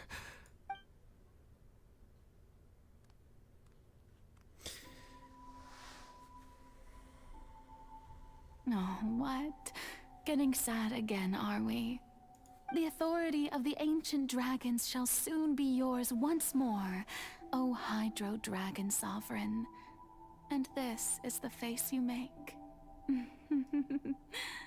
all you've done throughout the years is just so you can sacrifice yourself at the very end.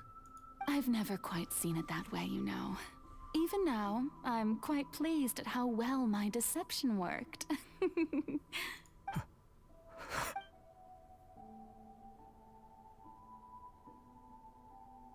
Hydro Dragon, don't cry. Oh.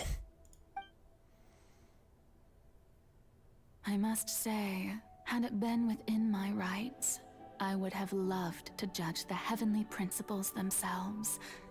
Were they not guilty of essentially the same crime? Egeria stole the power of the primordial sea, and the heavenly principles stole the power you ancient dragons possessed. I, for my part, am the god of justice.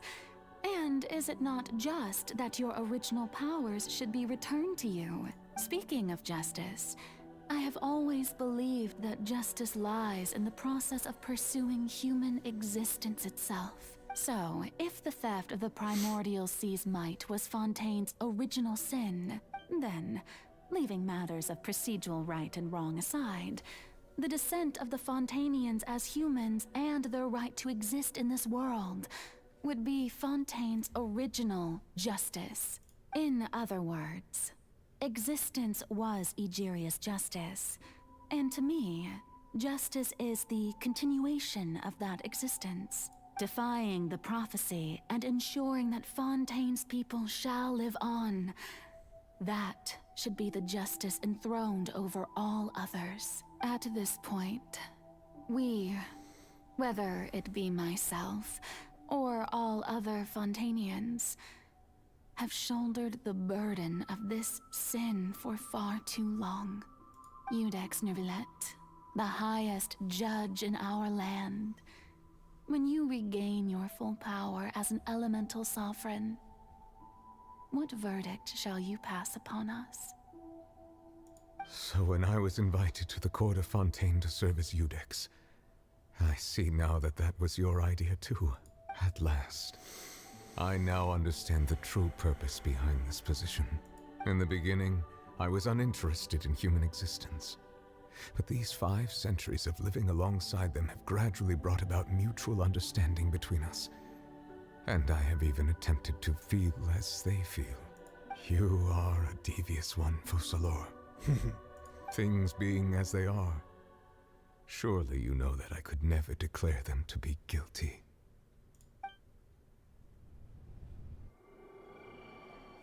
Oh shit, here we go. The hour of my execution is almost here. For the sinner, the curtain call has come. I know I may not sound it, but faced with death, I find myself a little afraid. Perhaps this is one thing both gods and humans have in common.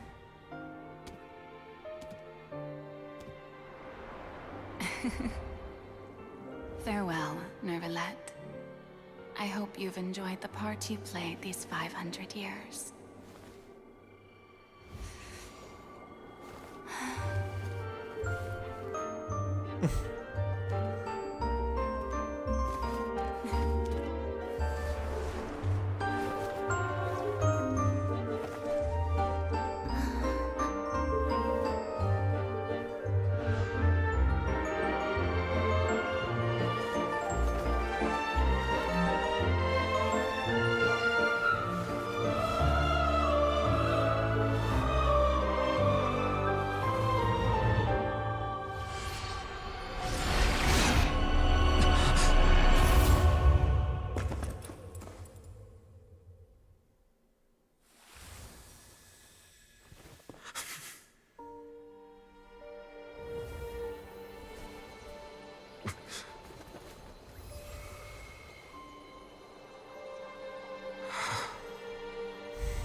Oh.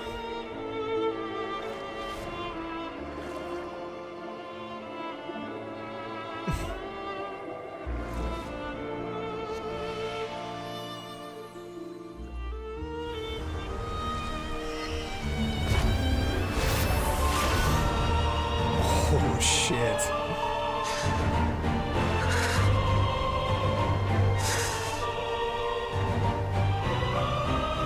I, Eudex Nouvelet, hereby declare,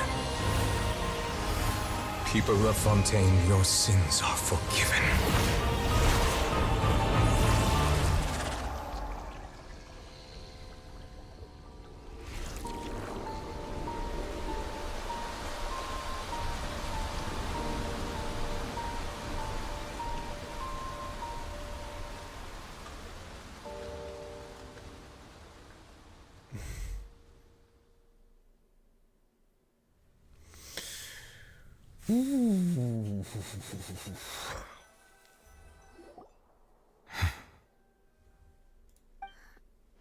What just happened? Has the death sentence been carried out? Oh yeah. Was that bright light some sort of misdirection? I have a feeling that something huge just happened. Oh, you missed quite the show. But since we're all still alive and haven't been dissolved, I assume whatever happened was good for us. It's time to end this. We must mete out punishment to that beast. Didn't you say just a moment ago that it can't be defeated? Oh, it I can. have gained the strength sufficient to deal with it. Through certain means, I now have the ability to separate the power of the Primordial Sea from that creature. We should seize the opportunity to pursue our quarry. You obtain power? Traveler, now that the oratories can no longer function, I require an executor to help me mete out justice. The root of the calamities befalling Fontaine. The beast that enacts the prophecy. Its name is the all-devouring Narwhal. Narwhal! Here we go. Come with me, traveler. The hour of execution has come. Oh, shit. Let's do this shit. Time to fight a space whale. Oh.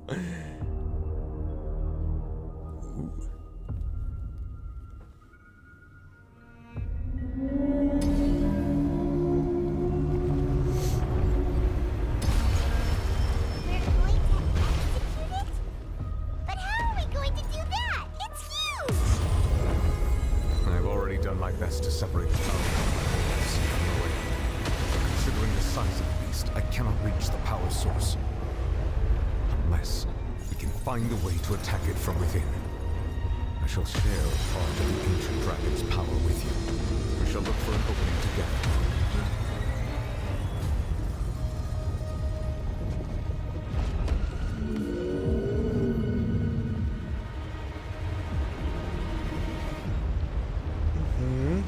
I can feel its sorrow turning into hostility.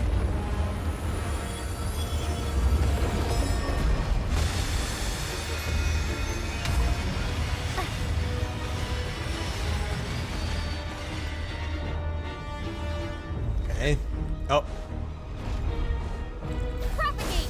There is no escape! Settle down! The all-devouring narwhal cannot resist its instinct to devour. Continue to trigger its hostility. Chance will present itself.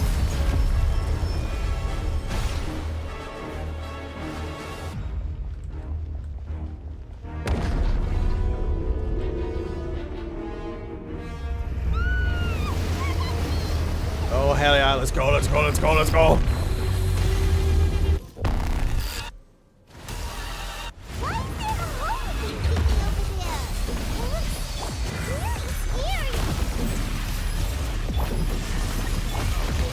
Fucking music going in all of a sudden. The tide's next. I have granted you my protection. Do not fear. Seize the moment and use my power to suppress its root from within.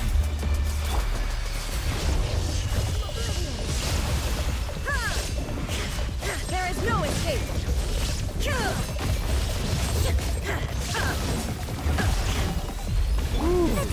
damage. Hold on. For the back. Settle down.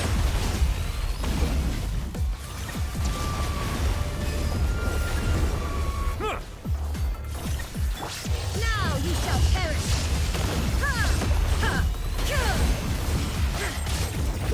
Illusion shattered. Let the mighty be humble.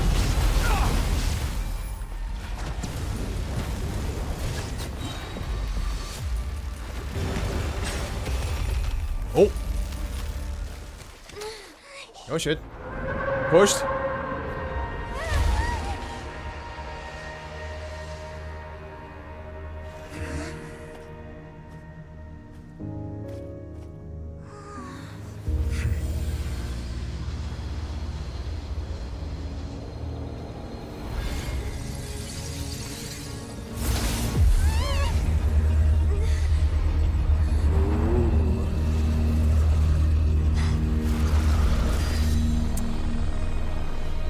Oh, hi. There you are. So who are you? Hi. So why do you look like a Herrscher? Thanks for helping with the cleanup. It should have been my job, but oh well. And you're? It was just supposed to be a short private training session for me. I didn't think that my disciple and my master's pet would start brawling in the meantime. Your disciple? Child. Your master's pet? Well, actually, I had a feeling that it would happen at some point, but they bumped into one another earlier than I thought. What a blunder. I suppose I'll have to swing my sword 3 million times as penance. But, okay. Disciple? That power. Who are you exactly? Paimon has an idea. From what she said earlier, she must be Child's master. Skirk? Right? Oh, that's Skirk? It's just that he gave us the impression that she was the less talkative person. I simply did not have anything to say to the weak. But you, on the other hand, managed to defeat the all-devouring narwhal without using power from beyond this world. Oh, are you from beyond this world? I mean, yeah, probably. So you may speak to me as equals. What sort of person? What sort of person would take the all-devouring narwhal as a pet? I have to agree. It's a strange use of a planet's primordial waters just to raise an all-devouring narwhal. Uh-huh. That kind of power is wasted on it. It's not cooperative. It eats too much. And I have more important things to do with my time than pet sitting. The only thing that creature has going for it is its looks. Oh, alright then. All in all, it fails as a pet. Miss Skirk? I think you might have missed the point. The point being? Well, being that this pet almost destroyed an entire nation. So what sort of person is your master? Well, Child's master's master. Wait, is that right? Oh, right. So you don't know him. Sorry, I assumed you did. His name is Sertologi. Not a name I recognize. Who? I am unfamiliar with that name. Huh. So Master isn't sufficiently famous. How should I describe him then? Alright I've then. heard of the name The Fowl. The Fowl? Still nothing? Well, how about the Visionary? The Dofnir? Vetterfulnir then? Okay. Or Gold Rhine-Daughter? Ooh, that one we've heard. Rhine-Daughter's part of the Hexen Circle. She's Albedo's mom, right? Oh. Motherfucker. So you do know that name. Motherfucker. To be honest, I also heard all of those names and titles from my master. I don't actually know them either. Ooh, this is going some full bullshit circle. Okay, I like it. I suppose you understand now, yes? My master is likely a similar sort to Rhine-Daughter. They are both pursuing some form of perfection. Okay, someone on the same level as her, huh? Wait, didn't you also mention a visionary person? Paimon didn't quite catch their name. Actually, never mind that. I believe it expedient to inform you that the all-devouring narwhal used up nearly all its strength fighting you. Such roiling hydro energies will prove difficult for the planet's deep seas to digest. As such, the Fontaine back on the surface has most likely been thrown into chaos. In other words, the prophecy that you've been fretting over should now be in full swing. Oh boy. There's little to be surprised about, Paimon.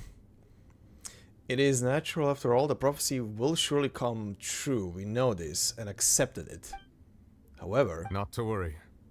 Focalor has already managed to deceive the heavenly principles. Yep. The people are gonna be fine. In the end, the people will all be dissolved into the waters, and only Furina will remain, weeping on her throne. Holy shit.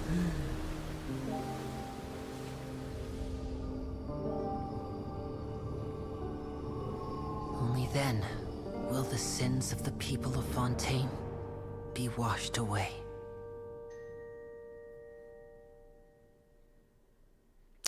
But...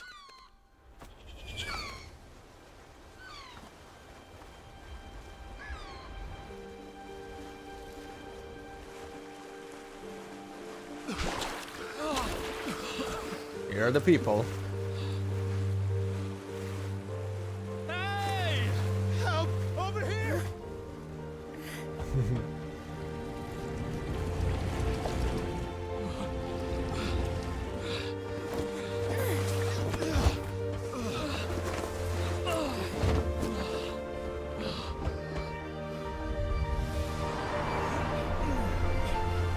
Jesus Christ, start fishing. Oh. Water going down. Oh wait, no, that's oh, cool. Cool. All hands initiate emergency rescue. That's the Archeo's building. Start fishing. For real. Hurry!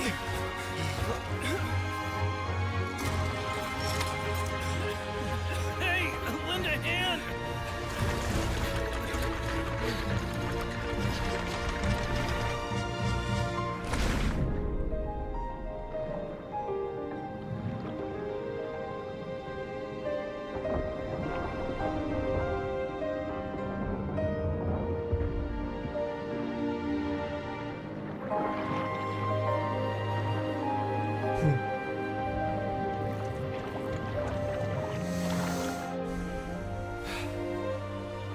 Look!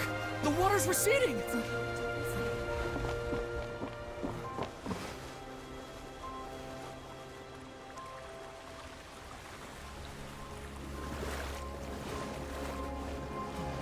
It's a miracle! Water's receding. We didn't dissolve. The prophecy was wrong. The prophecy was wrong.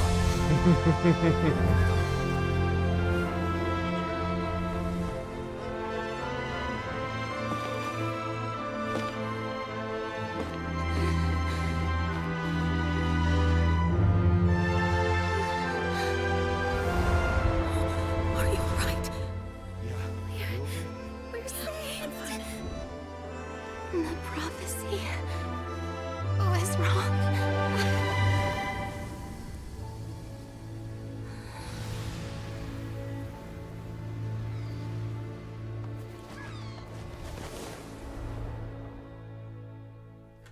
Cool. I see that. Whoa. Excuse me, Noelle. What? I see what? What was that? What were you saying? The loading screen blocked you off. The soil renewed. The Spina di Rosula talks post-disaster rebuilding. I recently visited Poisson to meet with Miss Navia, spokesperson of the Spina di Rosula, and we spoke about Poisson's present and future. Old soil can still give birth to new bloom, Miss Navia stated. Hope is like seeing a small cookie when you're starving late at night. You just need a little... That is a good analogy. Skyship Winglet, Lunar Brain of the Fontaine Research Institute.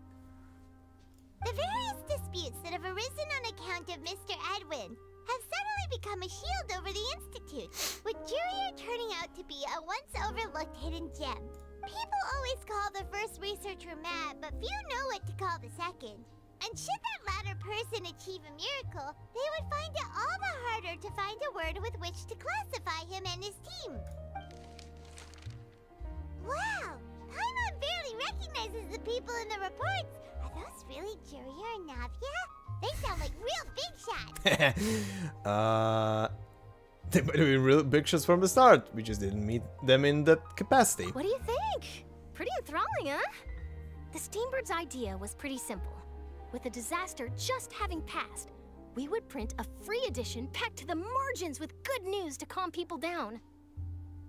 The value for these big scoops lies in their inevitable follow-ups. We'll publish further reports and go into the stories behind those people. Edwin's assistant, Jurier, created a true flying ship, while Navia is leading people in the reconstruction of their home. I'm sure that these stories could draw even your well-traveled eye. The articles do make me curious about how things will play out. I'm curious too! Wait a minute. Didn't we watch everything happen from start to finish? What's there to be curious about?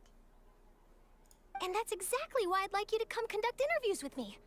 You're the best incubators of news, if you haven't noticed. And also, with you around, I'm sure I'll get to see that Duke. Are you sure? Hasn't he turned you down several times already? Oh, this time will be different. Come on, let's head to Poisson first, and then make a trip to the fortress. There are some things you'll only know when you get there. Oh boy. Do I actually have to do that? Oh. Finale, go to Poisson. Okay. Sure thing. Is that ship actually somewhere now? Hold on. Hold on. Is that ship actually somewhere visible now?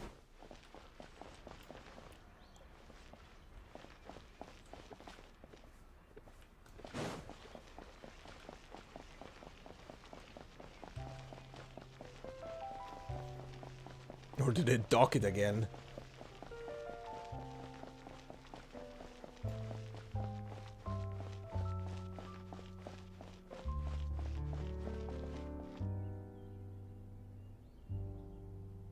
Oh, that's a regular ship. Can't see it. Okay.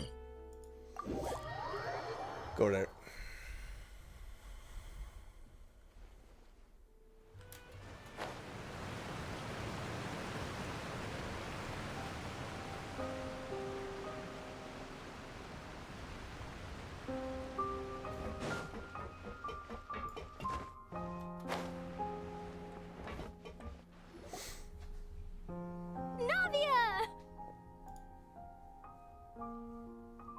Oh, it's you. What brings you all here? Hey, we're just having a look around. I'm here to update myself on how things are going here. Oh, the Fatui are here too. Let me introduce you. This is Mr. Garunt Snežević. He represented the Knave in sending us a large amount of supplies, and is helping with our work. Our residents are hard at work as well. Thanks to everyone, work is progressing nicely. We've lost a lot of people, but we're moving forward. That will have to be enough. Hello, Miss Charlotte. I'm a big fan of yours. I especially like that article you wrote last year about Fontaine's stray cats. With this guy. But if you don't mind, could you not emphasize our role too much in your report? It's not charity we're doing here. We just happen to share the same interests as the Spina. I get where you're coming from. I'll keep it as simple as possible. Or would you be willing to feature as friendly neighbors? That would be fine. Thanks. Oh, you're back too. How are things? We finished laying down the construction materials. It'll be another hour before the workers are able to go over there. Huh? You're here too, Clarence? Well, her reputation's greatly risen after that whole duel business with Miss Farina. So she's here in Poisson to wait out the heat. All right. She really came here to help me out. There's too much to consider in the reconstruction of Poisson. The Spina has need of more decision makers. And, well, I do already happen to be connected to Mr. Callis. Oh, wait just a moment. Do you mind me asking a few questions? You know, about how you felt before the duel, about what it was like facing down a god. There's lots of exciting material there, I bet. Forget it. I'm sure you can find a better theme than that, Miss Charlotte. I see you're the same as always. Couldn't you do me a favor, for Navia's sake? Well, if we're talking about doing things for my sake, you might as well just take a few more photos of me. Or of the Traveler. It's better than wasting time persuading Chlorand at any rate. Of course I will. I'm not gonna let her off that easy. All right, then everyone who wants to be in the photo, gather up. Nice. How did it go? Was it a good shot? Did Paimon look cute in it? Not bad. Your addition really helped the composition of the picture. All right, hang on a moment. Let me snap a few more shots. Oh god. All right, that should do it. I'll be back here later anyway, so let's call it a day. Alright then. You're very quick. Speed is of the essence when it comes to the news, and freshness is the key. Also, not to brag, but I'm pretty good at building connections. Who knows? I might eventually get that interview with you after all, Miss Oh yes, look. Wow, you really do have that never say die spirit. I'm impressed. I'll hazard a guess that this is how you got that interview at the Fortress of Meripede. You already knew she was going? Whoa, you're well informed. Let me make a guess too. I asked Sijuin, who told Monsieur Nervillette, and he told you, right? That's a very complete information chain. In truth, all Monsieur Nervillette asked me was, when did the fortress become so friendly towards the media? I told him that it was best not to speak too soon. There's no guarantee that Wriothesley will make a personal appearance. You're right. I've got to treasure every moment I have with them. In which case, I'll be making a move first. Stay safe now. And tell me if you hear anything interesting. I'll treat you to afternoon tea in exchange. Good lord. Never give up. What's the next destination? Oh, Jesus Christ. Okay, we're making the rounds, huh? Sure.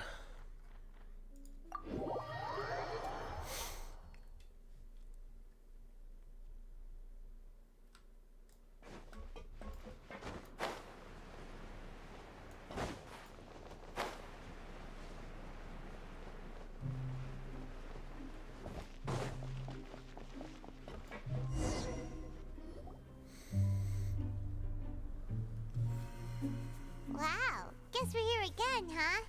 There's a real nostalgic feeling to this place. Looks like you've been missing us. Duke! Did you come all the way to the entrance to greet us? Of course. I'm here to welcome you and our dear Miss Charlotte, whom our good head nurse recommended to me. It's an honor to finally meet the much-rumored Duke. Thank you for consenting to my visit to the fortress, sir. No need to thank me. But that said, I shouldn't be the focus of your interview. I trust you recall our agreement? Of course, of course. All right then, this way. All right then.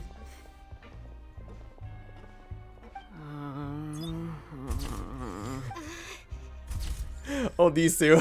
Hey, no need to be so nervous. I've already taken all the photos we need.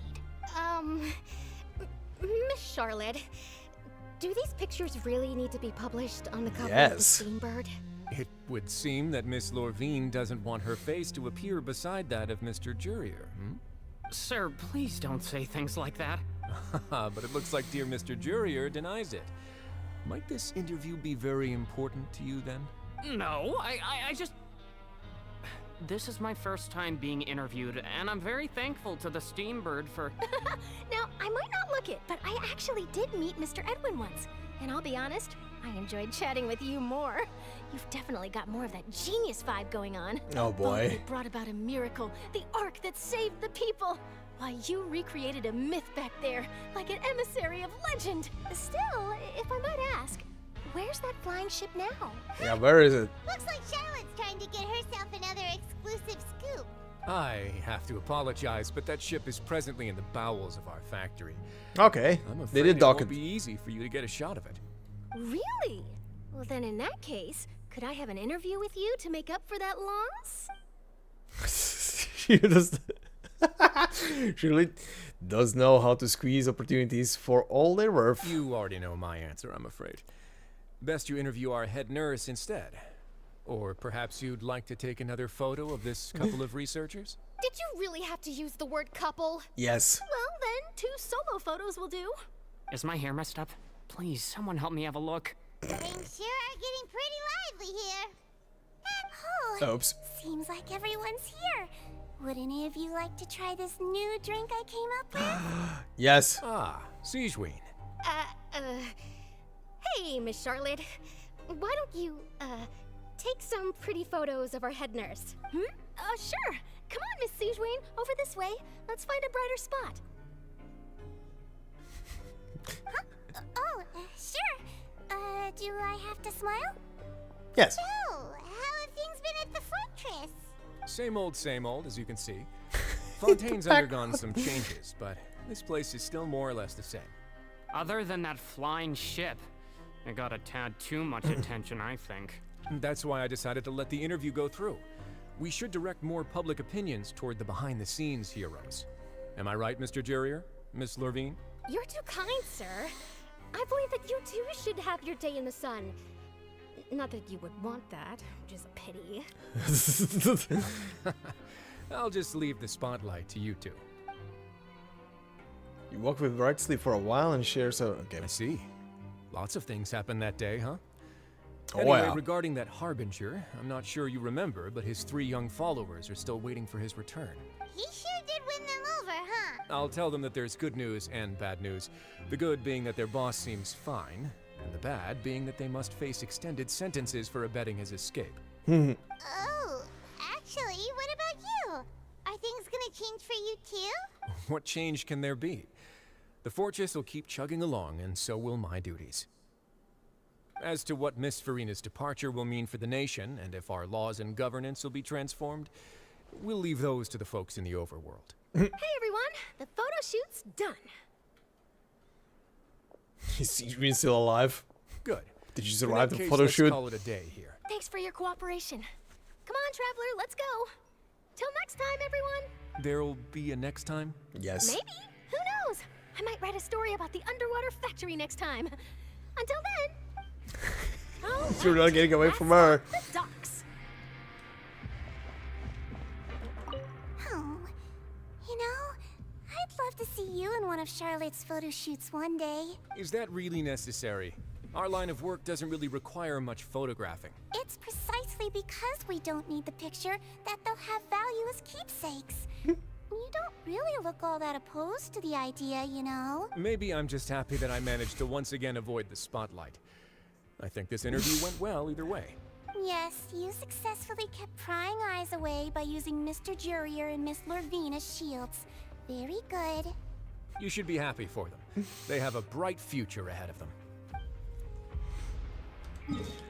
Okay. Where's the next one? Jesus, all the way there?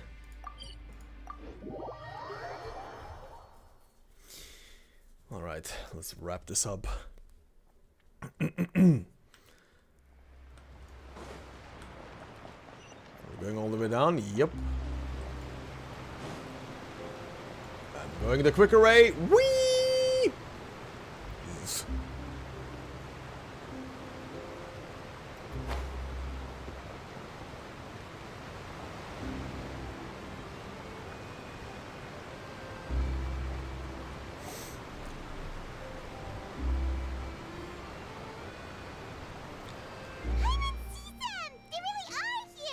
Navia mentioned that she stayed in touch with Linny and the others after working together.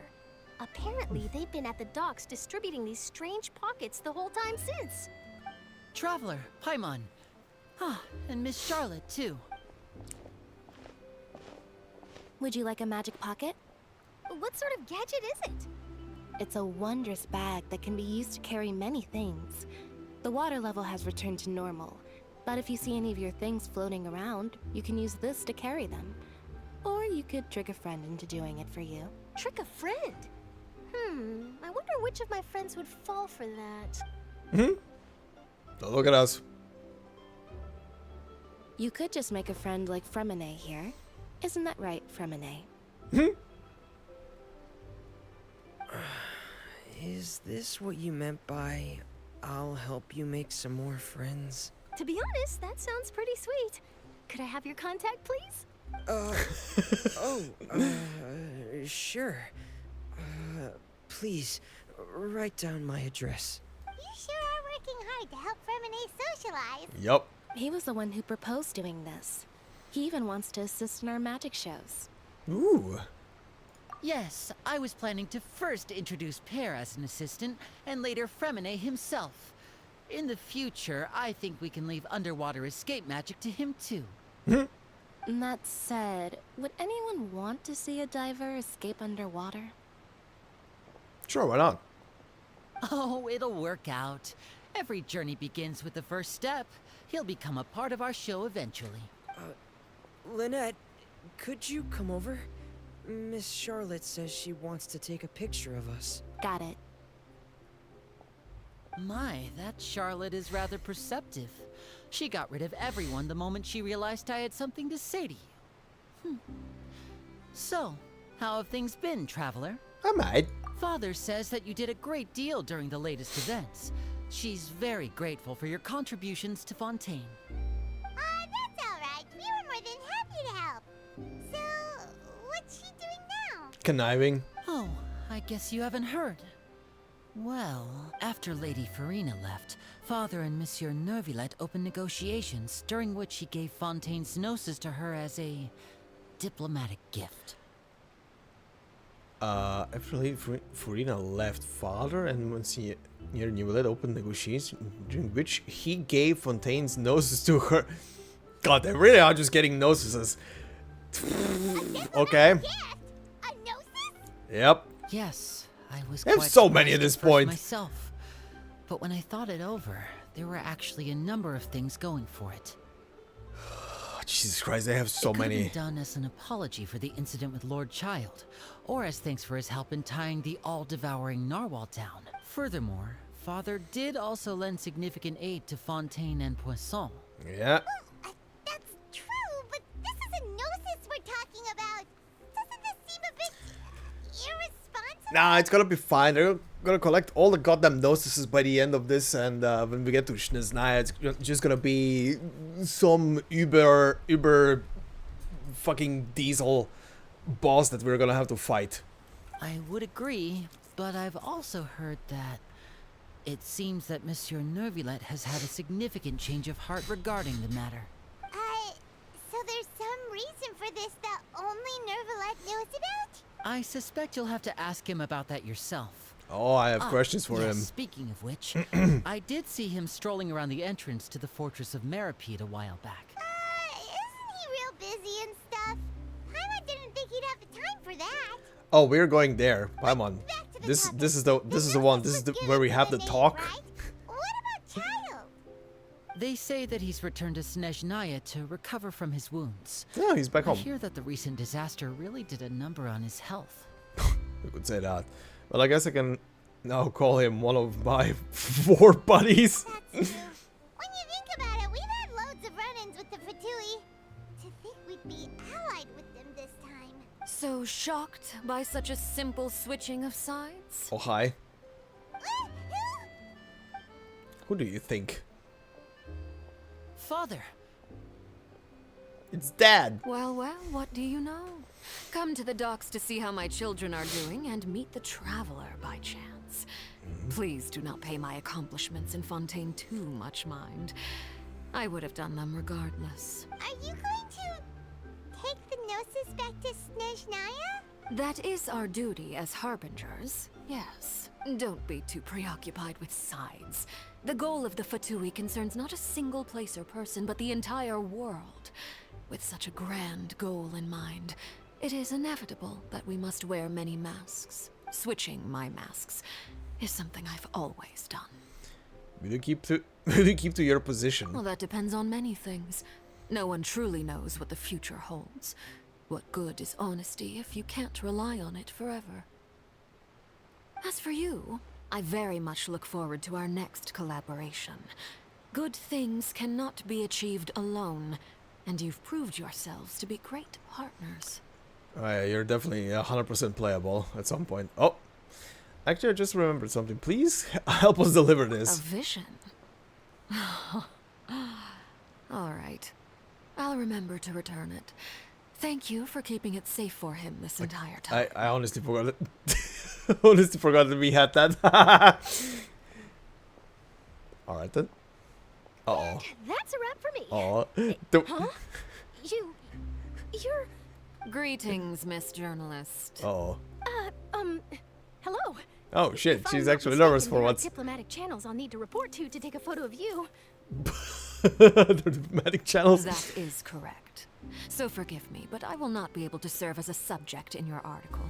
However, feel free to write as much as you'd like about our dear magicians and our upcoming rookie talent. I will. The sea breeze is quite pleasant. I shall continue my walk while the weather remains so agreeable. Farewell, Father. Oh, she has such an intimidating presence. I didn't even dare to take a picture. Thankfully, I've already wrapped up all my pre-scheduled interviews. Thank you all. This'll be more than enough for me to write about, I'm sure. Don't be too nervous. Why don't you take a magic pocket before you go? Here, Traveler, Paimon, you take one too. Sure. Give. That's right. Funny. I was giving out magic pockets when we first met too. And Oh, how we come what do full you know? circle. I'm doing the exact same thing right now. So many things have happened, but the pockets are still the pockets. I guess this must be life. We will all follow our own paths, and serendipity will lead you to your fated friends. All right then. We'll be handing out pockets in some other districts later, so we'll get going now. Have a good day, you two. Well, guess we sent Charlotte All right. out. Shall we go see how Neverlette's doing? I promise he's not so busy that he doesn't have time to chat anyway. Time to do the talk with Novelette. Time to learn all the dank bullshit. Speak to me, Durgan. Tell me the teases for the next bullshittery that will go down.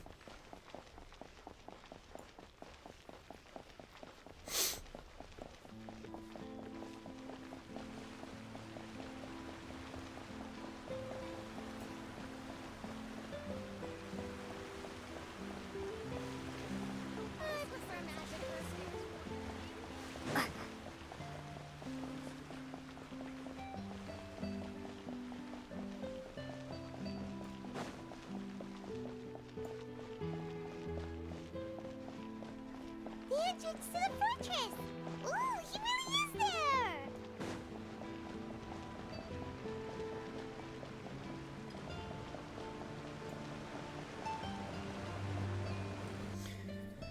Alright, Durgan, speak.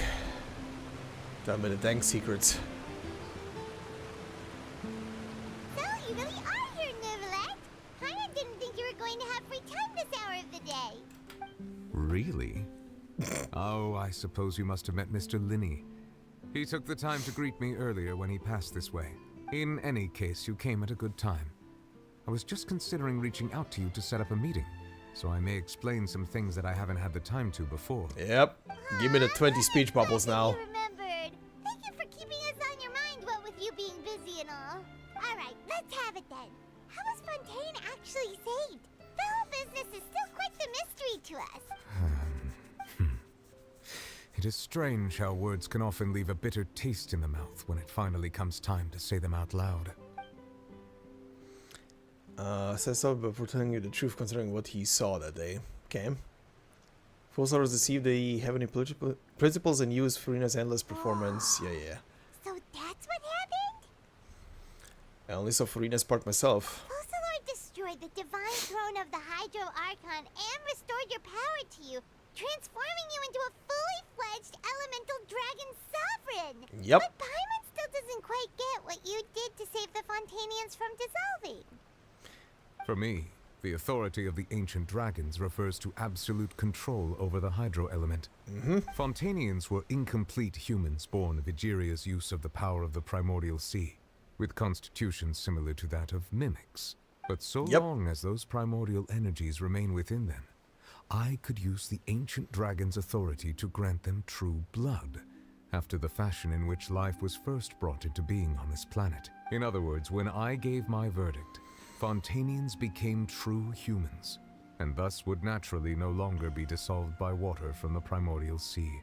Focalor must have counted on you to make that decision as well. Your verdict was the key to making the prophecy appear to have come true while saving everyone. You could say that it was at that moment that the Fontainians were finally truly born. Yeah, and in a manner of speaking, Focalor finally managed to fulfill the original Hydro Archon's wish to turn Oceanids into real people too. It seems from your expressions that you still have more things you wish to ask. Ask away. Oh yeah. I will tell you the truth as I know it. There we go. About the initial verdict that was passed on Child. I have investigated his case along many avenues, and I have learned that he once fell into an unknown chasm when he was young. There, by chance, he awakened the all-devouring narwhal.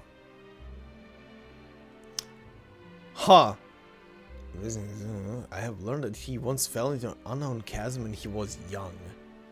Huh. But whether it be by sentiment or reason, that should not have been enough to consider him the root cause of the disaster. At most, he would have had tangential liability.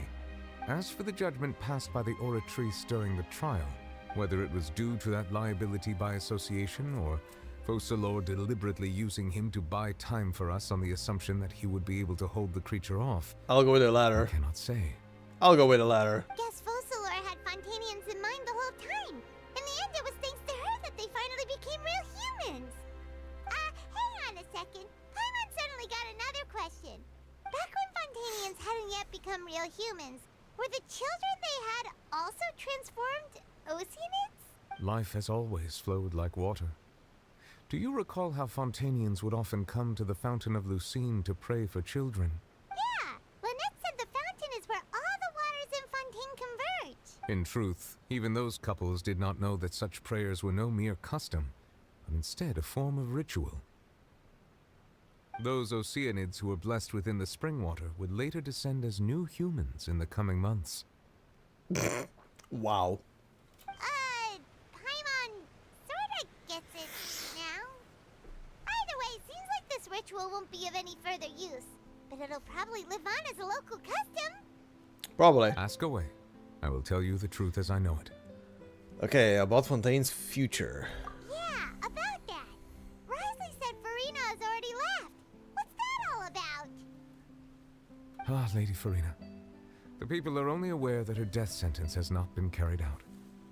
She abdicated the post of Hydro Archon and left affairs related to that title to me, before leaving the Opera House. I related Focalor's words to her faithfully and completely. After hearing them, she seemed neither saddened nor comforted. Just fucking let her live a normal life now. She literally was stuck in that shitty position for like 500 plus years. She simply said that she was tired and needed to rest. You know, after 500 years of keeping the goddamn act up, yeah, I'll believe it. Having said that, she then packed her things and moved out of the Opera House. Not unlike how an ordinary person might. But she's still got a place to stay, right? You need not worry. I will make arrangements to ensure that she will not want for food, clothing, board, or travel. In truth, I am somewhat happy for her.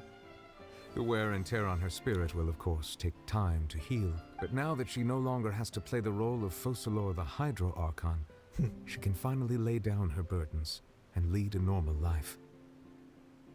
What about you then? What are your plans now that you've regained your full powers as the Hydro Dragon? After Focalor passed on, the Oratrice also ceased to function. This matter will directly affect our trials. After much careful consideration, I've decided to take over its role in our courts. From now on, I shall hear cases and pass verdicts by myself. Looks like you're still considering stuff from the perspective of the Udex, huh? As an elemental dragon, there are indeed many things that I must do. But this power and this duty, in a manner of speaking, you could say that both were granted to me. As such, before I attend to my other responsibilities, I must first and foremost continue to serve Fontaine as its highest judge. Shut up, The duty Zed. of the Hydro Sovereign and the duty of the Udex shall coexist within my person. Don't use the full name. Additionally, the Hydro Archon's departure has brought about another problem. which is that the Opera House shall no longer produce indemnitium. That's true. That power was derived from the people's faith in the Hydro Archon was... Wait, but the various mechs and machines in the city are all still okay. Where are they getting their energy from? As I am now, I have full command over New Musia, and it can serve as a complete substitute. Another reason why I cannot quite leave Fontaine immediately. Wow. This ancient dragon's authority stuff is really quite useful, huh? Ask away. I will tell you the truth as I know it. Alright, about Fontaine's gnosis. Oh god. Oh, that's right! They say you've given it to the knave as a diplomatic gift or something! I'm gonna smack you, Zen. Leaving aside their intentionality, the two Fatui Harbingers have indeed done much for us during this crisis. Their sole remaining goal in Fontaine, at least at this point, would seem to be the Gnosis. The Oratrice has ceased to function. The Hydro Archon's divine throne is now no more, and I do not need the Gnosis's power. As such, it has lost all meaning for Fontaine. Okay, I guess you have a point with that, but still, at this point they have a lot of them. If the Fatui have impure designs, we might as well accede to their request now, and avoid unnecessary conflict. What complicated considerations? Paimon thought you were just giving it to them out of gratitude to the knave and as an apology to Child. Ask away. I will tell you the truth as I know it. About the next stop on my journey. Oh boy, here we go. I'm ready for the bullshit. Tell me. Tell me, I cannot tell you. You will soon be heading to Natlan, I presume. Yeah, that's gonna be the next stop. Go on. I'm afraid that I have little talent as a travel guide, so all I can do is tell you what I know about that land. Go on. As far as I'm aware, Natlan can be said to be a nation of dragons. Go on! A nation of dragons? You mean like you? No, I suspect that I would not find myself welcome there. Unlike ancient dragons such as myself, the dragons of Natlan have undergone long years of development and evolution. Large numbers of them have entered a form of coexistence with humanity. You're just describing my new home right now. You're just describing my new home right now, buddy. Natlan is also the nation of war. War ravages those lands like an undying flame. There is one other piece of information I got incidentally from my negotiations with the Knave that I believe may be useful to you. Uh-huh. The Harbinger known as the Captain has thrown his hat into the endless ring of war. Oh, great. The Captain. Sounds like a real tough customer. Uh-huh. Seriously, everywhere you look, there's a Fatui Harbinger doing their thing. Yup. I suggest that you fully prepare yourself before going to Natlan. In the meantime, Fontaine's doors will always be open to you. Ask away. I will tell you the truth as I know it. Well, you said everything already. No more questions. Hang on a sec. Paimon's still got a question about the Gnosis. Okay, thank you, Paimon. When we spoke to Linny earlier, he mentioned that your attitude towards giving away the Gnosis had clearly changed. We guessed that there might be some reason for it that only you were aware of. No wonder the House of the Hearth is the Fatui's intelligence division. They are certainly sharp. Uh-huh. So regarding this specific issue, I was just getting ready to share something with you. Oh yeah? What is it? In truth, I exchanged some further words with that lady named Skirk after sending you two back to the surface. Oh, you did? It went something like this. Do tell. The fuck were you talking about?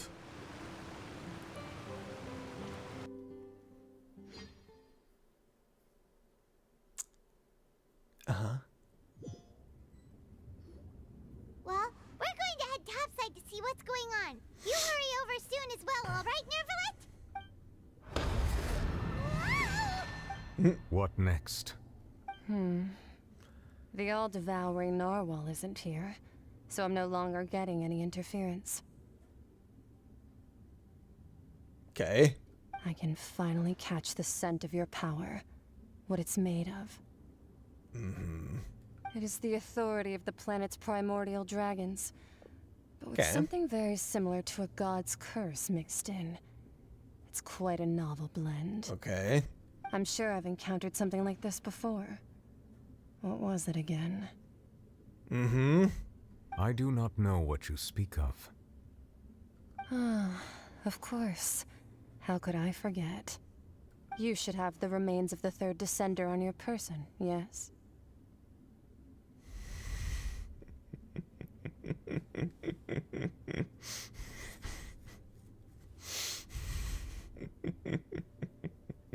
Mm-hmm. Remains? I've never heard of any such thing. Huh. According to your parlance, I believe it may be called a gnosis. Oh. Is that what these things are? Oh. Oh. Oh. Well, that much is true. After Focalor's divinity faded, she handed her gnosis to me. But I fear I have never heard of it described in the manner that you just did. I've been training with my master, the Foul, ever since I was young, and I have never returned to the surface since. So most of the information I possess, I got from him.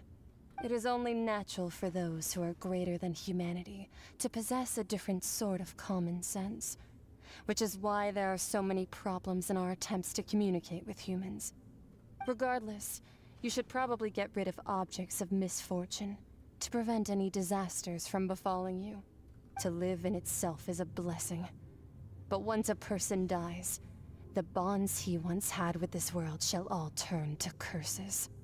What do you mean by that? No need to fret. These are just my personal thoughts, and my reason for no longer wishing to return to the surface. This third descender you refer to, who are they? And when did they die? Master never mentioned them to me. Perhaps it just wasn't that important for me to know. If you're interested, though, I could ask him. I'll be sure to pass the answer on to you next time. Next time? You believe we will meet again? I do. Wait. I have a disciple of my own, don't I? He can be the messenger then. Child, you're Mr. Worldwide anyway. Here, have a letter. Deliver it to the dragon. Go.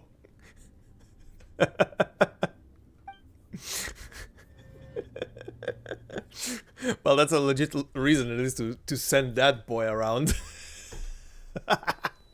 What the fuck? That's what she told me. Whether it would prove useful or not, I wanted to pass that information on to you. The Gnosis are remnants of past descenders. Huh. The remains of the third descender? Mm-hmm. So that's what the Gnosis actually are. Paimon just thought they looked like chess pieces. How could they be a person's remains? Person's remains or energy transformed into a physical object? All the same, assuming that there was no misunderstanding or special metaphor at play, that is what she meant to say. And she said that it would bring misfortune and that you should check it, which is why you gave it to the Fatui. If she speaks the truth, then I would simply be putting Fontaine at unnecessary risk by keeping it here. A descender. She mentioned one of them. I am the fourth descender. For me, this information means two things. One, that the Gnosis are related to descenders, and two, that the one who came before me has already died. I had guessed that you might already be familiar with this concept, but I did not expect you to be one of them.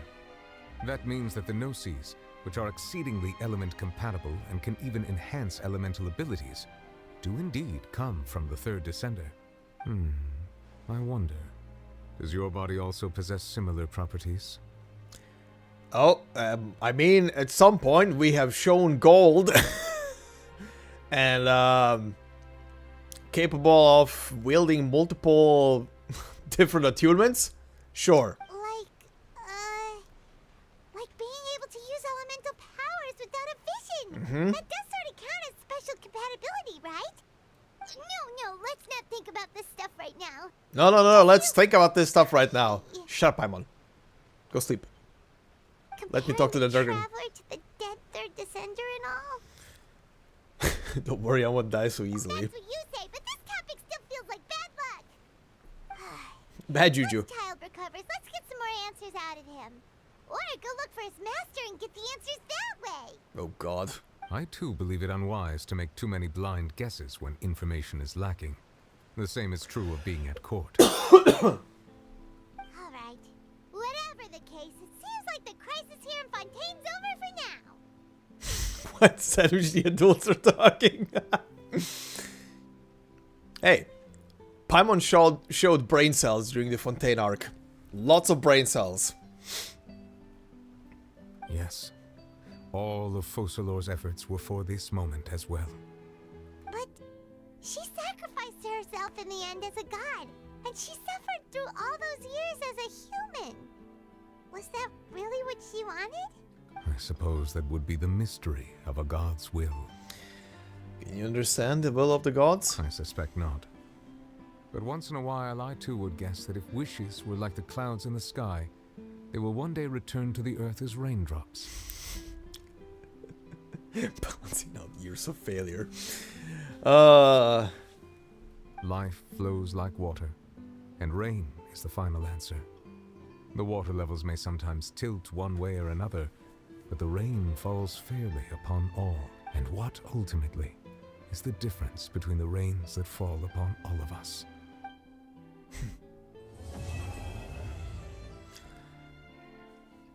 Hey, done.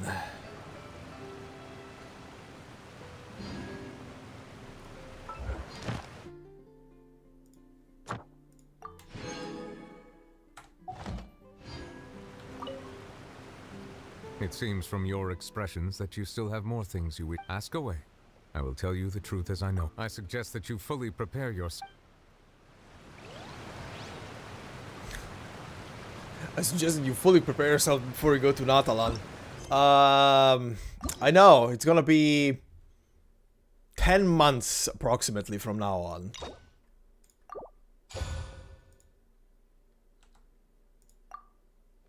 Oh, right, they implemented this now, that you can unlock it, but you don't accept it immediately. Okay. That's good, because it doesn't fuck up other things. Oh. Alright. I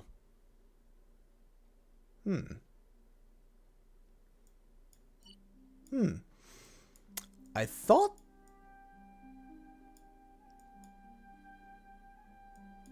Huh. I really thought that the fight against the narwhal would be a weekly boss. Hold on.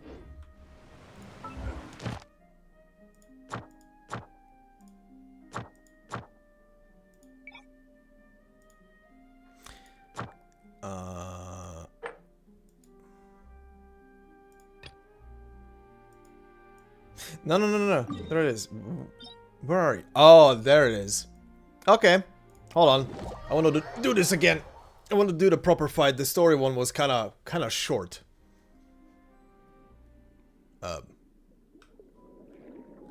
Jesus Christ. Okay. Oh boy, these look funky as hell. Lightless silk string. A slender strand that somehow ended up entangled on your weapon while fighting the all-devouring narwhal. In ancient Fontaine, some thought that Fortuna, which ruled the world, was woven from countless fibers, like the strings of a harp. Strings that resonate with the majestic music would bring happiness to all, while discord would destroy the fabric of the universe. Lightless Eye of the Maelstrom. A strange substance obtained from fighting against the narwhal. Its actual weight far exceeds what would be expected given its size. Everything gathers around heavy objects, just as gold attracts more than iron, or the ground more than in the breeze blowing above. Just as light cannot escape from the vortex of darkness, cause and effect is attached to fate, perhaps irreversibly so. Great. Lightless Mass. Fragment produced from the intense battle against Narwhal. The universe is a dark and cold place, but look carefully. Inside are always faint glimmers of light. Like pearls glimmering within the sand, splinters of diamonds sprinkled over asphalt, lights lacing through the fog on a misty night, and sparks that ignite the brightest blaze. Cool. Sure. Switch to... Yeah. Switch to this group. Let's see. Let's see this proper version of the fight.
Seems like an emergency.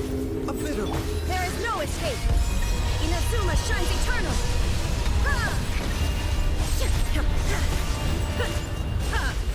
The tides beckon.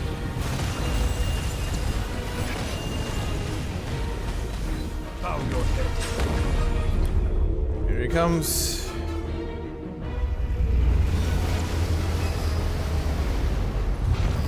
Take me.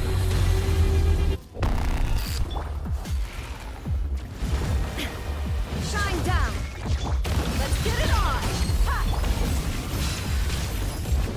Silence.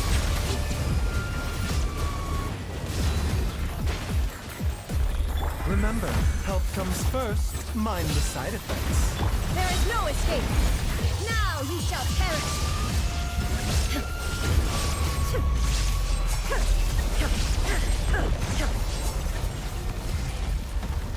Let the mighty be humbled.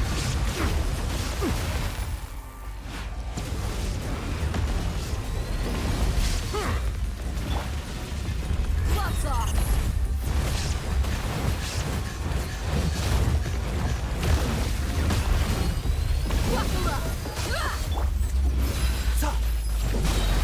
Shine down. Seems like an emergency.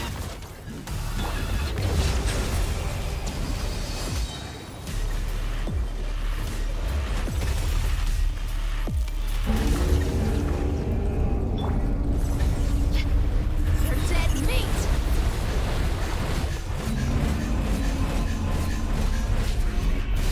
Let's get it on. There is no escape. The tides beckon.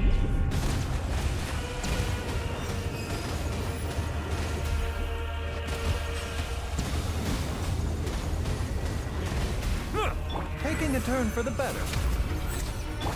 Torn to oblivion.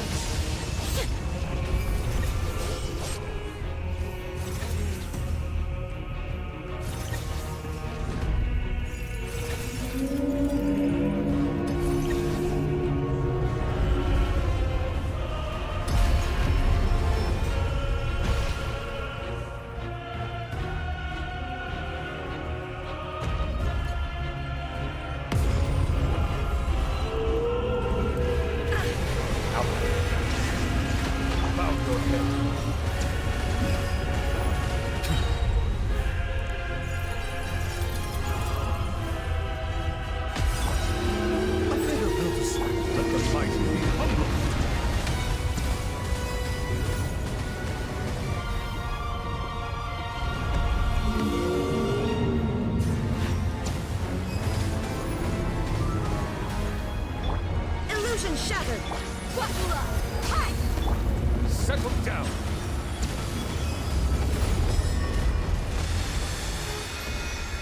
Mind the side effects.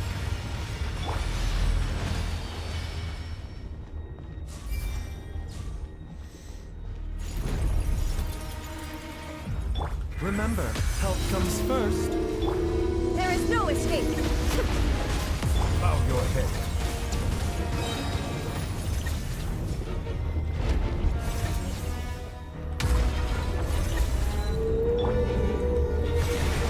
Come on.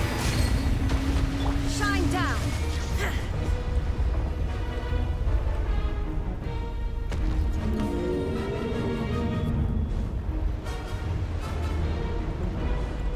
Now you shall perish. Cool. Cool.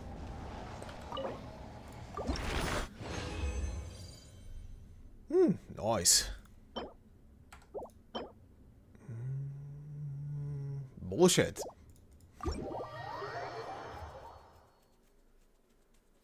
Okay. Actually, who needs these materials? It's probably Frida. Alright, that's a weekly boss now.